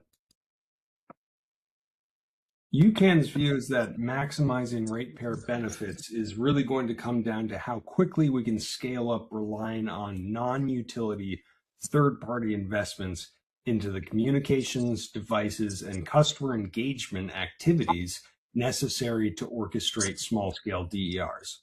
And that's less of our unique insight and more the consensus view that we see across a lot of organized electricity markets grappling with this energy transition. To do this successfully, we've recommended three things. The co-equal aggregator participation and protocol neutrality. Our recent comments suggested including these explicitly as guiding principles to recognize that promoting a competitive ecosystem where third-party aggregators and CCAs can offer orchestration services is a goal of the orchestration framework. The rest of this presentation focuses on reiterating the third element here, UCAN's longstanding recommendation to deploy the software infrastructure required to enable that competitive market in practice. Next slide. Okay, this slide recaps our recommendations previously presented at the first Future Grid Study Workshop in early 2024. At a high level, DER orchestration at scale requires software that accurately tracks DER devices, allows for reliable data exchange across DSOs, CAISO, and market participants, and facilitates the competitive procurement, scheduling, and settlement of DER devices. Now, that's not a contentious assertion. Where parties have disagreed is the extent to which individual utilities should build out and manage these functions, or whether these functions should be deployed across all utilities in common platforms operated by a neutral third party for the sake of transparency, standardization of the market as a whole, and cost efficiency. UCAN devoted its, go back one slide. UCAN devoted its second Future Grid Study Workshop to documenting the ways in which individual utility implementations of green button data exchange systems and utility databases of DERs had been persistently deficient and dysfunctional in unique ways for years. And I won't recap that here, because since then, the issues have been explored further through the Data Working Group in Rulemaking 20-11-013, and the draft report that came out last month recommended evaluating deploying a DER registry and a data platform across all utilities.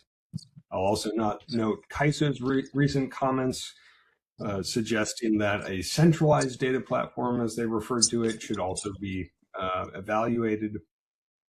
Regarding the Flex Market platform, Cal CCA's recent comments in the presentation they just gave strongly endorse the independent market operator opportunity and provided a solid overview of how there are commercially available platforms orchestrating gigawatts of DERs to provide grid services right now in other markets. Earlier today, I'd like to recognize that PG&E emphasized the benefits of contracting for a proven flex market platform and acknowledge preference for deploying that platform across all utility territories, which Edison also echoed, although they haven't really evaluated the platforms yet. And what I see here is a consensus that's emerged over a couple of years through the data working group process for the register and the data hub, and in major party position proceeding for the flex market platform, that standardizing these across all the utilities might actually be the best way forward. Next slide, please. So I'd like to go a bit deeper on the potential ratepayer benefits of deploying the independently operated flex market platform across all three utilities. At a high level, all three of the utilities are envisioning a protracted multi-year pilot to scale implementation timeline. And while the notion of starting small and failing fast and pivoting and learning by doing sort of sounds prudent, it also sounds like a startup burning through venture capital funding to try and break into a new market. And UCAN doesn't believe that ratepayers should foot the bill when there are faster and cheaper ways of deploying DER orchestration services. Now, the vendors that have developed these flex market platforms have successfully orchestrated tens of gigawatts to provide grid services to utilities already. And what their experience has demonstrated is that leveraging the existing expertise and capabilities of DER aggregators can produce cost-effective grid services at scale. Now, Connecticut's recent experience shows how quickly this can be accomplished. Regulators there deployed the PCLO's flex market platform statewide across 2 utility territories, and within 7 months of awarding them a grant that was for less than $2 million, they stood up the market platform, registered dozens of DER aggregators and over 8,000 DER assets into a DER register, conducted 20 solicitations for various grid services, and ended up flexing 35 megawatts of DERs within the pilot window. And CCAs, as Cal CCA mentioned, have also deployed that platform in California, although it's limited to resource adequacy instead of grid services. You can't that the commission has the opportunity to leverage this sort of market platform to cut years off of utility deployment timelines and to fast track a truly competitive market that we know can scale quickly because it's done that in other markets, both of which will save ratepayers money.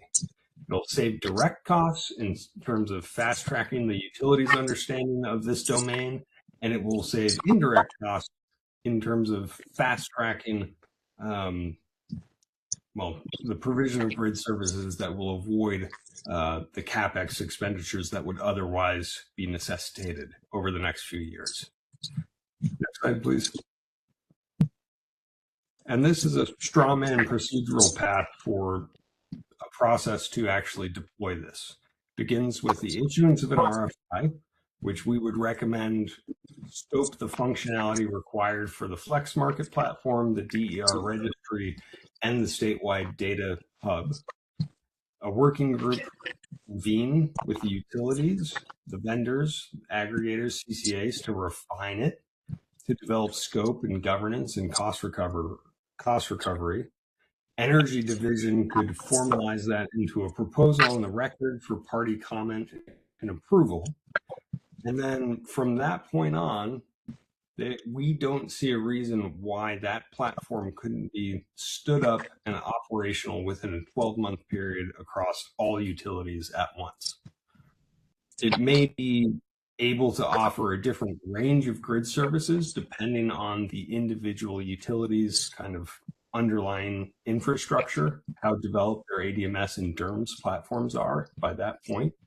But the point, but it would standardize the market, and it would allow aggregators to start onboarding all of their assets into a DER register and provide visibility for the volume and the types of DER services that are available across the grid in California. So, next slide. Thank you very much. All right, thank you, Samuel from UCAN. At this time, I would like to invite Ben Schwartz from the Clean Coalition. You are now a panelist and should be able to present your materials. Thank you. Great. Thank you, everyone. My name is Ben Schwartz, and I am the Clean Coalition's Policy Director, and I'll be discussing core principles that focus on a local-first DSO framework. Next slide.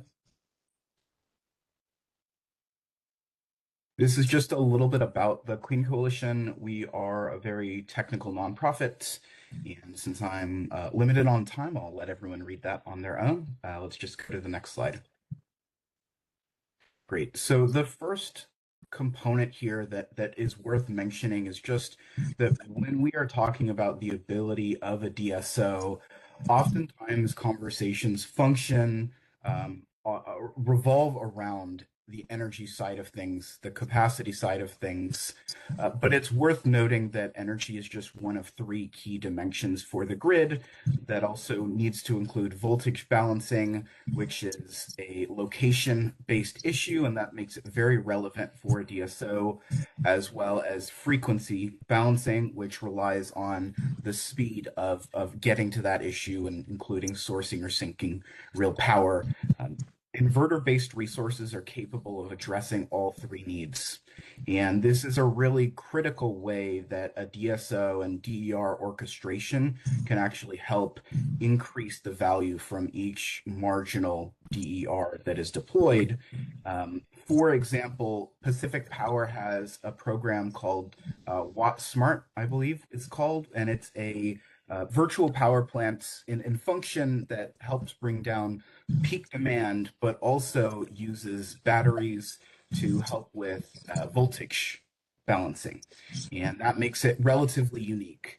In California, DERs since I believe 2018 have been IEEE 1547 compliant, meaning they come with default curves for the utility service territory for voltage and frequency, but they are not adjusted following that, meaning that there is a big opportunity with existing resources just by utilizing those voltage and frequency capabilities on a more granular basis to create real value for the ratepayers, and that's without even considering future energy balancing opportunities and additional incremental DER that will continue to be deployed over time.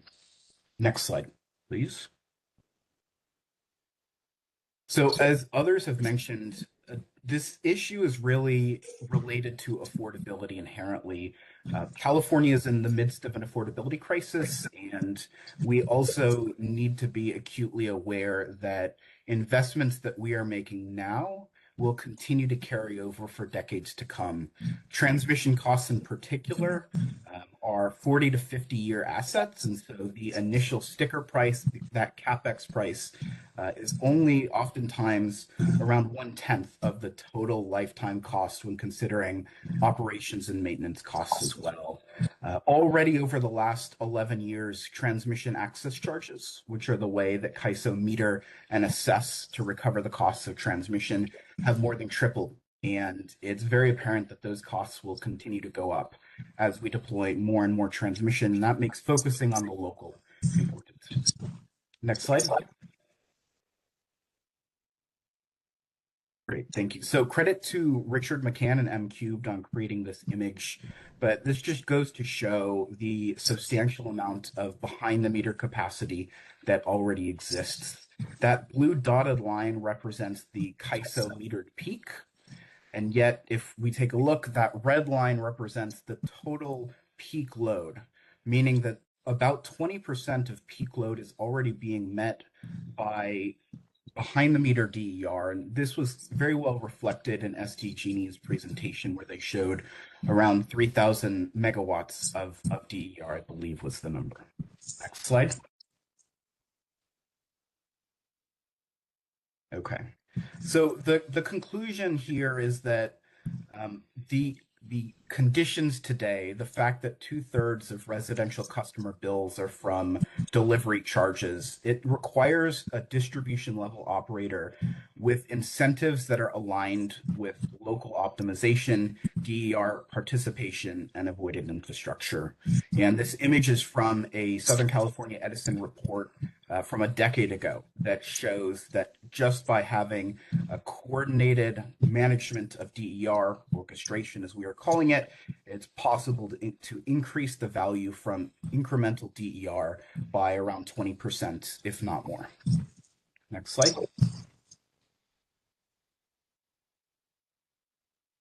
Okay, so designing a DSO for the local first. The DSO should balance local supply and demand to the maximum extent feasible before relying on imports or exports. So first, that should be done by managing external interfaces at the transmission distribution interface, which means that balancing will occur locally. It requires maximizing existing infrastructure through non-wires alternatives, supporting a local market, ideally one that is accessible, as Samuel from the last presentation, I think, discussed very well, and fully utilizes the value streams of DERs to provide voltage, frequency, local reliability, and critically, resilience functions as well. That's a value stream we haven't discussed too much. And importantly, it's essential that the DSO's financial incentives are aligned with the needs of the local ratepayers, and that includes speedy interconnections, timely energizations, efficient DER operations, and avoided infrastructure. Next slide.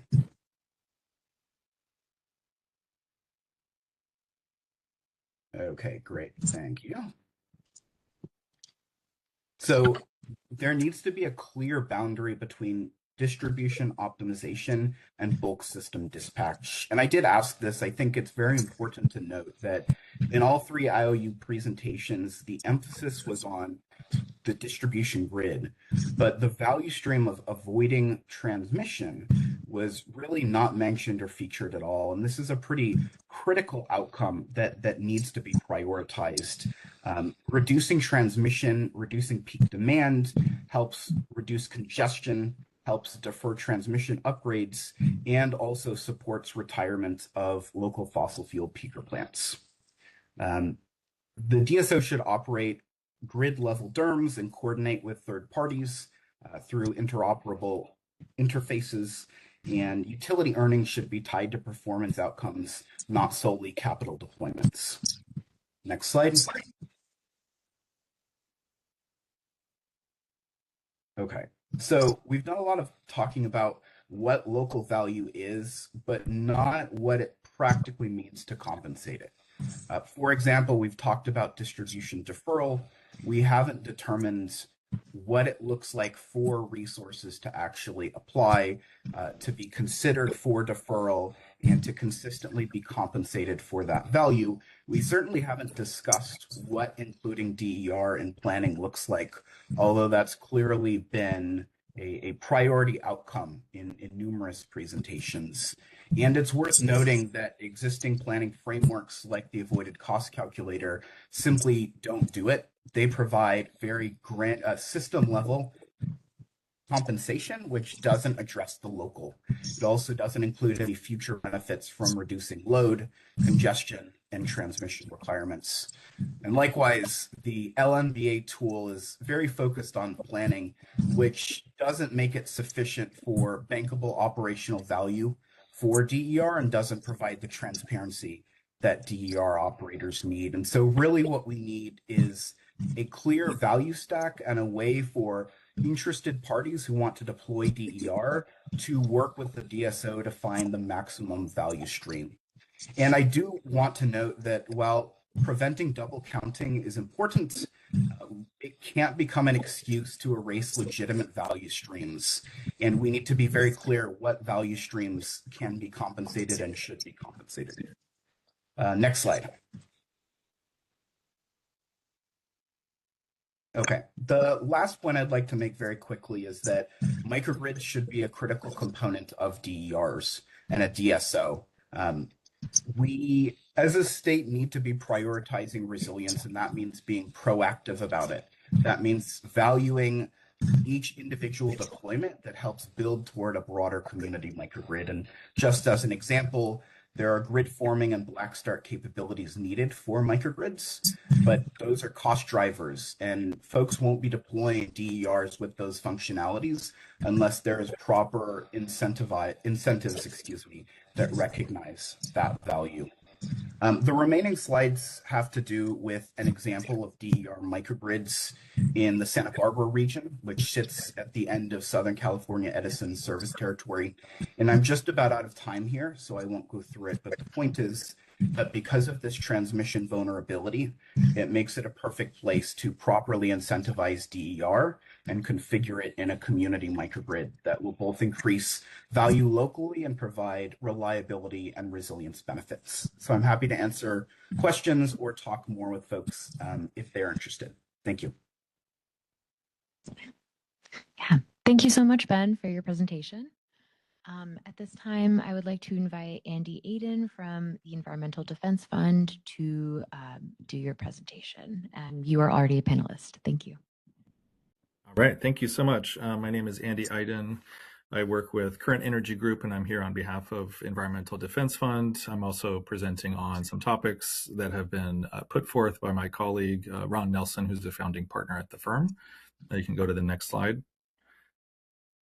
We'll go into a brief introduction and background, and then a little discussion on the export tariff framework. Oh, you can stay there.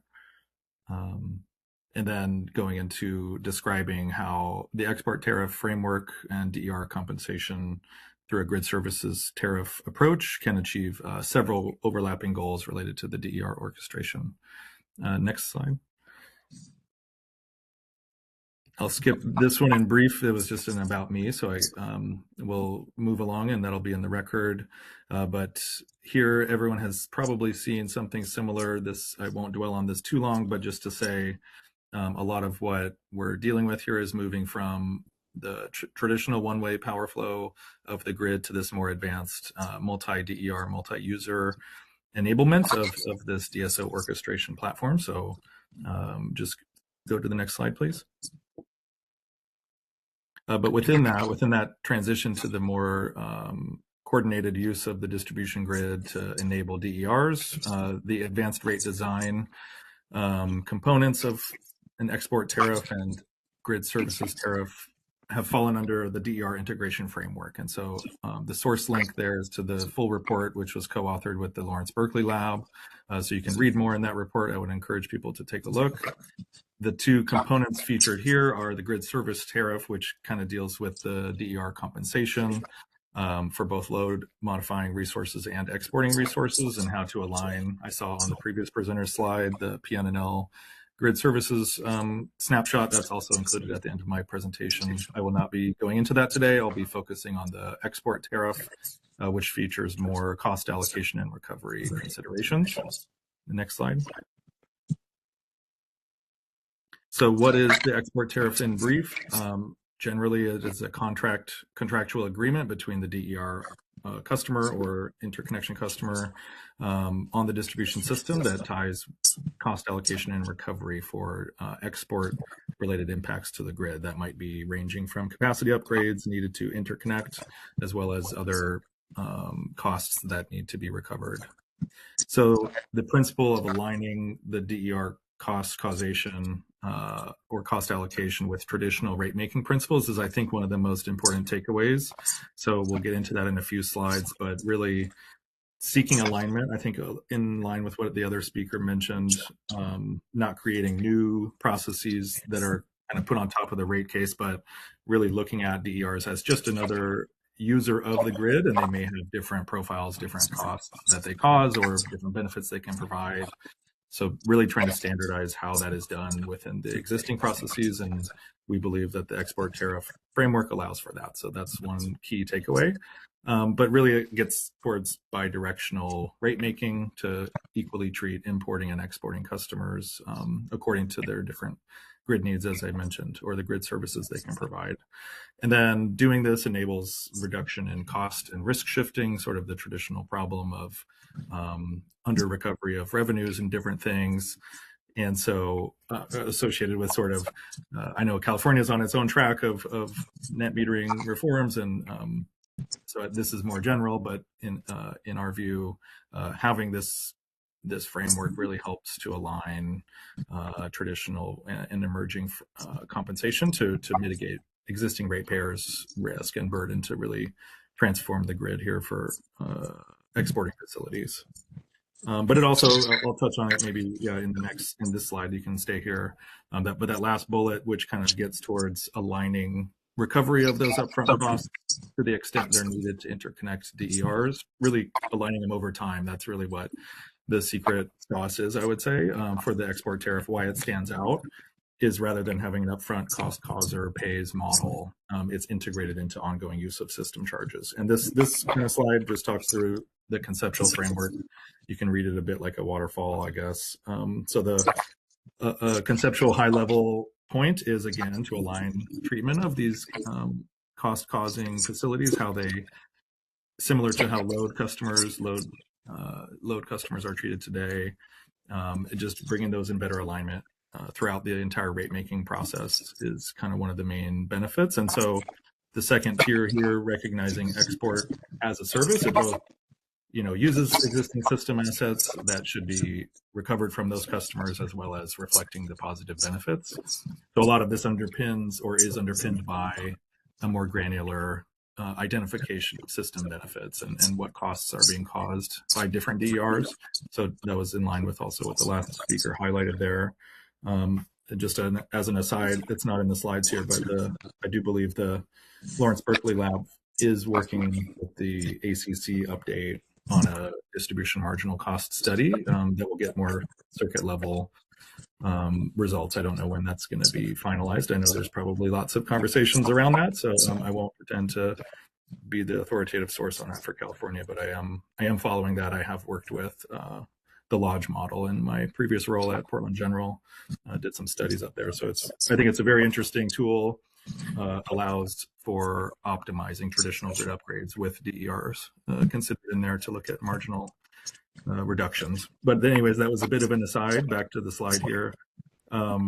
I think on the left hand, on the bottom side, just to cut to the chase on this slide, utilities, it's really weaving it into the distribution planning process. And I think that's kind of why I went on that tangent, is to highlight the more you can align the export tariff framework or cost recovery for DER with traditional both planning processes and rate recovery, it makes it a lot easier for everybody, and also increases transparency. And so, as I mentioned, I think there's ways to truly understand, DERs don't solve all possible grid upgrade conditions. There's reasonable limitations on those, but stakeholders are often left in the dark when there's not a transparent process saying, like, here's how we've studied it, this is what the benefits can be, and here's when a grid upgrade is actually triggered.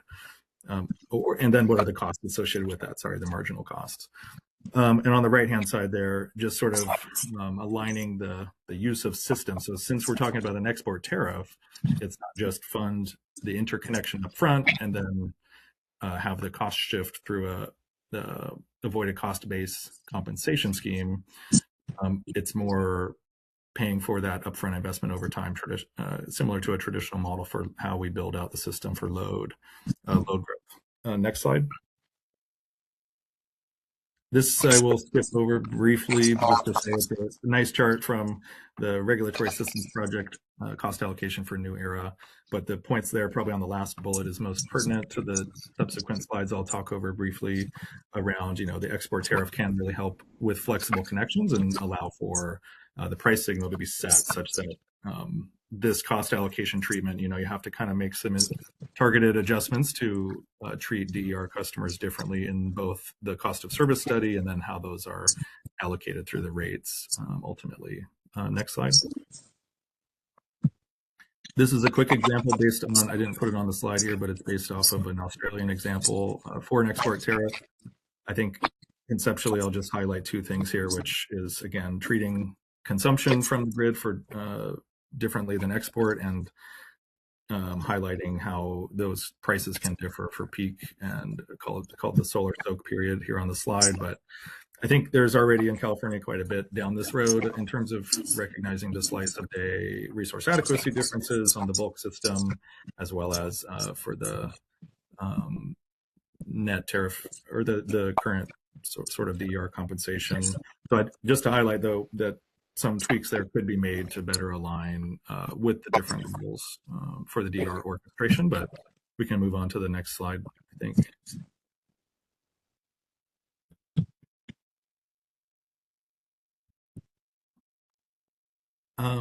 So three kind of high-level benefits, I think, reflecting the bidirectional nature of the export tariff, where you're separating importing versus exporting use of system over time. And again, hitting on the integration into utility planning and forecasting. These really can create an obligation for the utilities to really think about how they are integrated to their core process and core business. It just kind of is a helpful formalization that tightens the gap between those, not treating it as, I think someone previously mentioned, as like a bolted on separate consideration that, but it's rather baked in. And so the export tariffs can provide this price signal to flexible connections that allows more seamless integration where there's a difference in price, depending on whether you're flexible or not, or under a non-firm tariff. I'll talk about that on the next slide, but the last bullet here, just increased focus on co-optimization and prioritization. So a little bit of this depends on, again, I think part of the reason to integrate in the export tariff framework is to sync it up with the traditional utility cost of service studies and rate cases, because again, the more those are brought together, the easier it is to see the who's benefiting and how costs are being caused. Next slide. I think I will so briefly stay on this just to show people who are going to have this on the record as well, that this is just another example of how on the left-hand side, traditionally DER compensation is not tethered to some of these pieces that I've been talking through. And then on the right-hand side, how an export tariff might solve that. But I believe I've covered a lot of these already, so I'll just, for sake of time, skip to the next slide. The next two slides talk in various ways about dynamic hosting capacity and flexible interconnection. So I know that the Commission has already recognized the value in these approaches, and that they can greatly increase the utilization of existing grid before either making a steel in the ground upgrade or even more advanced like DERMS-based control. So I think there are limits, or there's tiers to that, which I think is reflected in the, at least for SoCal Edison's LGP limited generation profile kind of pilots. And you can have more or less fixed and static dynamic interconnection limits here, whether it's monthly, daily, real time. Those all come with commensurate costs and benefits and trade-offs. And this slide is just to highlight that those realities can be tied in with the export tariff and be reflected in different tiers or cost thresholds for how a DER customer or aggregator or otherwise might choose to interconnect. So I'll go to the next slide.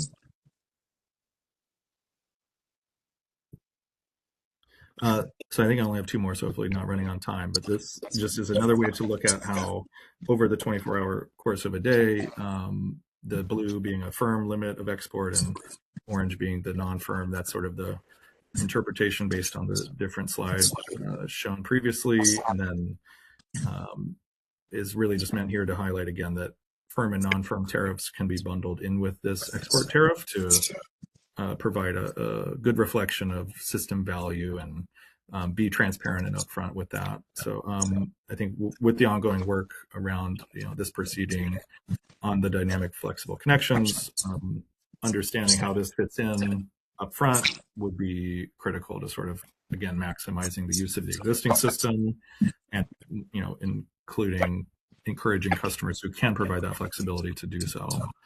I think the next slide would be the wrap-up slide, if I'm not mistaken. So I will sort of highlight these and then close, but I believe, or we believe, through the export tariff framework, and especially coupled with, even though I focused today on the export tariffs, if you take a look at the DER integration framework authored with LBNL, having this side by side with the grid services tariff to holistically, allocate grid service fees and rewards for based on each device's contribution is ideal. And aligning the cost allocation and recovery piece, really not thinking of that as an afterthought, which is sometimes done. So bringing that forward in the conversations would be pertinent. And then adopting these mechanisms can help better align revenue recovery over time, reduce risk for ratepayers to have a burden of those costs in the future. And the last bullet being aligning utility incentives for how they typically plan and expand their system to really think holistically about how DER can integrate and lower those overall costs of service is kind of the goal. So deploying that in a cost-effective, technology-neutral manner is our recommendation. And I'll be open for questions later. Thank you. Thank you so much, Andy. That was a really helpful presentation. Next up, we have universal devices. I'd like to invite Michelle and Orly to present. You are both panelists. Thank you.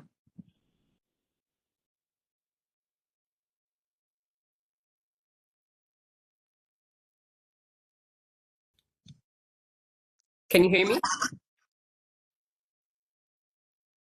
Yes. Okay, great. So the last presentation of the day, you've heard a lot today. I'm going to talk a lot less than I planned, so we're going to skip over some of these slides that we have here. I want to thank Commissioner Hawk. I want to thank President Reynolds for this opportunity. Again, we heard a lot today. I'm going to tie some of these pieces together, and I want to walk out of here. If you remember anything out of my presentation, it's going to be about a DER integration platform. It's a unifying platform. It's vendor neutral. It's scalable. And then after what I present, supports affordability, which is the goal here.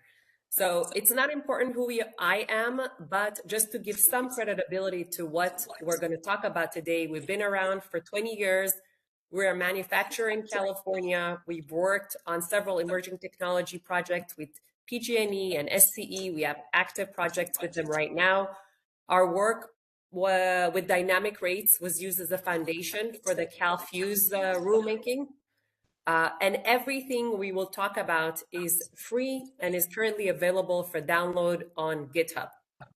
Next, please.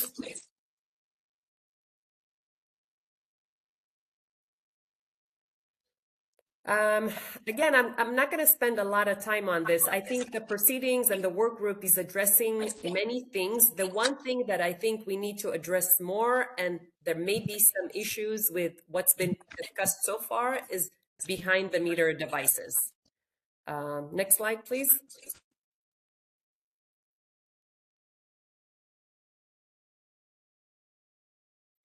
So when we talk about behind the meter devices, this is, the current model, really a utility talking to an aggregator, talking to usually a specific set of devices. There's an OEM involved, there are fees involved, and we want to present, a completely different model. Aggregator has value, but we want to suggest a direct communication as well. So we see a better model as a utility being able to go through and possibly speak directly to devices behind the meter with a direct signal. Next, please.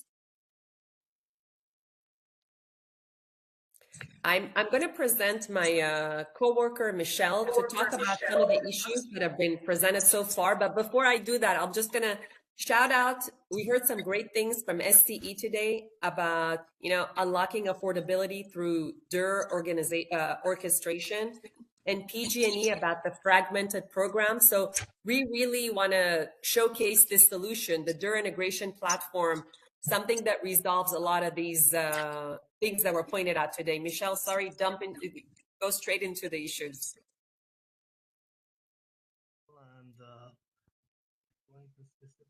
We don't hear you that well.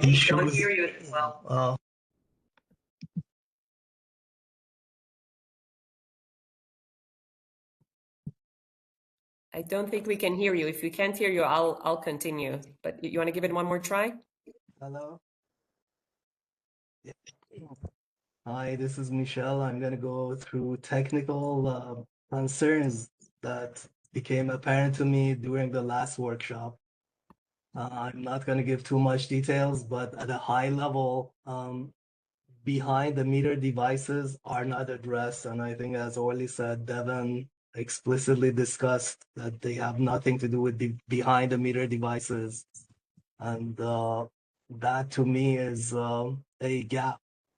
Number two is we keep talking about AMI 2.0, but I haven't seen any specific requirements or protocol information, and how is it being defined and designed, and how does it work?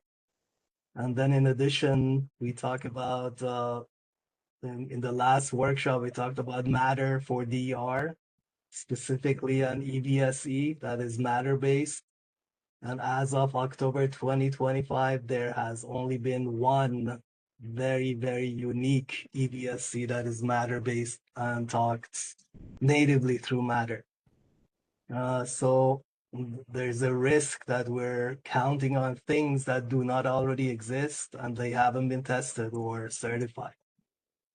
The framework, we keep talking about VOE and DOE, and I think we've gone through demand response, prices to devices, transactive energy, and DOE is, to me, another iteration of some signal that we think and hopefully is going to help us, is the panacea, is going to fix all our problems, and it's going to bring us affordability. And hopefully it will, but what if it doesn't? So this framework, or what we're discussing here, is solely dependent on a signal and talking about signals and standards. And what happens if we have to change it? Do we have to go through the same exact process again and come up with new standards and new systems and new interfaces? The other gap is we're hoping that manufacturers, those that will participate in DR, will automatically decide to support Matter or CSIP or some other protocol. But even in for SCE, they explain to us that they're not even using CSIP as it is. They're using a variation of CSIP because the actual CSIP lacks export limits. So there's a gap in there too. And of course, there are communication protocol concerns, and with permission from Cal SSA, UCAN, and 350 Bay Area next. Each one discusses possible issues with communication spanning from let's use OpenADR, let's use 20, 30, 50, let's use neither, let's use something that we like. So we all agree that this has not been defined and no one really knows who's going to use what. So with all this said, what we're proposing is, instead of looking at standards of communication, why not look at platforms? Like iPhone is a platform. It has its own logic. It has millions of plugins and applications, and your phone doesn't care what application is running on it. The phone keeps working, and it doesn't really even know if it's a Bank of America app or Chase app or Tesla app. It really doesn't care. But manufacturers are incentivized to use that platform because the customers require for the manufacturers to have those apps. So why not look at this problem as a platform problem, not just standard communications? So with a platform, we automatically get device discovery and integration. We get protocol translation and bridging, which means we can bring in all the legacy devices that already exist. We don't have to wait for Matter to be matured, or Z-Wave, or Zigbee, or Sunspec, or whatever. We have local intelligence and resilience because the platform behind the meter And we also solve customer data privacy because it belongs to the customer in that platform. And it's definitely policy adaptable, which means we can change the policy, we can change the signal, the platform will automatically execute and will run whatever optimization we need at runtime. So no more no more workshop, well, not no more workshops, but less workshops deciding or discussing communication standards. What we have done is open source. We call it New Core Platform. It's 100% open source. You can use it. You can install it on any hardware. It's non-profit governed. It's a plugin architecture, which means anything, which means, for instance, PG&E can have its own plugin for communication with devices or optimization. CCAs can have their own plugins, aggregators can have their own plugins. The bottom line is the optimization is based on what that specific utility or organization needs. The rest is handled by the platform itself. It's policy agnostics. We can use VOA today, tomorrow DOA, and next week, I don't know, something else. It's 100% customer focused. The relationship is between the customer and their devices and their preferences. So again, data is private. Customer owns the data, and it already supports thousands of devices, including existing devices, batteries, storage, Tesla Powerwall, and the span breaker panel, Matter devices, Z-Wave, Zigbee. It supports all of them as an open source platform. So with this said, the equation becomes DSO aggregator CCAs. They have their own plugins that gets plugged in to the platform. It gets whatever signals they need. It can even be proprietary. They can have their own proprietary bi-directional communications. And then the platform optimizes based on what that plugin wants. So it translates to it translates everything to native device communications. It's on the edge. So if there's wildfires or no cellular, it continues working and optimizing. It's policy agnostic, and again, customer privacy. And finally, without this platform, we must negotiate on standards ad infinitum. So we keep continuing discussing and negotiating standards, which one is better for this, which one is better for that. So interoperability becomes a negotiation problem, not a standard problem. For instance, SCE had to change CSIP to support export limits. With the BTM platform, everything is plug and play. Interoperability, policy, and policy signal types, devices, manufacturers, it really doesn't matter because the platform takes care of everything. And it's just like iPhone for energy, or cable box for TV. With this said, you can find information, you can download the source, you can run it, you can play with it. And the whole point is, let's consider using a platform that is managed, that is controlled by CPUC. And instead of standard, let's consider a platform. And that's our presentation. Thank you. All right, thank you, Michelle and Orly. Our last presentation of the day is going to be from the CAISO, and this will really serve as an overview of the TSO-DSO Coordination Framework Workshop that is scheduled for June 5th, and I will let Kevin take it away from here. Thank you. Hi, good afternoon. First, wanted to say thanks to Commissioner Houck, President Reynolds, ALJ Chang, and Energy Division staff. Appreciate all the work going into this workshop. So the ISO has been developing a demand flexibility strategy. One pillar of that strategy is the development of an operational coordination framework. We believe that this operational coordination framework wait, I should introduce myself first. Kevin Head from the California ISO.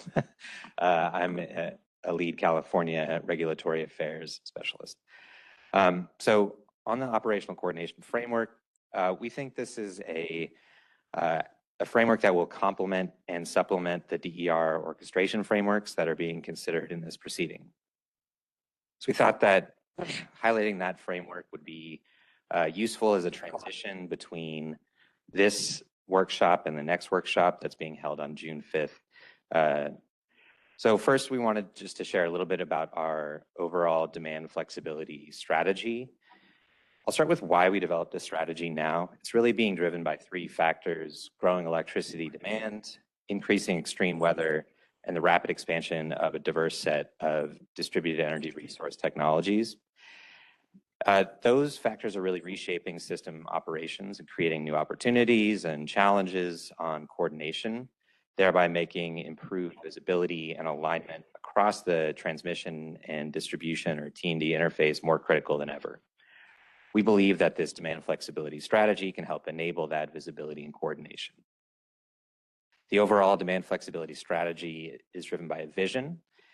That vision is where demand flexibility enabled by tools like automation, DERs, and innovative programs in combination with rate design can be fully integrated into grid operations and market optimization.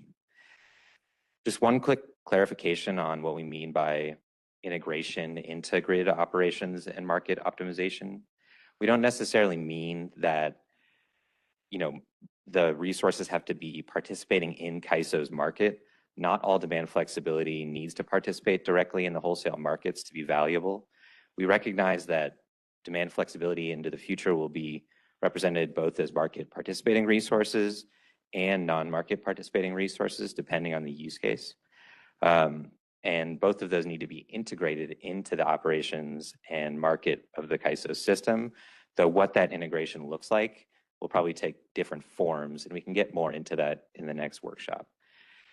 So as you can see here, the demand flexibility strategy is supported by 4 pillars. One is the operational coordination framework, which is the focus of the discussion today, a data exchange platform, market design enhancements, and then sitting over that is policy and regulatory alignment. So on the next slide, I'll get a bit more into the operational coordination framework. Mind going to the next slide, please? Oh, I can do that myself. Okay. So today, coordination across the T&D interface remains limited and often fragmented.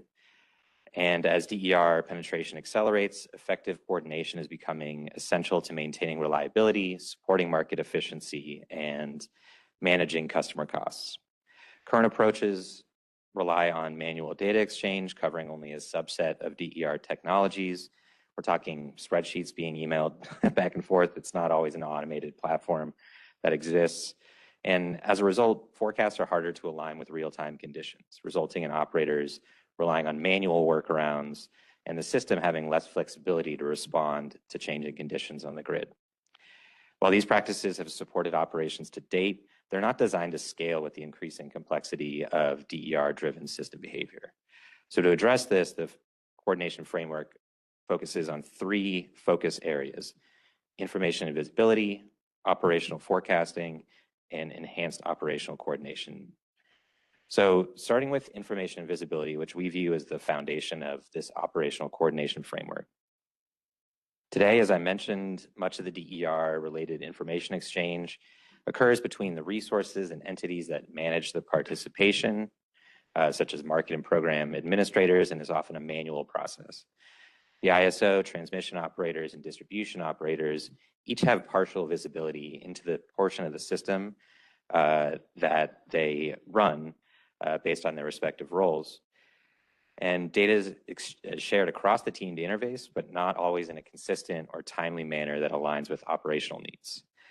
As DER activity increases, aligning and expanding the shared visibility becomes foundational to improving system awareness, and that's what we need information and visibility to help coordinate. Next, operational forecasting sits above information and visibility, not on the slide, of course, but conceptually. And it's really enabled by that information and visibility. So both the ISO and utilities perform forecasting to anticipate load, generation, and system conditions. And as DERs become more dynamic, and when we're thinking about this, we're thinking of behind the meter storage, EVs, other flexible loads. Those DER behaviors become more difficult to predict using traditional approaches. Forecasting accuracy then depends on incorporating DER-related information in a consistent and timely manner. And enhancing forecasting is a critical step towards reducing the uncertainty and improving system readiness, and we'll get some more into what we view as the benefits of it in the next slide. But one last focus area is enhanced operational coordination, which is enabled by those two previous steps. So coordination today occurs across several different timescales, and it looks different depending on the timescale. So as early as months or weeks prior to the operating day, we do some sort of resource and load modeling and monitoring. That's an ongoing process. Closer into the operational time frame, we perform look-ahead operations planning. That's things like helping coordinate outages and prepare for high load conditions. And then for the operating day, we coordinate on what the actual real-time operations are, and that includes both normal and contingency conditions, think abnormal and emergency conditions. We closely coordinate with transmission operators on bulk system operations, and that's typically at the substation level. We call that sort of the T&D interface.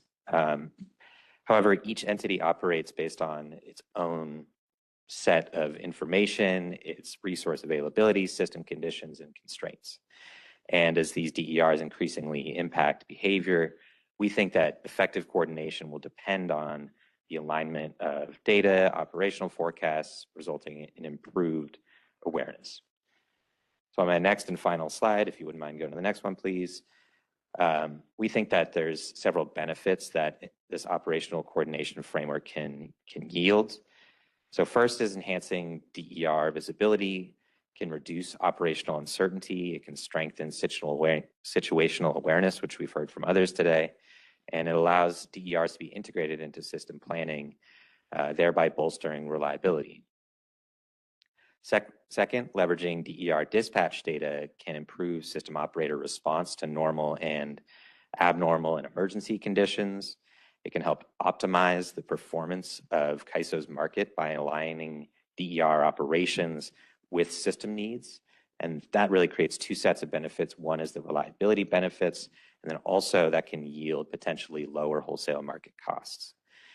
And third, we think that better operational coordination can help the ISO and utilities capture that untapped demand flexibility that we see evident on the grid from past events by providing some operational certainty that's needed to reliably integrate these new flexible load resources into markets and operations.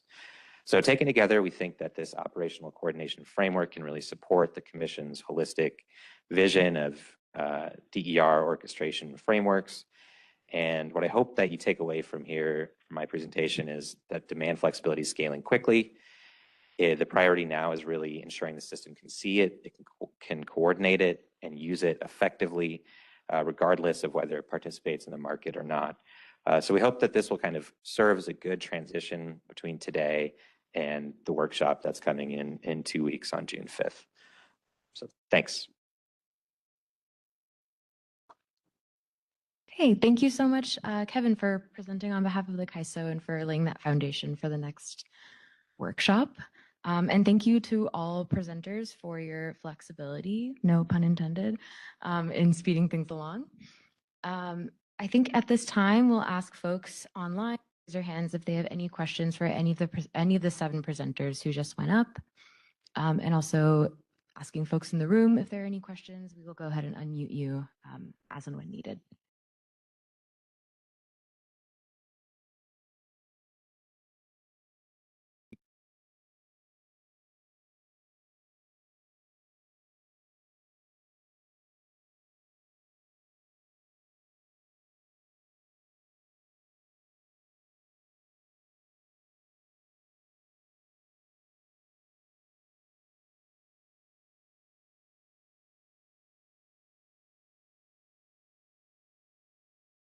All right, Brian, I see that you have your hand raised. Please go ahead and ask your question. Where can you hear me? Yes, we can. Hi, great, thanks. This is Brian Turner with Advanced Energy United, and I had a question for Anthony from Cal Advocates if he's still around.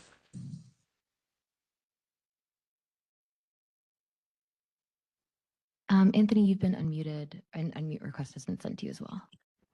Okay, great. Anthony, this question, honest question about how you would consider cost effectiveness analysis for technologies or programs technologies, let's say it's a platform, for instance, that provides benefits across multiple use cases. And you talked about the cost effectiveness evaluation, individual use case by use case sequence. Do you have thoughts about how one might go about creating a cost effectiveness structure for technologies, a platform that provides value across multiple use cases?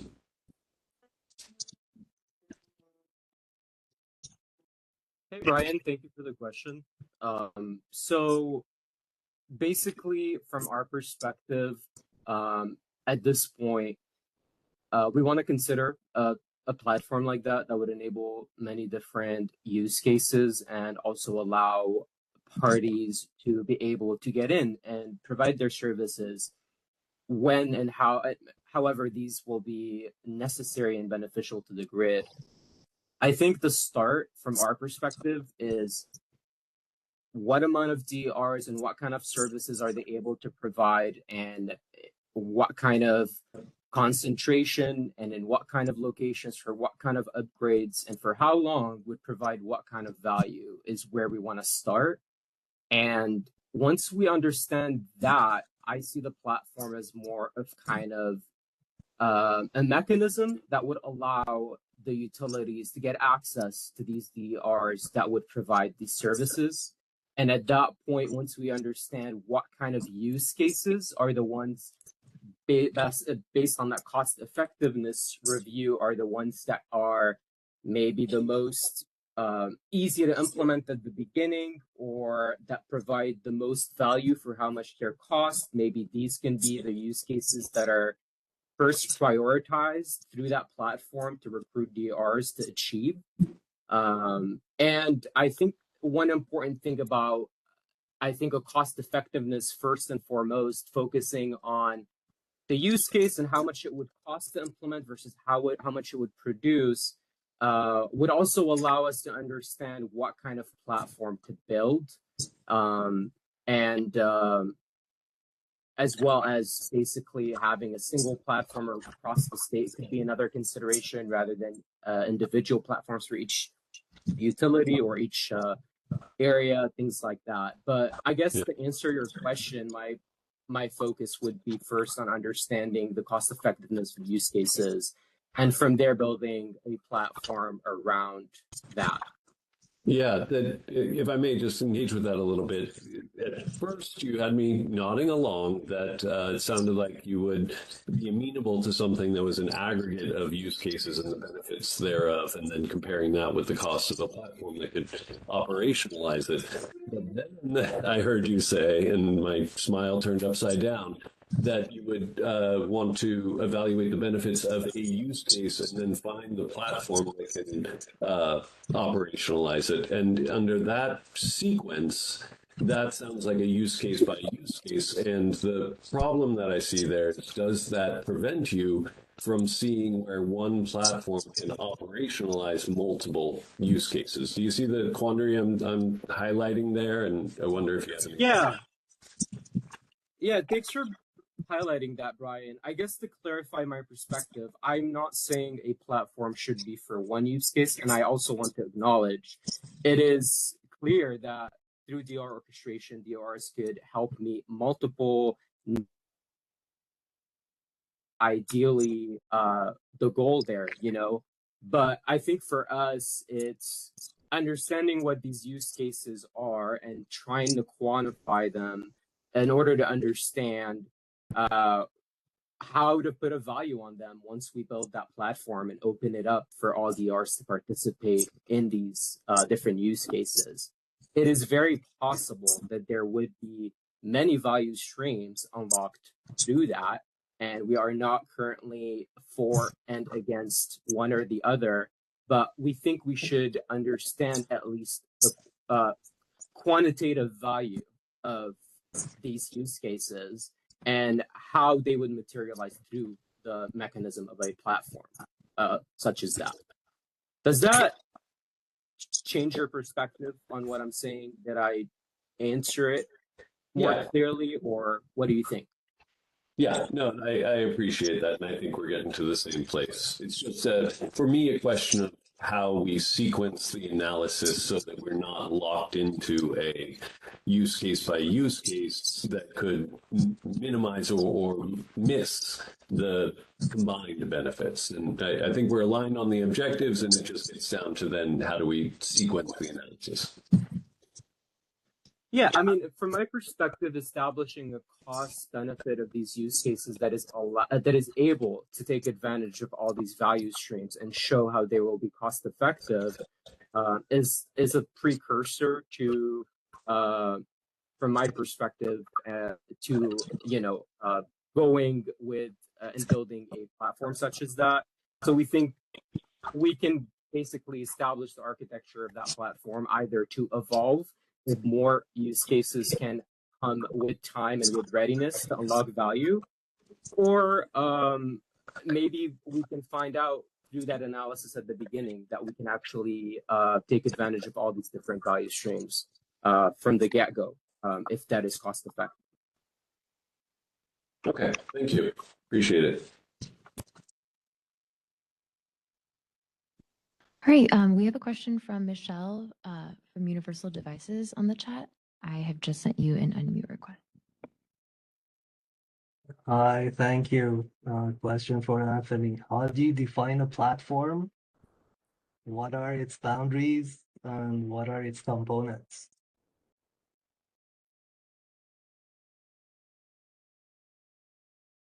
Do you Sorry, hear me?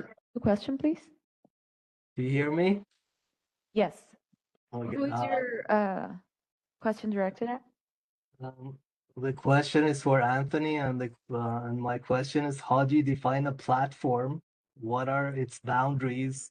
I mean, from DSO all the way to end devices, or just DSO to aggregator, or aggregator to devices or fleets? And what are the components? So to answer your question, and I might say something similar to what I said earlier. I think from our perspective, these are things we want to explore and understand, but our priority is understanding where is the value stream coming from and how can we achieve it? What do we need to make it happen? How much it will cost? And then from there, we can think about the different components of the platform. At least that's what we have to share right now on this question. Okay. Thank you. Thank you.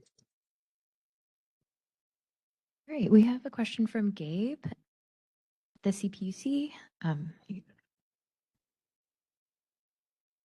Hello again. Yeah, this question is primarily for Edison and PG&E, based on some of the things you mentioned in your presentation.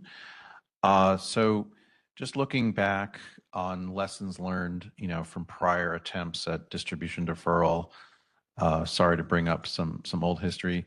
I think one clear lesson was how difficult it was to procure DER through a competitive solicitation in a timely way to meet, a specific grid need in a specific time and place. And so DER orchestration is really intended to be a much more flexible and fluid way of leveraging DER.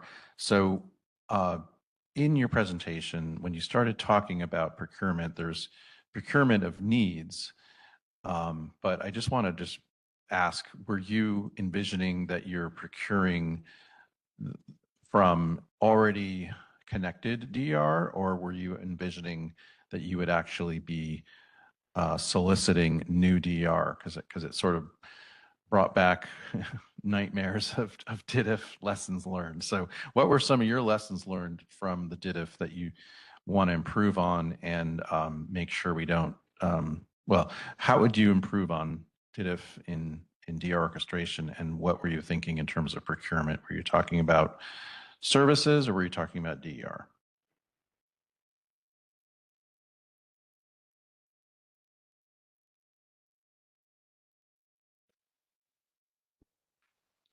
Luke Nickerman, PG&E. So I think you mostly hit the nail on the head, right? Like, let's try to do something that's a little more flexible, responsive, where the cycle time is not, let's say, 3 years, but, maybe a year or so. And then I think the other thing that's worth highlighting is as part of DIDF, it was much more focused on distribution deferral. And so one of the things that we're trying to focus on here is speed to power, right? So like in the distribution deferral cases, right, it's you have customers that don't have an incentive to do, well, there's an incentive, but it's not as strong of an incentive as a customer that wants to come online and they have to wait 3 years or maybe even longer. And so if you can bring them on quickly and they are willing to, make some kind of sacrifices to do that, right? There's a much more compelling use case, I guess. In terms of procurement, I think it's kind of like all of the above, right? At this point, it's pretty early, but hopefully leveraging more kind of existing resources. Keeping in mind the incrementality question, right, which is a hard one, but if we can solve that, like leveraging existing stuff, and then if needed, looking at cases in which procurement makes sense. Did anybody else from PG&E want to add? Yeah, this is Rustam with PG&E. I think we still have the issue of you need enough resources where you have the problem, right? And that's especially true on distribution, just because of kind of liquidity in small areas of like the resource. But I think vision-wise, right, I think the thought is that if it's easy to participate and over time more resources are flexible, we'll have more liquidity in the system and we can kind of use that for different use cases. So today we'll probably have to ask for more customers to participate and deploy resources because there's not available right now in small pockets where we need it. But I think the vision is in time, most customers should be involved and have resources that are flexible, and you'll have enough to deploy it for this particular use case here when you need it. And if that use case isn't what you need, maybe there's a system level use case that you're deploying for. So I think, as capabilities and as the market grows, we'll have to rely less on kind of targeted customer acquisition and be able to kind of use what's out there.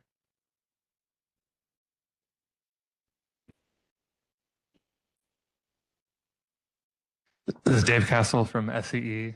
Largely agree with all that. DIDF didn't work for a number of different reasons.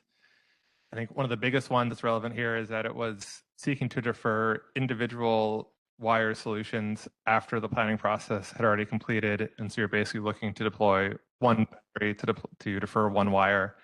And here we're looking at a broad portfolio of flexible resources at the beginning of the planning process to see how they might be used in our planning. And that includes, as PG&E was just saying, using resources for different things at different points of time, maybe first focusing on deferring a circuit and then later on using it for something else.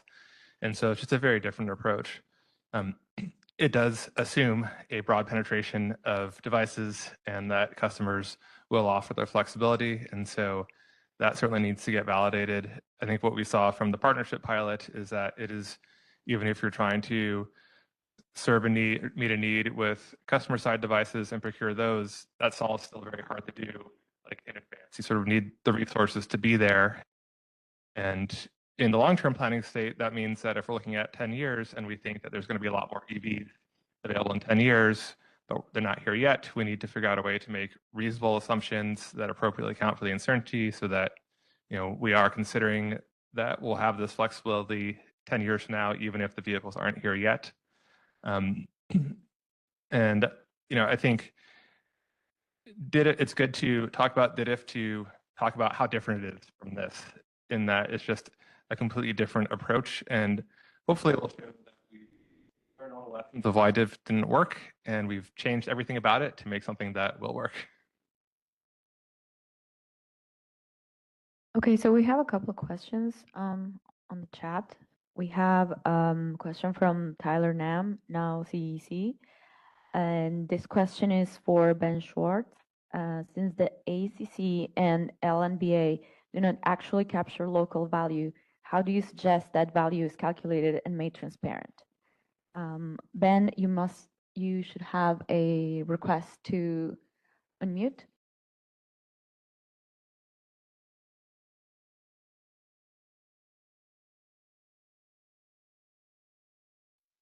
Hi, Ben Schwartz here with the Clean Coalition. I think it can be done in a couple of different ways. As was mentioned, there is an analysis going on with the avoided cost calculator to update the avoided distribution, transmission and distribution values.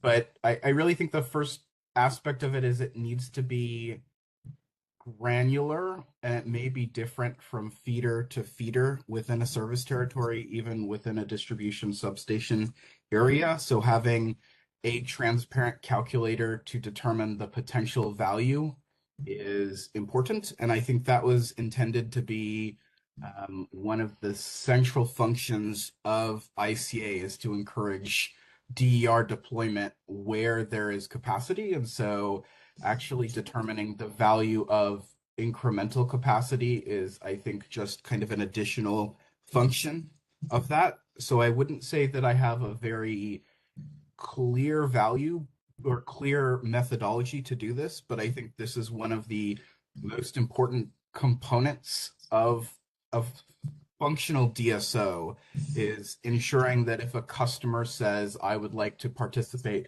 or have my devices controlled by an aggregator, that they are able to determine very effectively what all possible bankable value streams are, and then able to maximize that potential with the deployment of DER.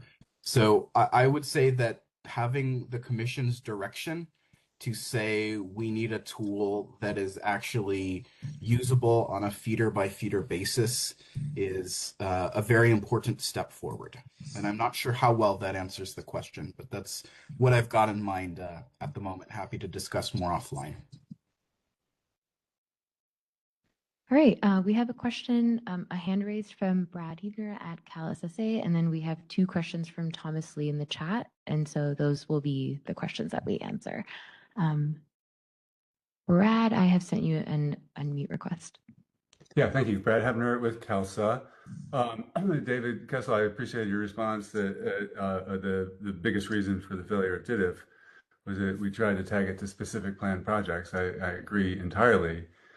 Answer to the same question, PG&E was saying that, you know, kind of abandoning the whole notion of distribution is disappointing. I agree that the speed dependence is important, but so, I mean, we have to be able to use more energy without overbuilding and expanding the grid, spending money on the grid. That's how we reduce rates. So it's essential that we work on that. And the thing that, and then Yvonne in the chat responded to my question from PG&E in a positive way, saying that medium loaded circuits are potentially a very good target for distribution deferral. And so I'm wondering for both SC and PG&E and SDG&E, if you see the opportunity to focus on areas of the grid where long-term needs are likely to persist for many years. There'll be load pockets. It's difficult to get more transmission in there. You have a lot of switching capabilities.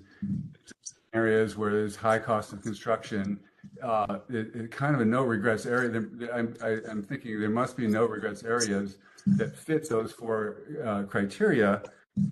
And if you build something that is for a specific feeder this year, and then there's an adjacent feeder that has switching capabilities, those assets are going to be useful and we can target those areas and get running quickly. Do you agree there's that opportunity?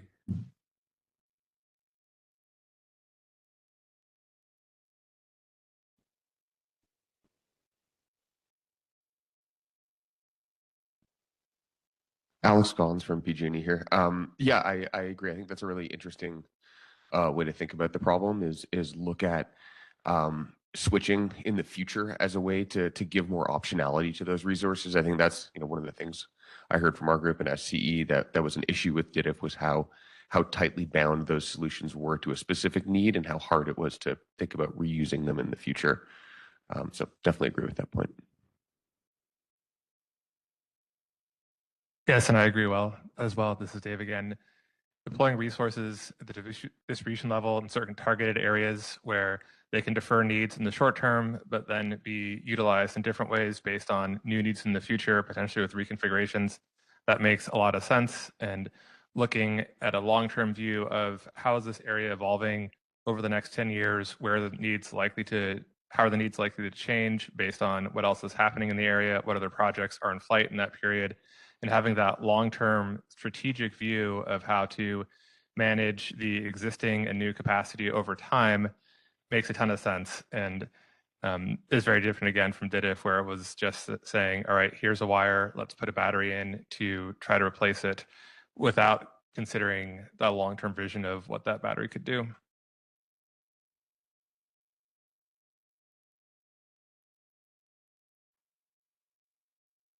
So we have two more questions from Thomas Lee. This is for Cal CCA. Okay, give him the mic. Thanks. Yeah, hi there. Thomas Lee from Darapi. Yeah, two questions. One for Cal CCA. So you talked about having both OpenADR and 23.5 sort of working together, but if you've got two protocols in the mix, how do you navigate or resolve conflicts between them, right? So the context in which I was mentioning that is largely that the IOUs, for their ability to control their own resources using 2030.5 or via contracts or tariffs with their customers via 2030.5, that's fine for them to use. But what I was talking about was an independent marketplace. And just let me be clear that when I'm talking about an independent marketplace, it's still in the context of the IOUs as the DSO, but using an independent marketplace as the mechanism for obtaining the resources, the DER resources. And in that context, that platform that communicates with this broad ecosystem of DERs would be OpenADR, because it's a market-based, it's designed for market-based platforms. So it would be the need communicated to the marketplace operator, and then the marketplace operator to the broader ecosystem of DER operators would be OpenADR. Does that make sense? And then someone would then have to receive that signal and then disaggregate that to individual sites, which would then have to be disaggregated to individual. Well, and then, this gets to the point of I think one of the other presenters about it's up to the individual device aggregators and providers to translate those signals into whatever,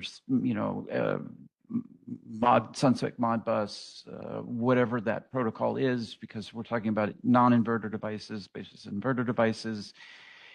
That's still, it's still OpenADR allows for that kind of translation, and home energy systems, building management systems, they all can take that signal and then translate it into the device control signals, which there are multiple protocols for doing that. But what I was talking about was at the marketplace operator to the aggregator level, that communication, virtual top node to end node, would be OpenADR because it allows for that, easier access to that platform. Okay, thanks for the clarification. Appreciate it. Sure. And then the second question for Michelle and Orly. So in your model with the platform, who's responsible in that case for customer experience, right? You're talking about then being able to communicate, directly to those devices. How do you actually interact with the customers to get them to sign on? How do you manage the enrollment process? And then number two, if you've got multiple devices with the customer managing multiple value streams with those devices, who's responsible for that and executing that sort of optimization? And how does the customer then actually express that? Good questions. Number one, the platform provider is in charge of supporting customers and customer engagement. The platform that we're describing is open source. And the whole point is that any hardware manufacturer can install it and make it a platform, and so it'll be interoperable no matter where the customer goes, just like your iPhone. So with regard to optimization, the optimization depends on the upstream operator. Is it DSO, CCA, aggregators? They decide what type of optimization they want, right? And then it's up to the customer to choose customer preferences that support what the upstream operator needs, right? So it is, let's say a plugin for PG&E could be command and control. I'm going to control all your devices. You have no preferences. You got to do what I say. And a plugin for SC, maybe you can choose an optimization level between 0 and 3. And these are my algorithms. Michelle, sorry, I'll jump in real quick with a different example. I think if you take, you mentioned, residential, my pool pump, my EV, my thermostat. You can't mess with my pool because I'm going to run it at a specific time. It's next to my bedroom window. You can't run it at the cheapest time. EV, I don't mind. My thermostat up to 4 degrees, I don't mind. My next door neighbor, his priorities are going to be different. So the platform allows customers' devices, customers' priorities. And those optimizations are managed by a plugin by the upstream, right? So this way you have a platform which incentivizes manufacturers to have a plugin. They can basically use whatever existing infrastructure they have to create a plugin for this platform. Instead of going and implementing OpenADR, I don't know, the SCP2 or Modbus or Sunspec or CSIP, right? So it's upstream that decides what the optimization should be. They have their own plugins. It's the same platform, but different plugins for different use cases or different operators. The platform doesn't change, devices don't change, optimization depends on upstream, and everything is managed by the platform.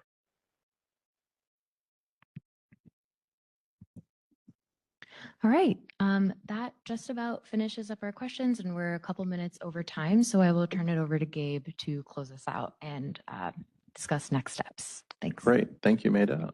So there's, I think, a slide with some of the next steps, and it's so small, I'm going to turn around. So, yeah, really want to thank everyone for participating today. Those of you here in person in San Francisco and those of you online.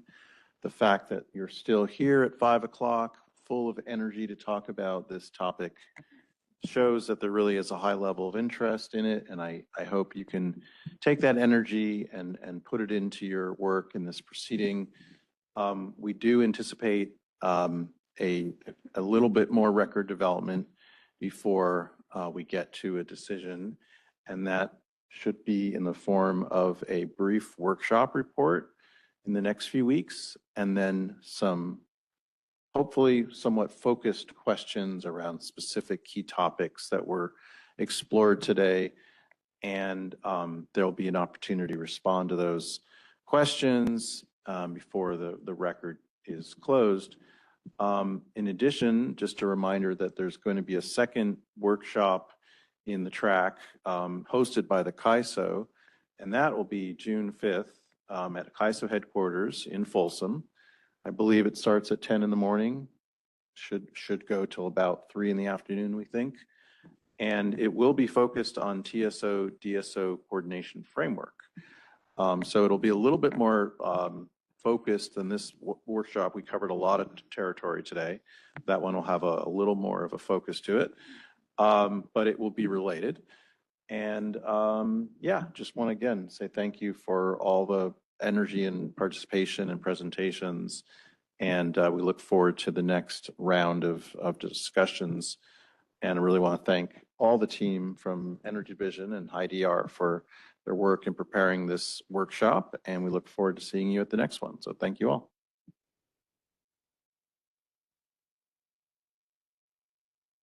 All right, thank you all.